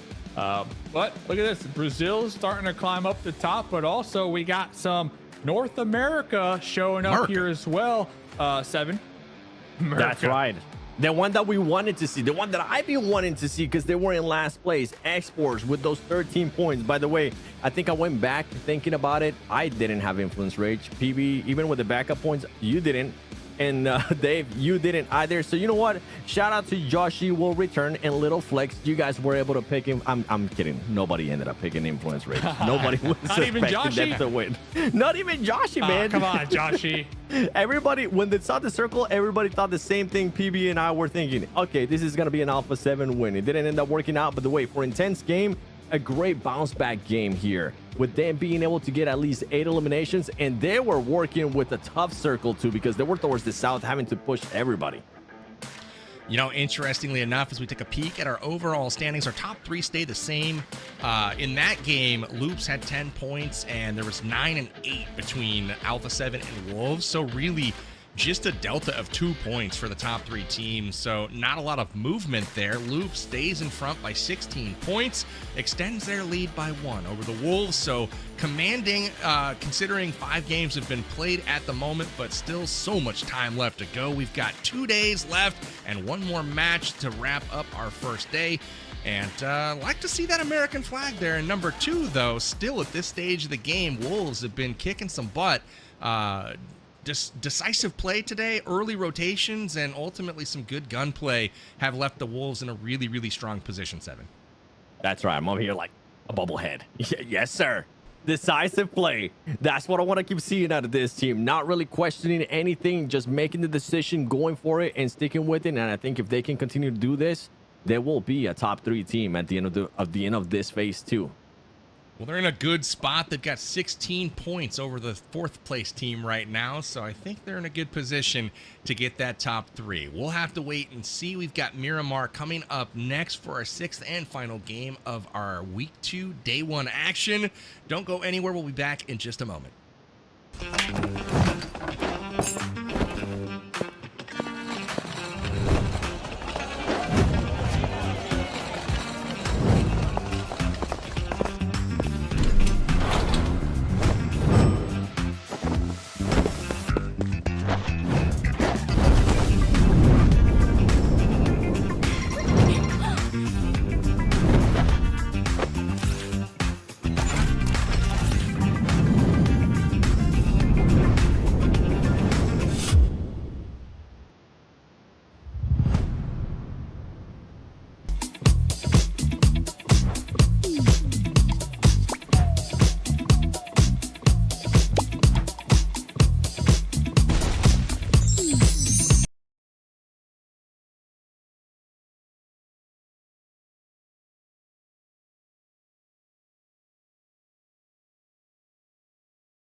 Welcome back, everybody. It is the PMSL Spring 2025 season. We got league play, week 2 action kicking off today, and we're through 5 out of 6 games for our first day of action. The points have reset, and Loops have staked their claim as the best team of week 2 so far. But not far behind are the Wolves from North America and Alpha 7 from Brazil. We'll see if they're able to finish strong here on day 1. Let's bring back in the 7WG and Mustache Dave to talk about Game 6 and who we see as being that team that's going to take away their win. Final game. I'll come to you, 7. We've seen 5 different teams take away a chicken dinner. Loops almost had a back-to-back. It didn't quite materialize. Do you think Loops might have an opportunity to get that second win today? I'm not gonna do it. I'm not gonna take this man's pick. I know he's sticking with Loops, so I'm not gonna do it. I got you, Dave. I got you. I'm gonna be going with Alpha 7. I think they're due for another win. I mean, chat's typing it too. They're saying that Alpha 7 needs one. I agree with Barik. So you know what? Alpha 7. I like it. I like the pick. Dave, is it true? Will you be selecting Loops in our last game here? It doesn't have to be a back-to-back chicken dinner winner. I'm just noting the fact that there have been 5 different teams win a game today. Will there be a 6th, or will somebody get that second win of the day? Yeah, going with Loops without a doubt. Listen, I feel like they are prime for another winner chicken dinner. Yes, they got one. I've been picking Loops all day, all right? So it shouldn't be a surprise here, PB. They've just been firing on all cylinders compared to everybody else. Yeah, we saw some consistent play from AGG, but then they kind of fell off, right? We saw some consistent placements from like 9Z here and there, but I feel like if we look at today as a whole, Loops have been the most consistent. So with that in mind, I think it's pretty easy to all of us just already see what's going to happen in this game. And that's Loops getting another chicken here, strengthening their lead on the overall leaderboard. International tournament that called I like the pick, Mustache Dave. Esports World Cup. You might be no Stash Dave here shortly because Loops is taking over not sure you're familiar from with the Wolves. I'm just saying, just pointing it out where we stand right now. EWC is our biggest gaming challenge every year. Hey, that's a the Loop man stage that we're right hoping there. to see. It initially started last year. So like it's one of the biggest shaving that thing off. So That's that's crazy. where all Looking the good. Look at that guy. 16 again. again. 16 again. Looking good, guy. Let me see your ID. Let's go. So, hey, good pick though on Loops, because Loops currently they own the top 3 spots right now in the Elim charts for week 2. You've got Vitin, Rafina, and Nilzada all in number 1, 2, and 3. So pretty dominant, I will say, and it's nice to see that from a team other than Alpha 7. But my pick for today, they've been kind of quiet today, but, you know, loud at times, and that's 9Z. I really like the fact that they've been rotating quickly, trying to secure their spot in zone. It just hasn't worked out for them yet today, but even when you throw them in a squad fight, head-to-head with the best team in the lobby, Remix was able to come out with the head-to-head dub today against Alpha 7, so I really like 9Z and their performance thus far in this tournament. They're currently sitting 5th, so we'll see if they're able to get their first chicken dinner of the day. That would be 6 different chicken dinners for 6 different teams, and I like it. Let's spread the love around. So that's my pick for today. But Miramar, coming up next, we've got our last and final map of the day. Again, the points have reset, so we've got some new faces towards the top of this table. As we wrap out the day, assuming it's Loops and Wolves, what do you think their mentality has to be, kind of looking to the couple of days ahead as we wrap up the league phase? Go ahead, 7.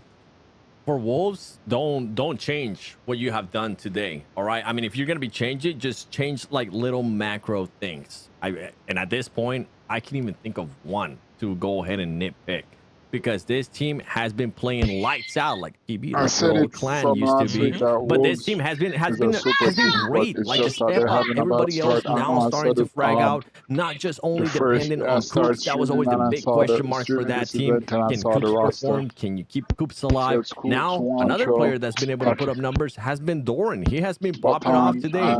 Juancho, remember, during the win, Juancho was able to put up a bunch of eliminations as well. So just quick decision, stick to the decision, and don't get distracted with everything else going on, because that's sometimes what ends up happening to some of these teams. They get distracted outside of the zone, something that they were doing in phase 1, phase 2. Not doing that Irish. anymore.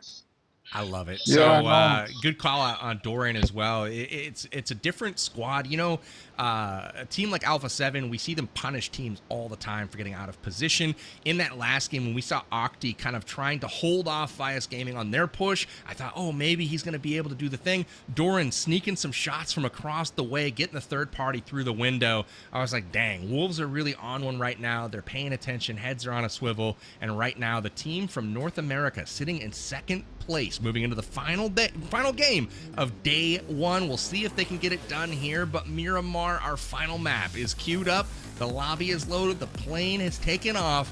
And Dave, we are going to have ourselves some action. I'm hoping for an Eastern Island finish. I don't know if you can make the request of the PUBG Mobile guns, but that's what I'm hoping to see.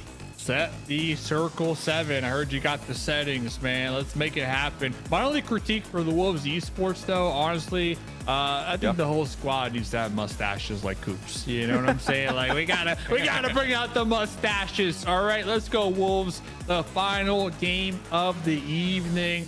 Wolves looking to close out day number 1, round 2, week 2 on a high note here, fellas. I'm trying to think if even Juancho can grow one. I mean, I hanged out with that man in Malaysia, and I can't even think if he can grow one. So he might need to put one of those fake ones on his face. You know what? If I end up seeing them in the grand finals, I'll try to get that done for you. Yeah, man. We need an interview with you on there, you know. That'd be great, actually. If not Sharpie it, baby. Why not? Just grab a pen and draw just a mustache on their face. They'll be there for a week. Yeah, make it happen, though. Make it happen, 7. Essential supplies. We're sending you to Brazil, all right, to make it happen. How about that? All right, with the Sharpie. All right, here is the plane path. Great plane path, by the way. Right through the middle, yeah, for sure. Go ahead and tell us any notable drop spots that you see, 7.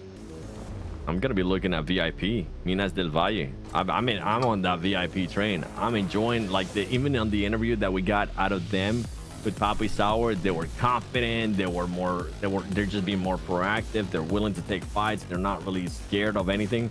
And if anything, they should have a pretty good rotation here, depending on how quickly they are for it. They should be able to rotate all the way north. I would want to see VIP go all the way up to La Cobreria. I like it. I see Alpha 7 chasing S2S up there too in the northeast, so we'll see if that breaks out early. But again, another northern zone here in Miramar. Not going to see the Eastern Island finished, unfortunately. It's always my favorite, but definitely have La Cobreria still in play. El Pozo still in play. You never know, but water treatment's always a fun end zone as well. But VIP getting the shout out from 7 Worlds. Hopefully they don't exit 16th like last game. I want to see more like, you know, game 2 through 4 VIP esports. That's what I'm hoping for. Rooting for Papi Sour over there for sure. Yeah, VIP, they definitely passed the vibe check, and I think when we're looking at teams that improved the most, right, from last week, it has to be VIP, because they were just constantly underperforming all of last week. But today we're starting to see some corrections, and we heard in the interview a little bit of self-reflecting and kind of tightening it up, you know, trying to play a little closer together as a team and correct on those personal mistakes. That way the whole squad can excel, you know, and move forward and push forward. And not only that, just the positive mindset. I mean, having such a positive mindset is so important, because if you were a team, you know, dead last, you got to assume like the vibes are going to be a little down and out, right? Because you just got an impossible task in order to try to reach that, you know, the top 3 after the end of next week. But the fact that we're hearing from them, they're feeling good, they're looking to correct their mistakes, and they recognize that week 2 is the week to do that. And they're also showing us that they have the capacity to do that. Totally agree with you, 7. Like, VIP esports, definitely a contender within this lobby that we should all keep our eyes on.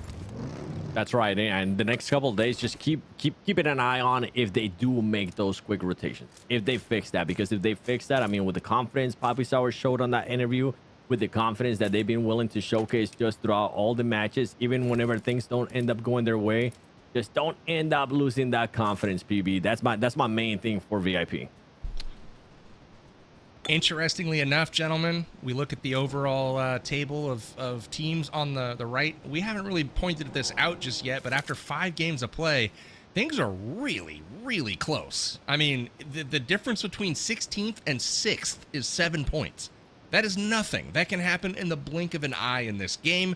And so every one of these teams is very, very squarely still in this competition, trying to catch those bonus points. But while we loot up, while we, get position in that northern circle, we got an interview with Valak. So let's go to Valak, and we'll hear from Sour Patch as well. With Valak, after match 4, 3rd place, you saw me and you said we threw the game. Explain to me about the match. Yeah, so when Alpha 7 pushed us, Freepoint had one on him, and then he called another one on him. Obviously, his English isn't good, because he's Russian, so his comms are simple. So he said that the other guy was on him too, but he wasn't. He was on the outside, and so I pre-fired. I came downstairs and pre-fired where on me would be, or where he would have been, and I got shot in my back. So.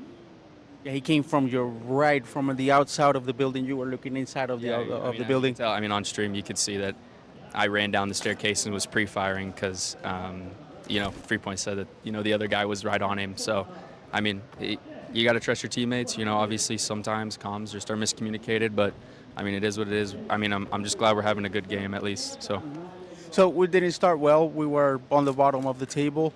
Now we just went up five places.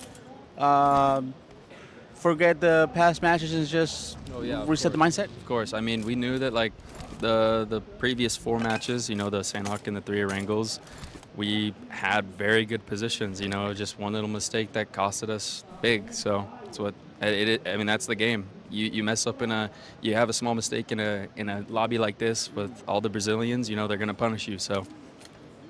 Well, I mean, next matches, we will keep improving. Let's go, Nate. Well, there you hear it.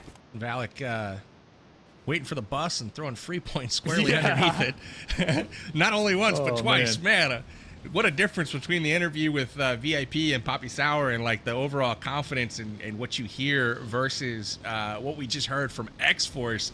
Man, black and white as far as, like, the contrast there. That was absolutely crazy. But, you feel for Valak in some regards, but at the same time, they're the ones choosing the team members, right? And if language is an issue, that is part of PUBG Mobile, and communicating with the team is obviously critical. So it's a factor, and we'll see if it continues to play 1-7.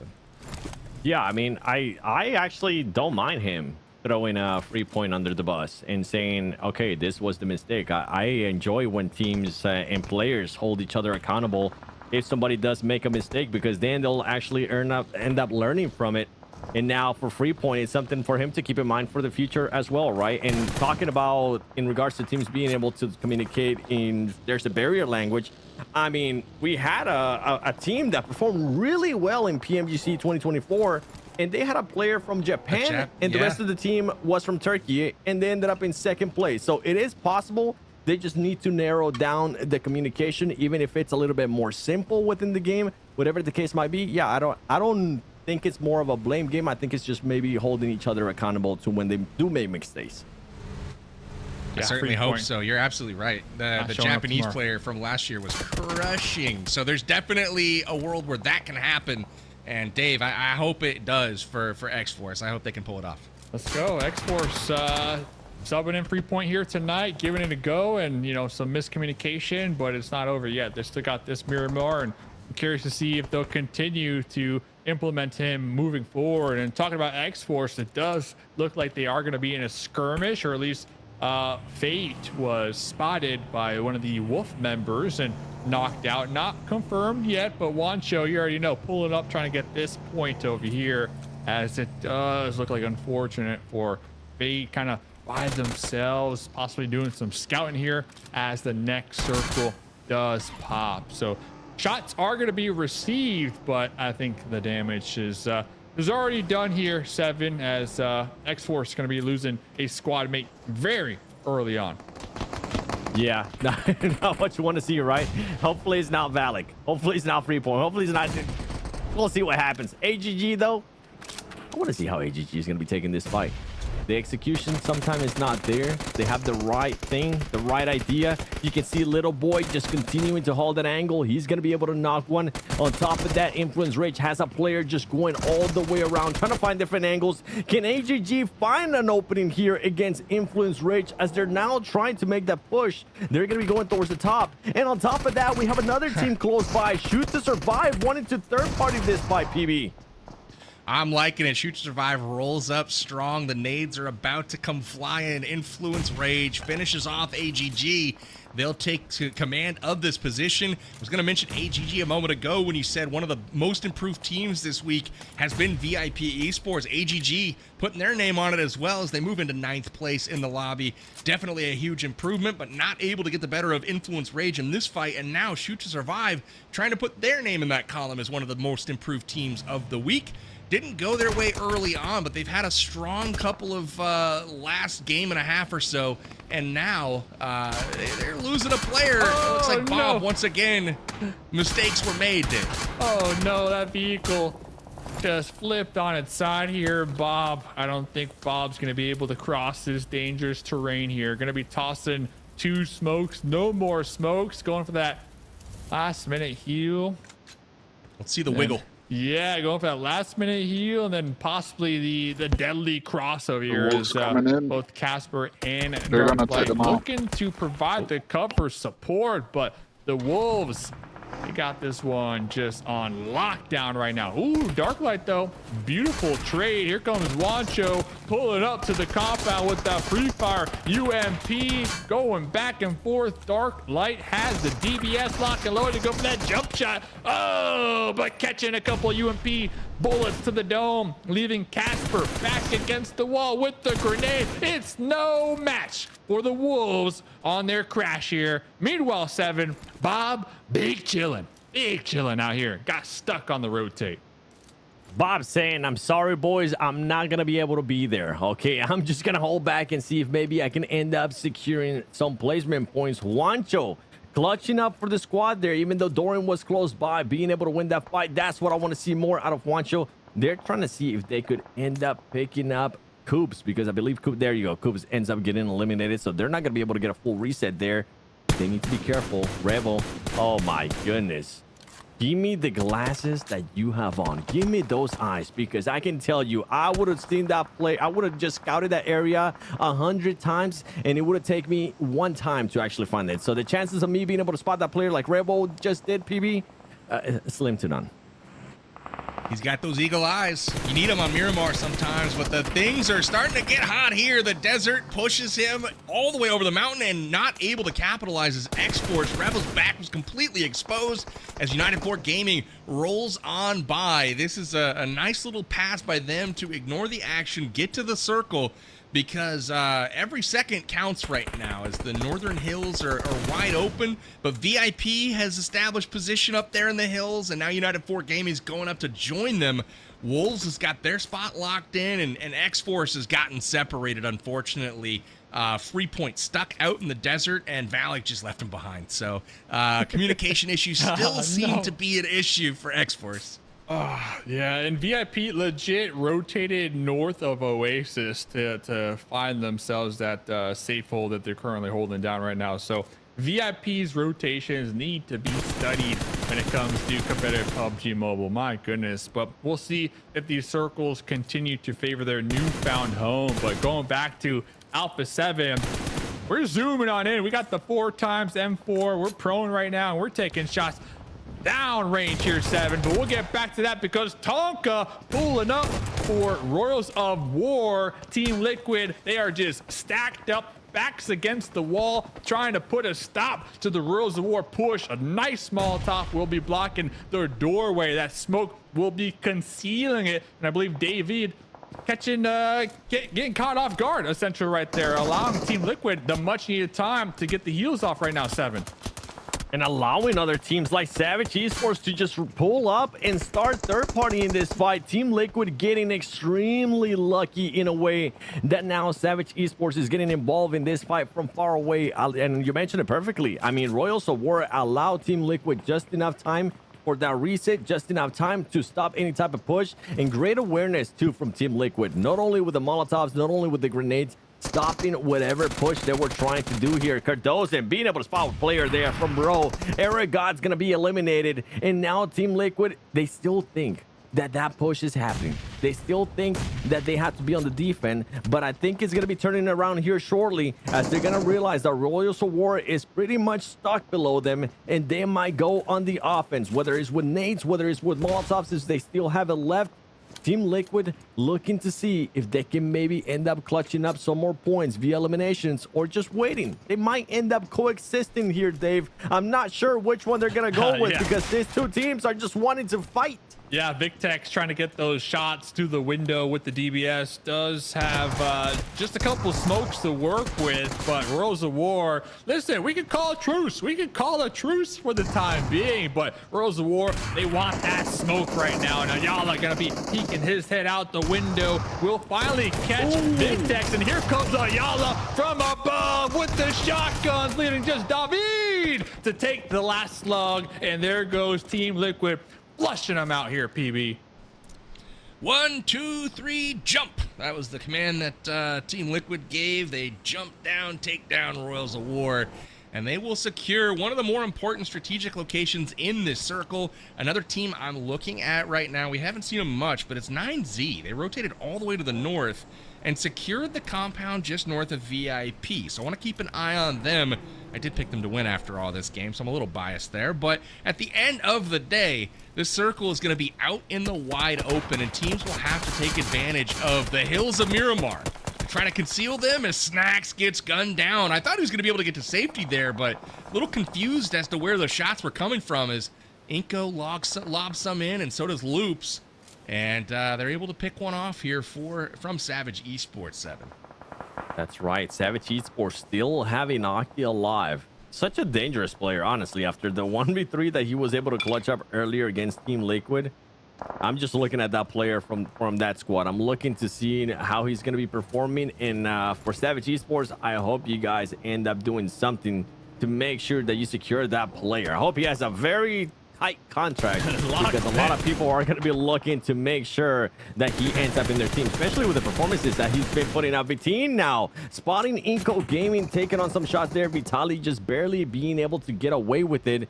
Two teams that have been just on a pretty much peace treaty, it feels like. It's none other than Alpha 7 and Wolves. Those two teams are currently towards the northwest, and they're not really having to fight anybody. But now, you mentioned it earlier, PB. You mentioned 9C, how they were able to hold a compound or just move towards the north of VIP. They do have one player that's split open, and that is a little bit farther away from everybody else, and it's Reyes, and he's looking to see if he can maybe spot anybody from Wolves or anybody from Alpha 7 and just catch him off guard. I think that's perfect as far as like the play here. It's a 3-1 split, but they are on opposite sides of essentially a canyon here. And you can see Reyes' vantage point. This player can secure the next circle. They've got basically the upper left and upper right portions of the zone covered. And in just a few seconds, we got 15 seconds till the next zone shift. We're going to see if this was a big brain play or if all of a sudden 9Z is scrambling to regroup in the circle. You can see that split right there. Pretty drastic. But Reyes got sightlines and cover onto squads like Wolves and Alpha 7. But here comes the shift on that circle, and we'll see if they are rewarded. They are, and it does go quite a bit to the north. So I'm guessing that they're going to group up here, but we'll see what happens and if Reyes plays it split or if he groups up with the rest of his squad. Alpha 7, though, is on the move, 7.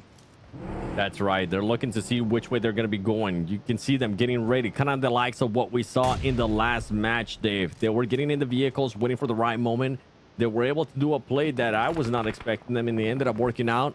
I wouldn't be surprised if that's going to be happening here for this team as well. You ended up choosing Loops last time. I think you ended up choosing Loops again, right? Yeah, I've been choosing Loops all day, 7, and Loops are still going to be right here on the edge of the east up against Inco. But yeah, I want to see what's happening with Alpha 7. Alpha 7, they got the Wolves in the compound that they're going to be in the next circle. They also have I and F a little towards the south. So honestly here, Alpha 7 trying to make a game plan, trying to figure out what their next maneuver might be. So it does look like this warehouse is going to be right there on the edge of the play zone. It does provide some hard cover, and they might be able to utilize it to protect their vehicles, but really they're just stuck in a very challenging situation. So it does look like they're going to be pulling up here right on the other side of the ledge, the ridge, that the Wolves are holding down. But PB, you were talking about Reyes. Reyes took some shots, and now it looks like Reyes is going to be doubling back towards his squad mates. Oh, they're going to crash.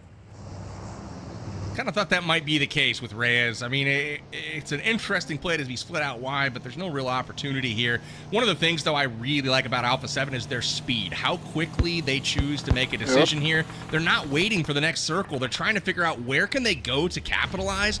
They eyeballed this compound, and they realized where Reyes was at, and they saw him fall back, and now they're able to secure this compound here. They've got hard cover. It's in the circle.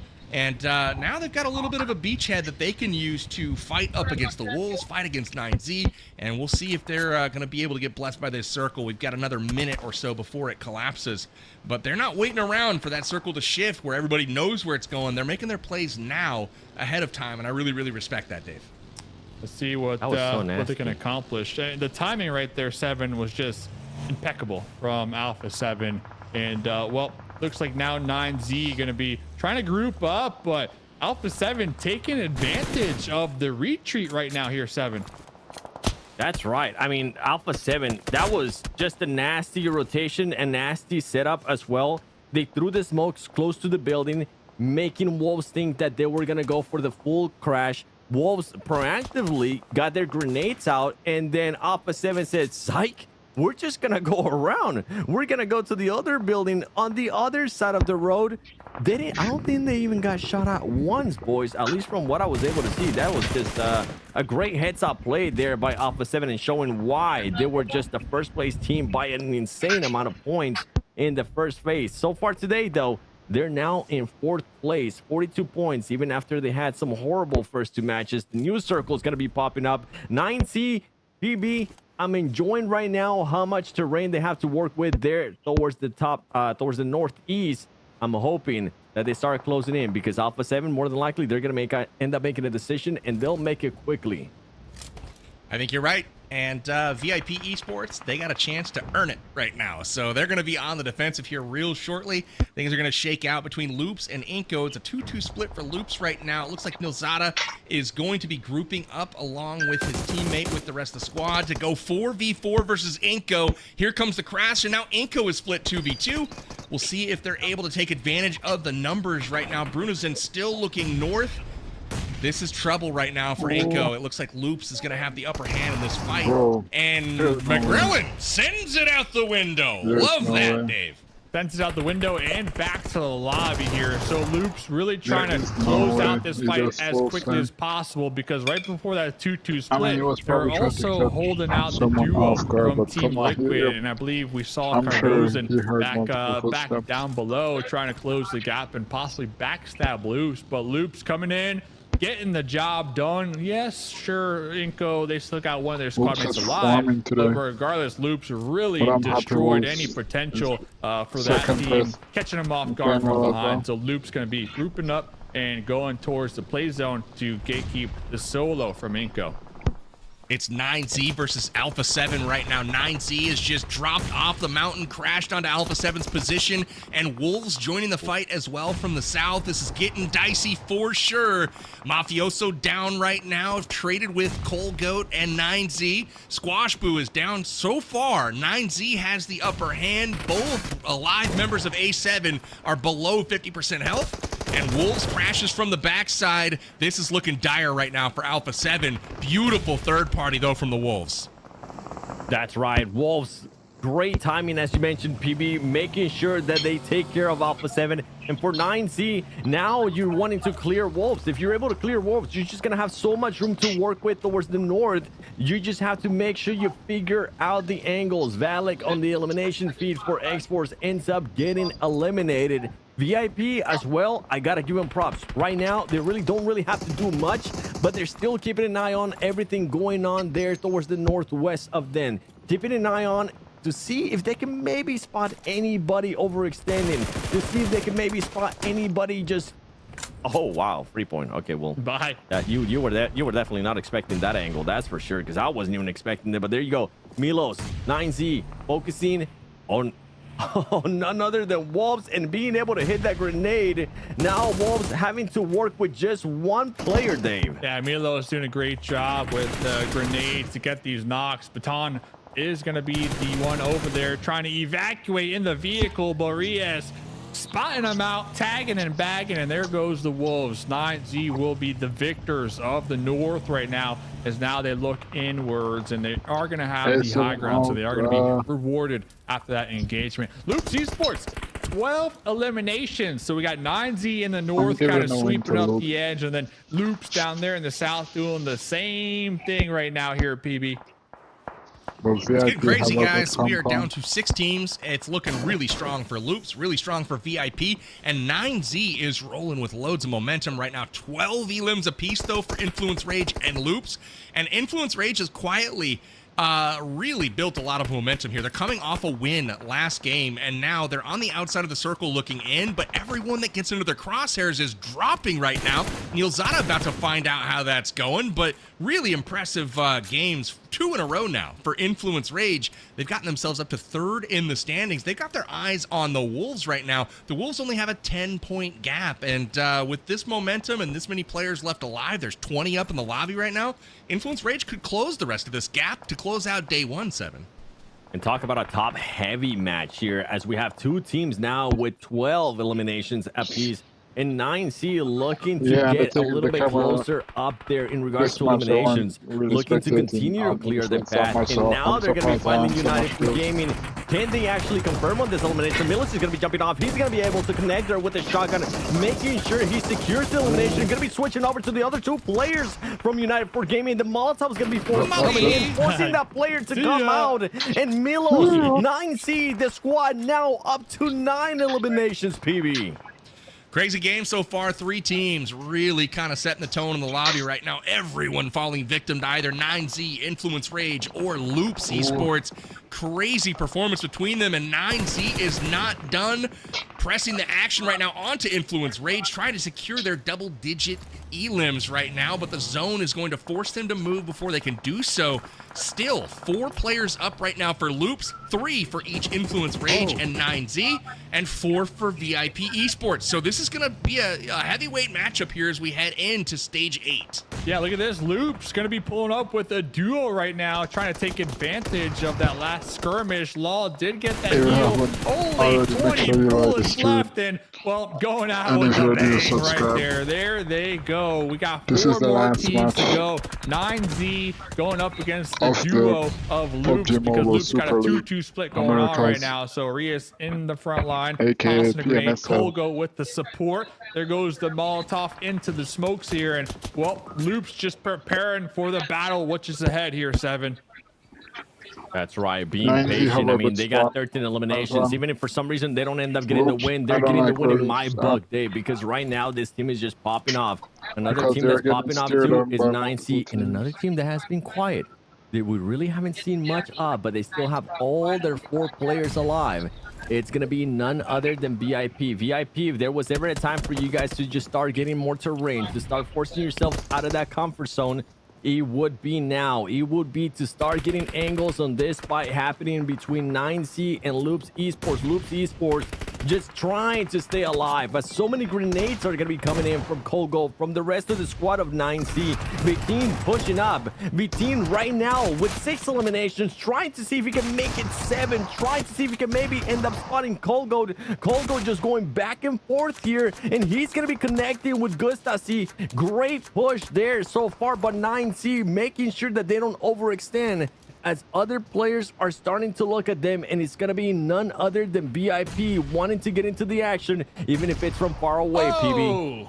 huge nade from the random solo. It's In a Igor bush. with the nade in a bush. I mean, he's just like, what kind of chaos can I cause? Of course it's Vias Gaming that's doing it. The rest of the squads have a decent amount of members left alive, but Loops is fading fast right now. 9Z has the best position in the circle. They're central in stage 9, and we are just about to start collapsing. VIP has to move out of the compound, and no one's really looking their direction just yet. All the focus has been on Loops thus far, and Loops still hanging tough. It looks like they're going to get picked up for a revive here to get all 3 players up, but Neil Zada gets gunned down out of the buggy. Tough break for them, 7.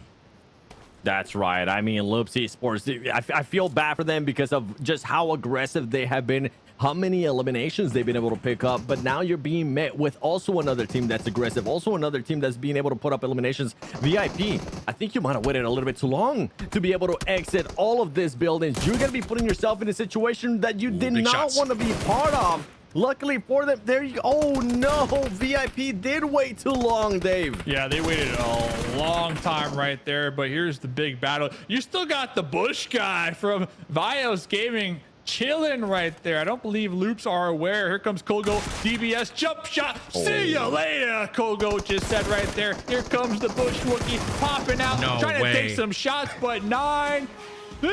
Baby, coming out on top right there for the final winner chicken dinner of today here, PB. Boys, 18 elims for 9Z in this one. They are charging up the standings. Incredible performance to wrap up our 6th and final game of the day. We had 6 different winner chicken dinner winners today. I thought it was going to be 9Z. They deliver in game 6 today. And that was crazy because legitimately there could have been 4 teams towards the end there that all kind of took that momentum and built upon it. I was a little sad to see VIP wait so long on their move in stage 9, dealing with the play zone at their backs. They had every opportunity to win it, but 9Z took that energy and took 3 people into the final circle, and they got the job done, 7. Yeah, I mean, VIP, a bit of a blunder, I feel like, for that team. They should have been able to be a little bit more aware. I think they got just way too comfortable being in those buildings, way too comfortable not having to really fight against anybody throughout most of the match, that they just forgot. They just didn't have that switch, and that's the only problem sometimes, that when we end up going to global stages, when we end up going to grand finals, you need to be able to have that switch. Yes, you can be passive, but whenever you need to turn it up, you need to be able to do it and do it right away. One team that was able to do it, by the way, this was impressive right here. I think you even called it out, PB. The call out, 1, 2, 3, jump. And that's exactly what Ayala ended up doing for Team Lakewood, and it worked out for them. Yeah, you love to see it. I mean, I love a strategic, rappel from all 4 members of the team. I mean, what are you going to do? I mean, if you drop from different windows, there's very few places in PUBG Mobile that are configured just like that, where there are no walls to hide behind down below. And ultimately, Team Liquid able to get the better of that fight. But really impressive zone control here from 9Z. They got north. They snuck up there. We called out the rotation early on. They split in the 3v1.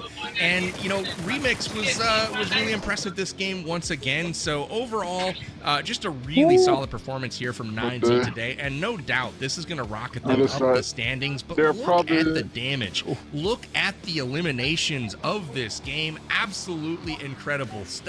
But, damage to almost 3,000 here. They had 2,900 damage.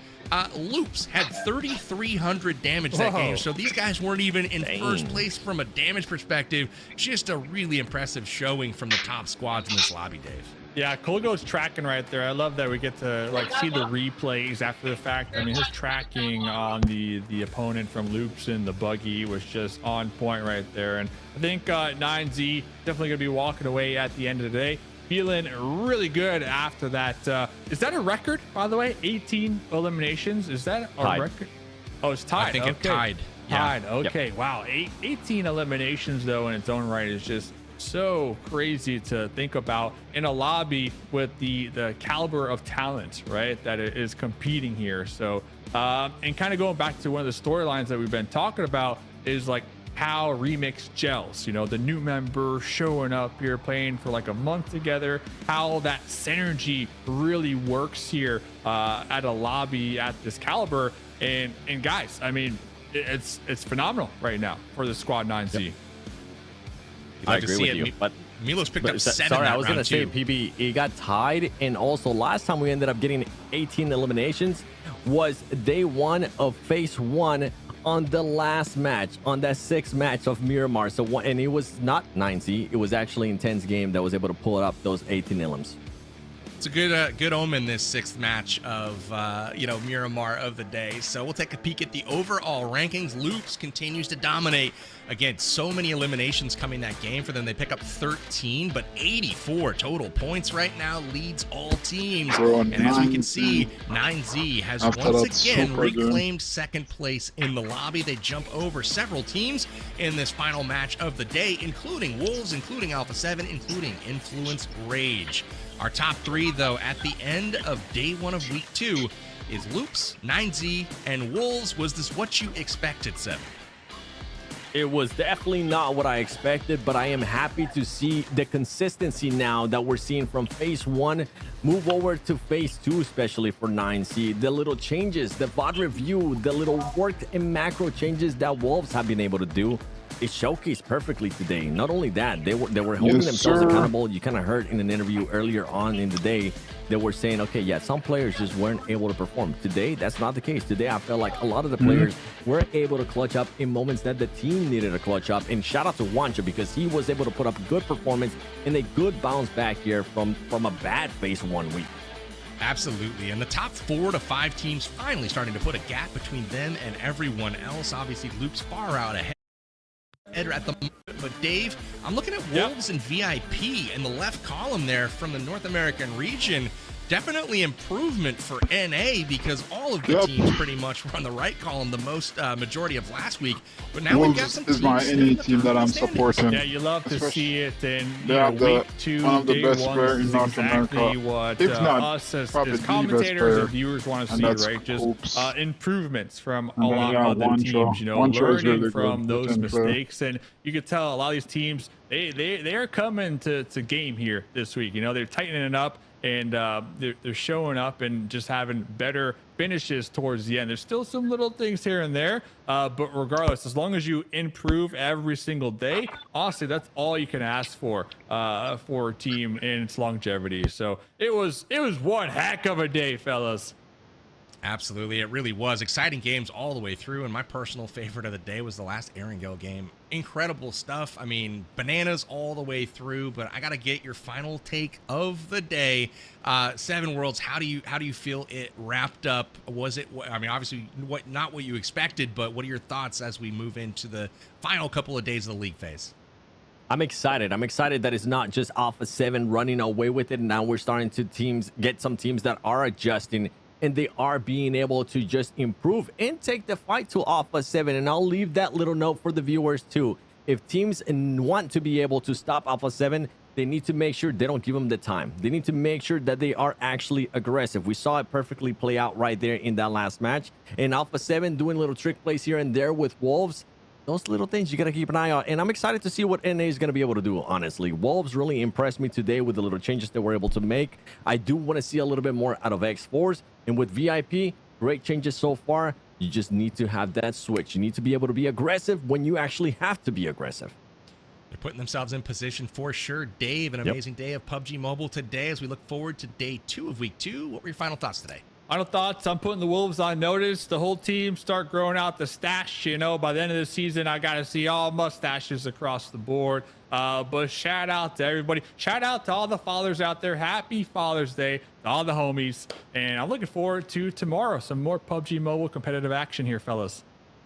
Absolutely. Well, 7 Worlds, thank you so much for joining us on the desk. This is your last day of the broadcast, I believe. It was a pleasure to cast with you as always. But again, you will be missed. I believe it's Hot Jukes coming to be filling in for you tomorrow. But with that being said, we wrap our first day of week 2 of league phase for the PMSL America's Spring Season 2025. Incredible action. Hopefully you in chat enjoyed it.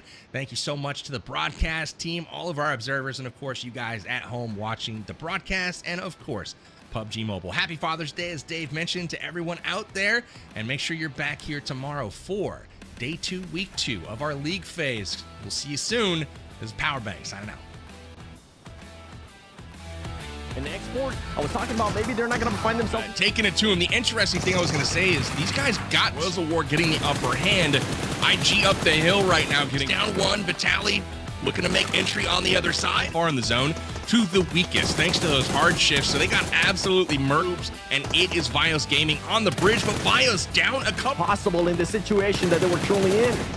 Mowing down the grass. There goes one way here, PB. That's got to feel good. Absolutely. Again, shoot to survive. Not that big one. Into an elimination. Coops and is showing up for his squad here, as Coops is going to be going against the 4v1 and showing why they are one of the favorite teams. Okay, now they definitely know that Casper is going to still be alive, going to be able to find a Zinco popping in vehicles, looking to rotate. To see them wanting to take the fight here to Loop Esports, going to be able to get one. Only 2 players down low, boy. It's all up to Lorenzen right now on that left flank, trying to hold the line, and he's not able to. And now he here before going for the revive. In come the nades, though, his last utility. Now the push comes in. It's a 3v1. Able to challenge, but just a bit out of sorts on that final push, 7. Alpha 7, how are they going to be rotating in? Last time they ended up going Primors, and then they do that west rotation. And also, as we're seeing, 9 seconds that we've been wanting to see out of this team. Somebody take the fight to Alpha 7. Don't allow them to actually But they're all dying off. It's down to just these 2 for supremacy. Right, Wolves looking to put up another good performance and looking to put up another good performance. It gets intense. On the trees, they are prone. They're hoping that Team Liquid make a mistake. Cardozan popping in the vehicle, will be getting sprayed down. Here comes Chief with the shotgun. Oh, Chief taken down and out as well. On one flank, we've got the team on the other. Beautiful play from Loop. Some ground, but they get the rifle play in at range. And Loop sees back. Too late, buddy. Too late, buddy. They are one nade. Getting Vitali knocked. Team Liquid PB. Moments to take them shots, missing the mark when it comes to the headshot. Swapping to his shotgun as well. It's an all-out bloodbath. Man, crazy finish in that one. I was about these knocks. Baton is going to be the one over there trying to evacuate. End up spotting Kolgo.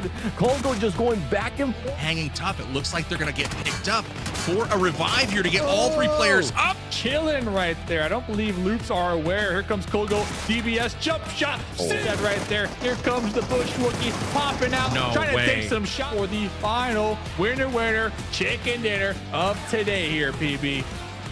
Boys.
Alright, chat. That's it for now. Thanks for hanging out, Queen. Thanks again for stopping by. Have a great rest of the day, Sunday. You know, it's a super chill day, David. Shout out to you, aka Irish. So, back to normal gaming tomorrow. So, I'll be live playing Classic, and then I think tomorrow is the final day of round 2 PMSL America. So, we'll be viewer partying that right after we finish playing Classic. So, enjoy the weekend. Have a great rest of the day. Thanks for hanging out. Thanks for the commitment, the support, and everything. Really appreciate it. We're on a grind. We have to full swing. We can't stop. We won't stop. So, really appreciate it. Thanks for hanging out, and I'll catch y'all in the next one. Peace.